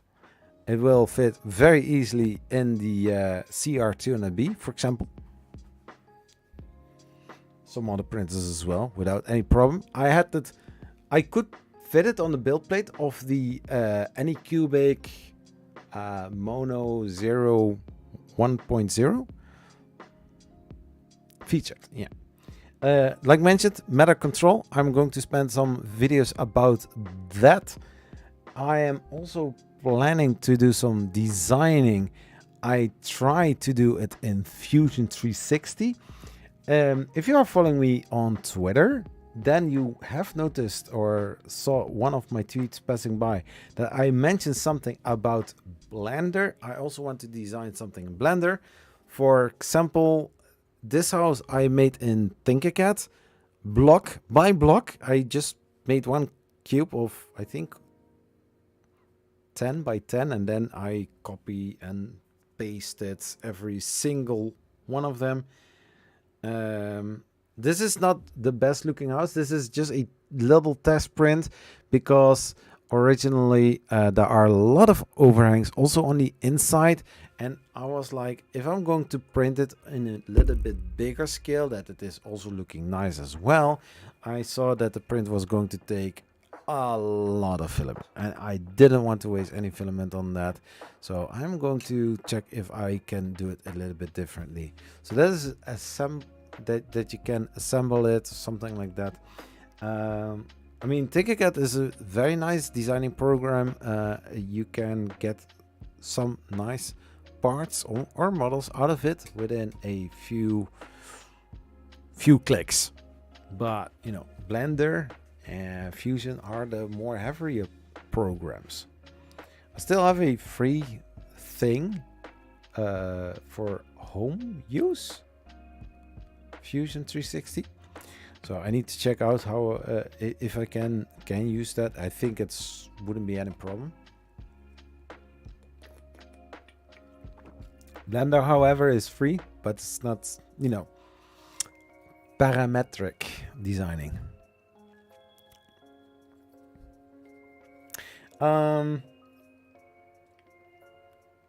Also, the GTEC A10T is going to be used again.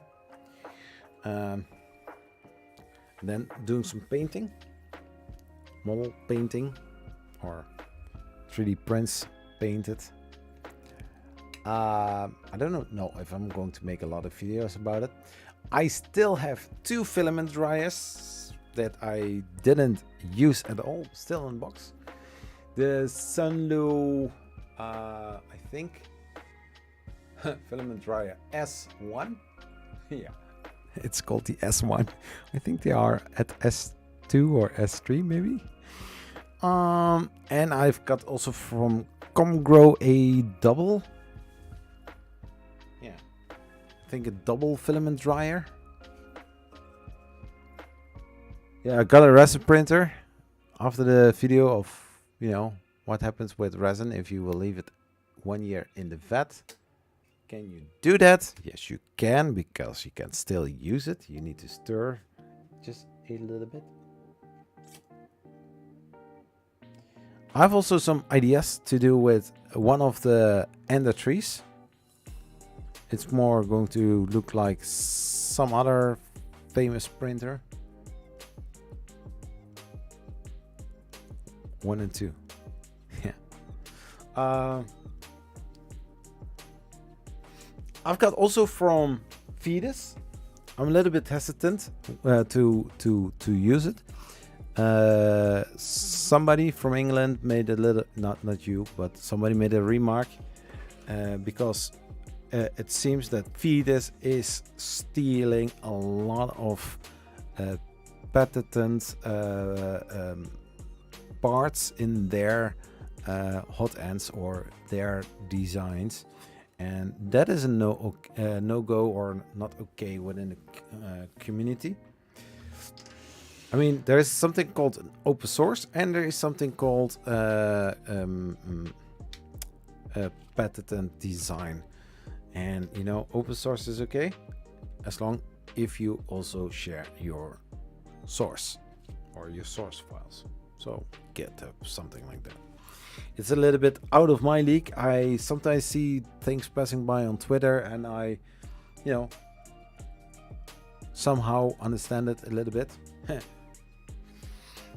But you know, like patents, I mean, you have the material. Try to figure something totally new out. One time I shared an idea with E3D. I never got a response on that. I mean, we have a 3D printer, but it still acts like a 2D printer, stacking each layer on top of another. I want really to print planetary systems. So, yeah, I don't know, but I want to see prints being able to be printed like zoop and then high and going to the next point, and then, you know, doing its thing without that the whole hot end is in the way, because that is the only thing that that holds the true 3D printing back.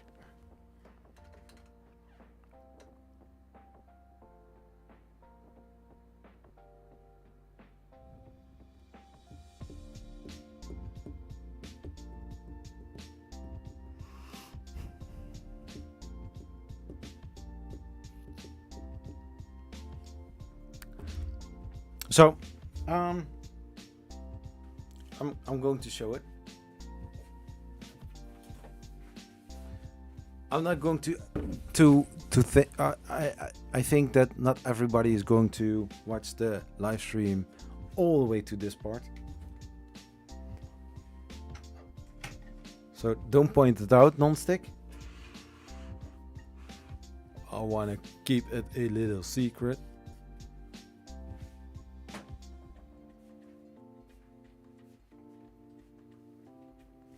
So somebody from Germany sent me this from Fetus.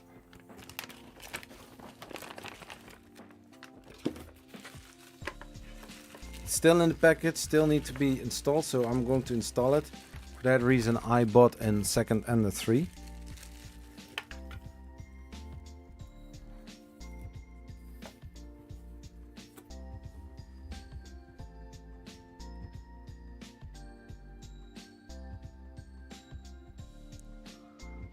Tiny Revo style hot end.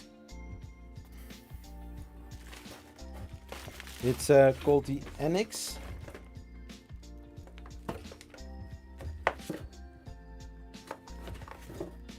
Something like that, I don't know.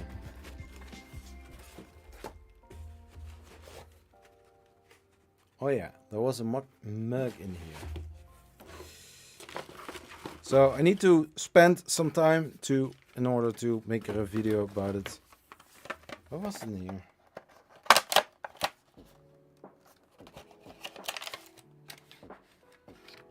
Oh yeah, USB charging cable.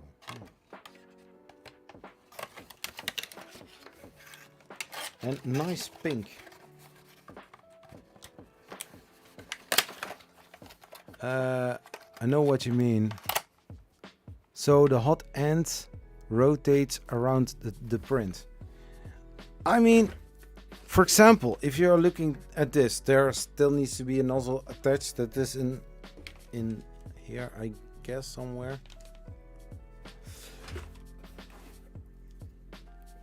So if you're looking to this hot end, it is tiny. It still looks massive. There are some angles that you cannot cover with this. So you are still going layer for layer, higher and higher.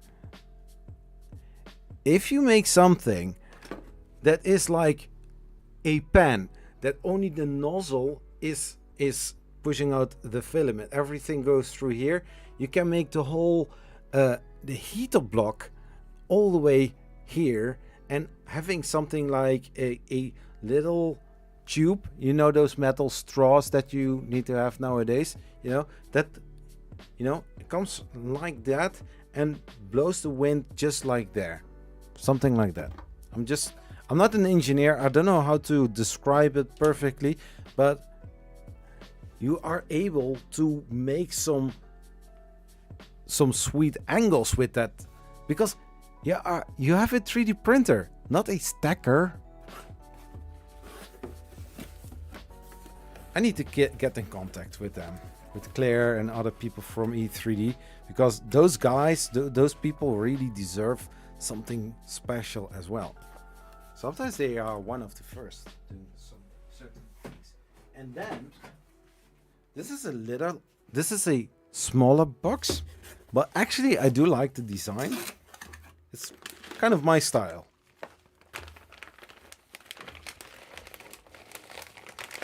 And this is also one of the things that I might want to use on my Creality Ender 3. Why Creality Ender 3?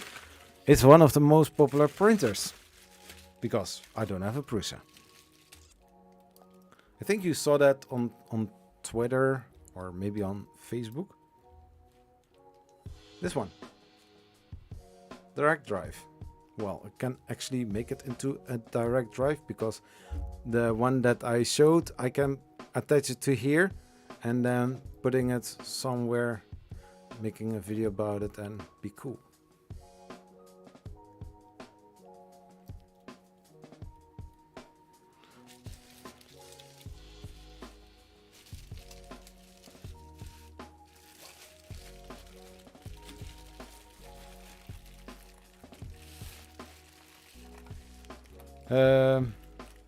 I sent you a message of something that you can do.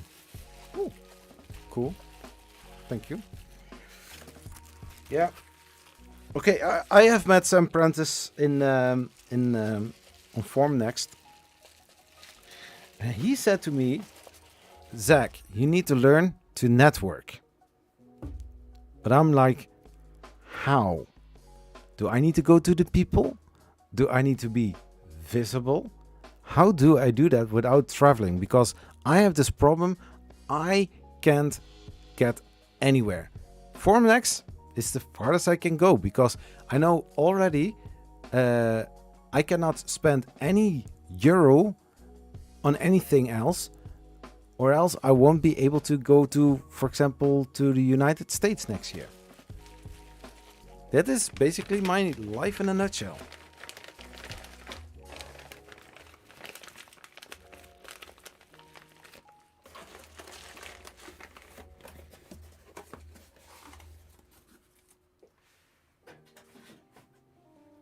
So yeah, basically that is one of my goals for 2023 to. That's so odd. What? What's odd? Yeah, how do you network with brands, with companies? I post something on Twitter for, hey, I'm going to do a giveaway, and then tagging some brands, asking, hey, do you want to participate? Do you want to sponsor? Only Polymaker says, oh yeah, well, cool. Just do one spool, you know? Okay. Because yeah, if I'm putting my own money in it, then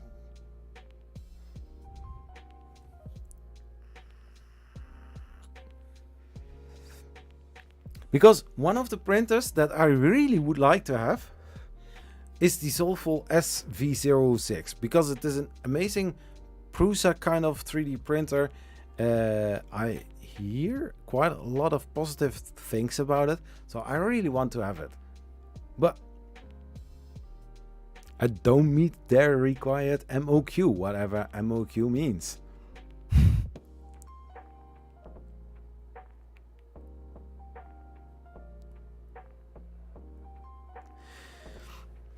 I'm not a shy guy. I can walk to people and start a conversation about different kind of things, especially related to 3D printer.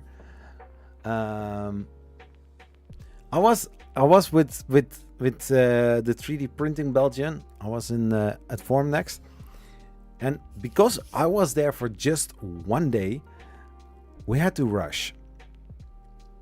I saw Joel standing on the booth where he did this video about the Captain America shield, you know, and he was just drinking his Coke, and he was in a conversation with somebody, and then I was looking at him, and I was like, I'm not going to do the same thing I did last year, you know, thinking, oh, he's busy, I'm not going to disturb him, you know.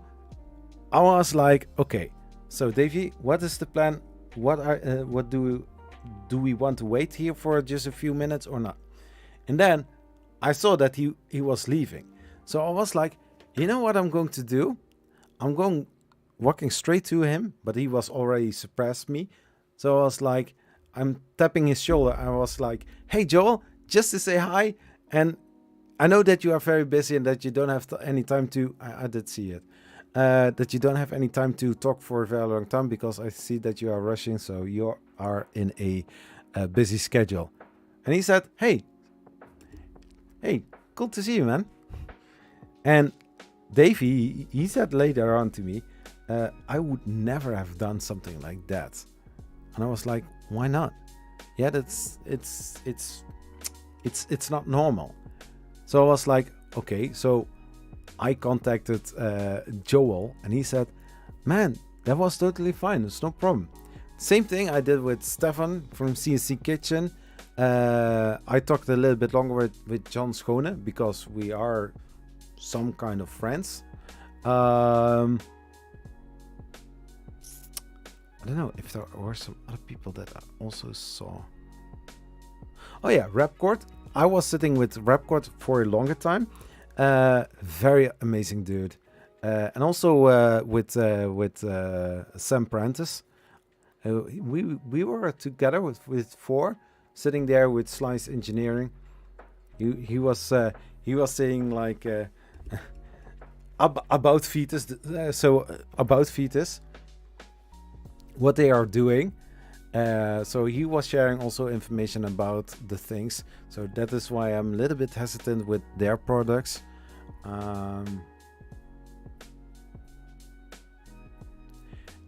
And so for that reason, I have a Mosquito hot end, and I really didn't use it. And it's sitting on my Voron that I don't use, because I don't want to go all through the dialing and of the Voron. So yeah.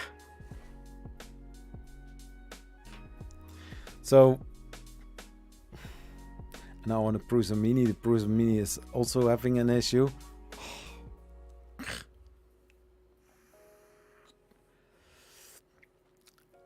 Anyways, I see that it's 2:15. Yesterday it was almost 4 o'clock. Now it's 2:12. 2:12. I'm not really tired, but I'm still into talking, you know.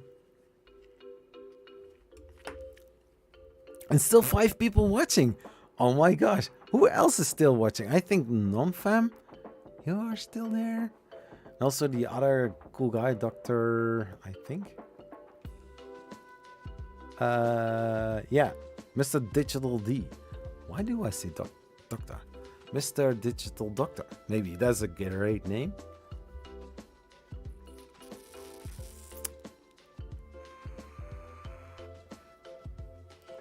It always had issues. You mean fetus?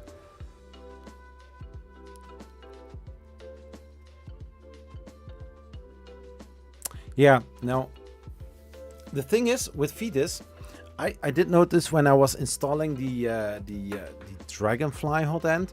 It looks amazing, looks very cool. The Lightspeed said to me, Zach, get a better hot end because they are stealing from other hot ends. For example, Slice Engineering. Oh yeah, Bruce Mini. Because this Stephen Lightspeed, he arranged with me with Slice Engineering a complete mosquito hot end. And as you hear already in the name, there are some similarities. Dragonfly, mosquito, both insects. Why? Why are they doing that?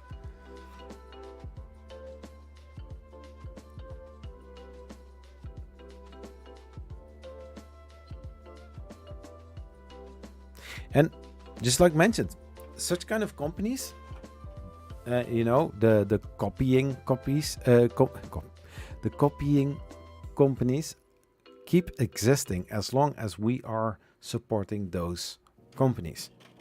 So for that reason, I'm like, am I going to make a video about it and say what I think about it, how amazing that this hot end performs, so that my viewers are actually buying it, so that the company will still be good?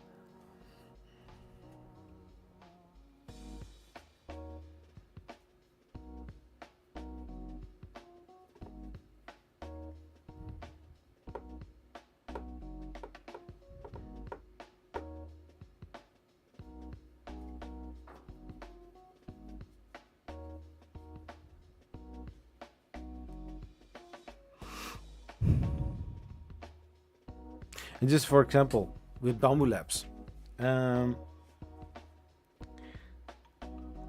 mean, I made a little mistake by not going into the Kickstarter campaign because I was lacking 200 euros, something like that. And I was like, I'm going to buy it retail, you know. And now I'm seeing the price and I'm like, sorry, fuck. Why did I wanted to wait? Because with the spare money that I got left, I was like, you know, I'm going to buy the QD Tech X Plus, 800 euros, and 200 euros for, I think, filaments or so, or some other stuff.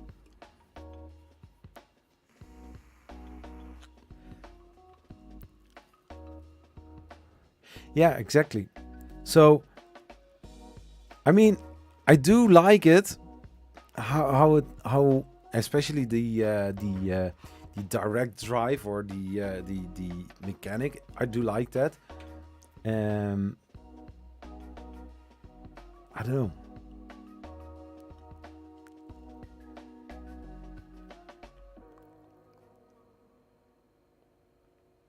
Because especially I'm a small creator, content creator on YouTube. So for me, I want to do the good thing, making sure that I am supporting brands, but not brands that are stealing from others because they just do without, you know, without hesitant.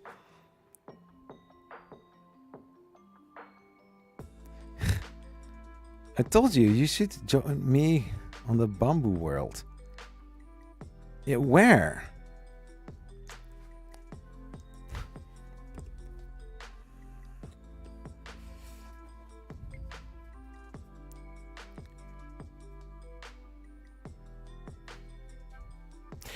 And the other thing is, I have two passions. I have passion for 3D printing, and I have passion for playing games, Minecraft stuff. But with Minecraft, I can put my mind on a on the go. That I can just do my thing.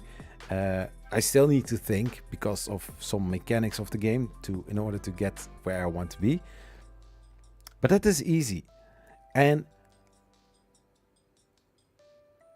it's during the evening. So that is why I set those schedules on the Monday, Tuesday, and Wednesday. That way, it doesn't interrupt anything that I normally would do on the evening. Because in the room where I'm sitting now or standing at this moment, next to it, my kids are sleeping.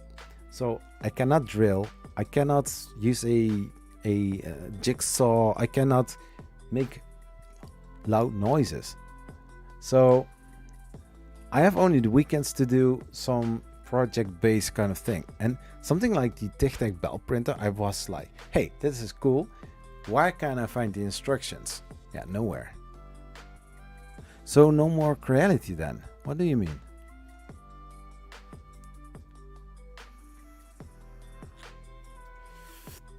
And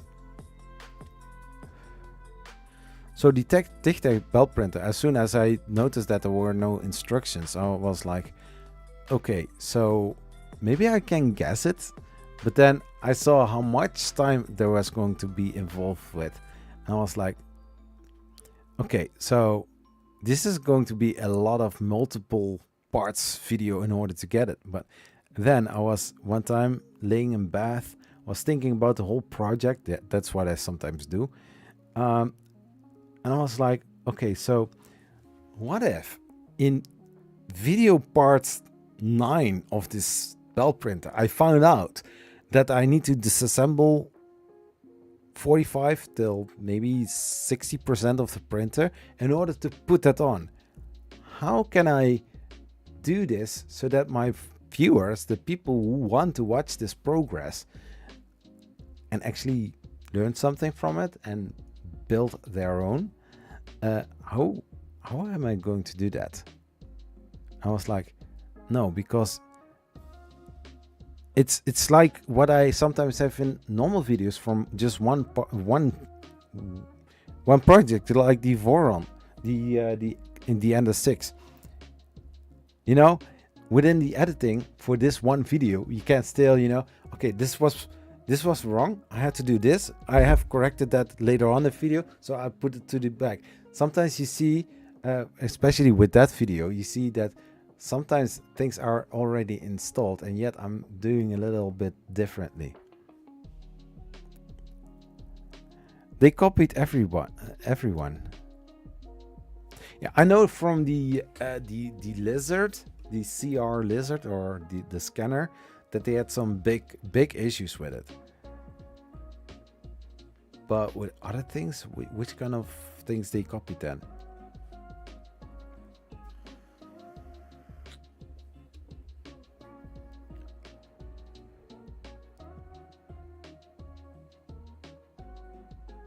I mean, there are some mechanics like there are some mechanics within a 3D printer, yeah, whether you like it or not, that it's unavoidable to copy it. I mean, for crying out loud, Prusa still uses click wheels instead of a LCD touchscreen on their FDM 3D printers. Also the new X1, amazing machine, but still just a normal display and a click wheel.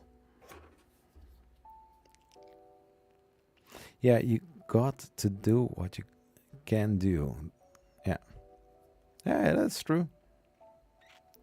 So during the weekends, sometimes, nowadays on Saturday, the youngest, she's dancing for 1 hour. The other one, in the meantime, she has bowling for 2 hours, and in the first hour, the youngest daughter is doing dancing. So the Saturday, just like this coming Saturday, it's going to be bringing the youngest to dancing. The oldest is going bowling, and at 3 o'clock we have a birthday party. P1P, not the X1. What about it?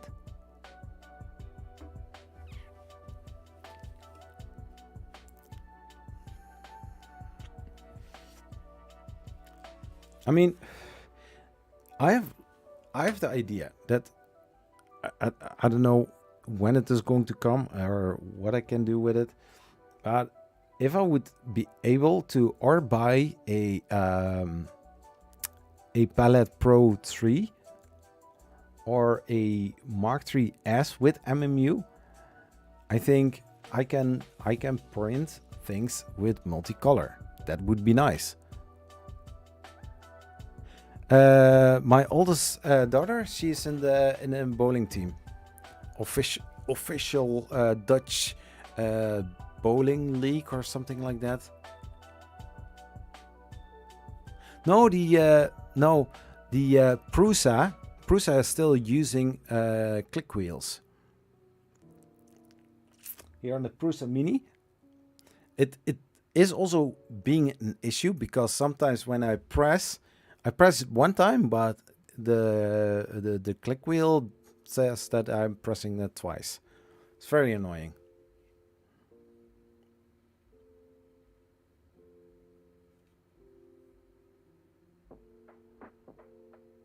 Half 3.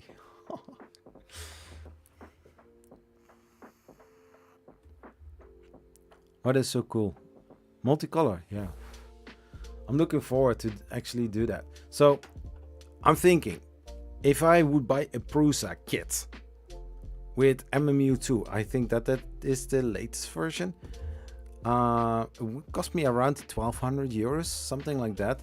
It's at least cheaper than a Bamboo with AMS, because that is almost 2 times a MK3. So yeah, because I mean, with that one I can print one color more than I can print on an IDEX printer.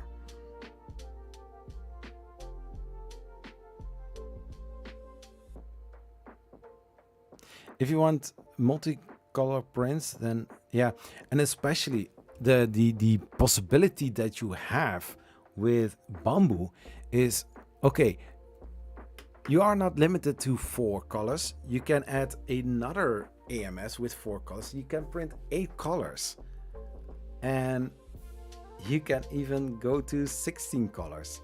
So yeah, like Wilco have a nice snowman penguin like models.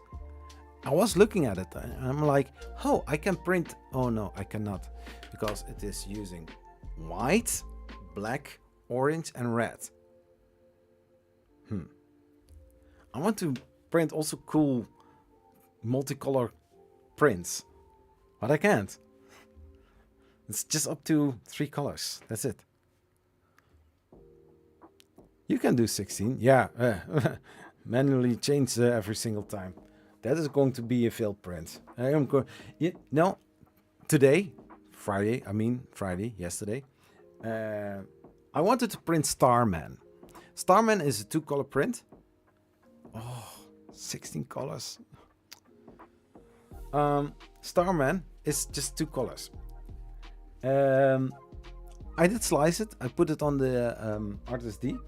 I started printing. It did seem okay, but it went wrong. At, I think, layer height 9, it asked to change filament, and I was like, No. Something went wrong. Yeah, you can do 16.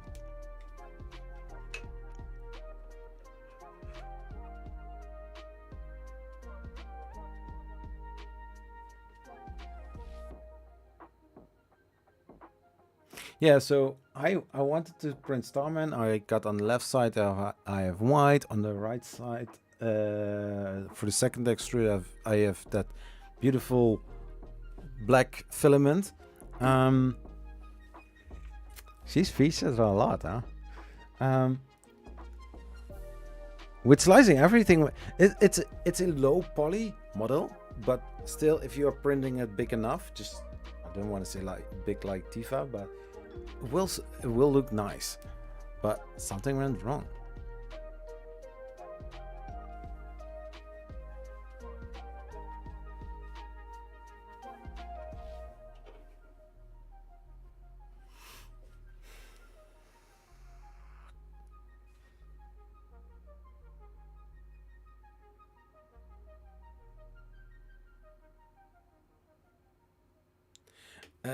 And you can send prints to the printer via Wi-Fi, and it has a camera. Yeah.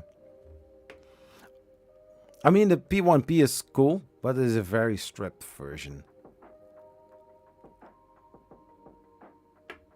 But if you are looking to the features that the okay, it's more expensive, but if you are looking to the fancy stuff that it has. Yeah, I know, but that means that, or I do have a Bamboo Labs maybe next year, or I am not going to. I'm going to US. Going to the US means that I will be at places where I meet also a lot of other people, other companies and brands, and so doing networking. But I see some people are doing both things, and I'm like, how? I need to learn a lot, right? I know that. Yeah, it's what they call here in Dutch. Je kan het beestje niet veranderen. You cannot change the animal. I'm not saying that I'm an animal, but I've learned in the past not to save money. I didn't get any pocket money. I was terrible at money. So sometimes my money spendings, I don't want to say that I spend all of my money, but I will keep in the same circle. That is also one of the, no, I don't want to say it's the one reason why I'm doing YouTube, but I try to find another way to earn money, to do extra things for my family, but also try to be my own boss and, make the living out of it.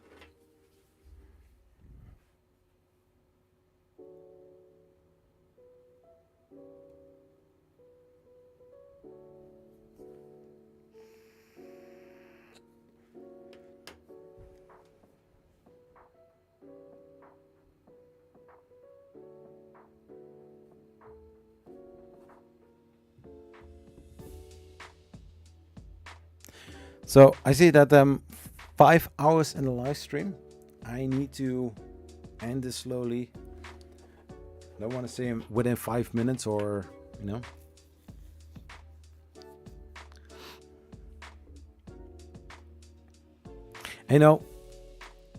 let's say it like this. I do like 3D printing quite a lot. I do like also gaming. But I have noticed that if I'm more focusing on gaming, I don't have the urge like, oh, I need to, bag with this company, or why does he get this and why don't I get it? To avoid something like that, I took a 2-week break of making videos because I also had this little depression going on again. I know that there are some things that I need to change in order to see growth, because last year I grew with 120, 150 subscribers each month, and now it's just 60, maybe 80 per week. So something changed. So I need to figure out what was different last year, because I think the videos has improved this year. But then I cannot really compare it because last year more people were at home because of COVID.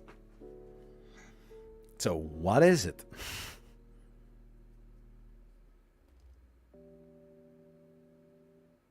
Yeah, exactly. But then you see, for example, I backed the Kickstarter campaign of the Jade Labo J1. I know what the original name is. I had the interview with her. I have heard things. It is an amazing printer, and I backed it from day one. I was one of the first to back this Kickstarter campaign. And then after 1.5 years later, you see this little advertisement. We are looking for content creators that want to try this printer the first time, or as one of the first. And I'm like,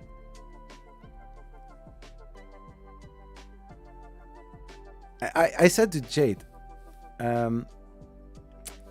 you know, there are some creators that actually say in their video that they don't want to make review videos about Kickstarter printers. I never made a secret of it. I don't mind Kickstarter campaign printers because there are some brands that actually make decent quality printers. Why would you send something like that to people that don't want to do Kickstarter campaign printers? If I say I don't like this concept, I won't do it, then don't do it. Very quick, very plain and simple. But there are already some people received the J1 and making videos about it. I need to wait for two months. So next week, I'm going to do my thing, what I usually do, and try to focus on myself and try to beat the YouTube algorithm. If you like this live stream, you haven't... Oh, I have 7 likes watching, so that's good. So if you're rewatching this live stream, then hey, subscribe, hit the notification bell. Next week, new video. I hope a new video, because I'm not always sure to post every single week a new video. I've got some idea.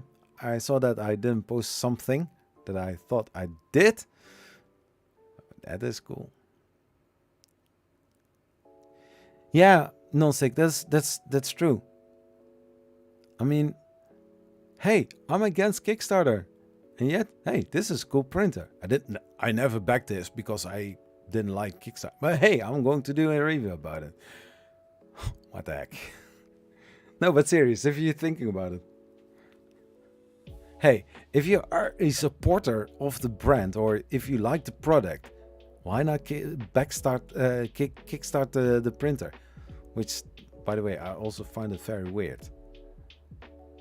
Bamboo Labs sent several people a printer, and then they backed the Kickstarter campaign. Why would you want to have 2? Or one is going to be sent back and then come back as a refurbished in a giveaway. Think about it.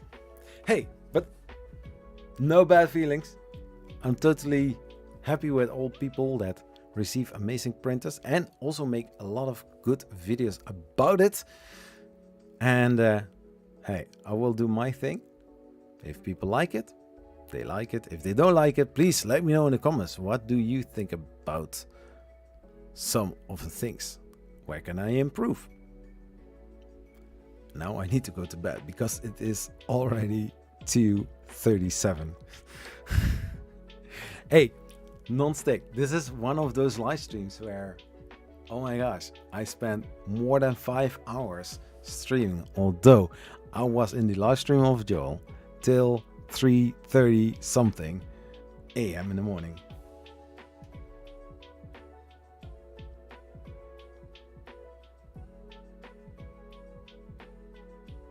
Yeah, that is also a mechanic that I don't understand. There's a person that gets things from a company, then trashes the product after the great review because they got it for free. I know that Joel gave a lot of his stuff away for auction to raise money for charities. I like that concept. Yeah, it's been a while.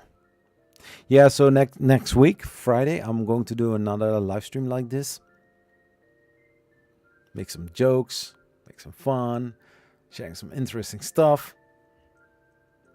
It's been a while. I'm going to, go back and do it again. Hey, I see 8 likes. Who is the one extra like? I do need to say I like it. But now I'm going to go to bed because, man, it's late. Hey, see you later, man. Yeah, peace, I think. Bye-bye.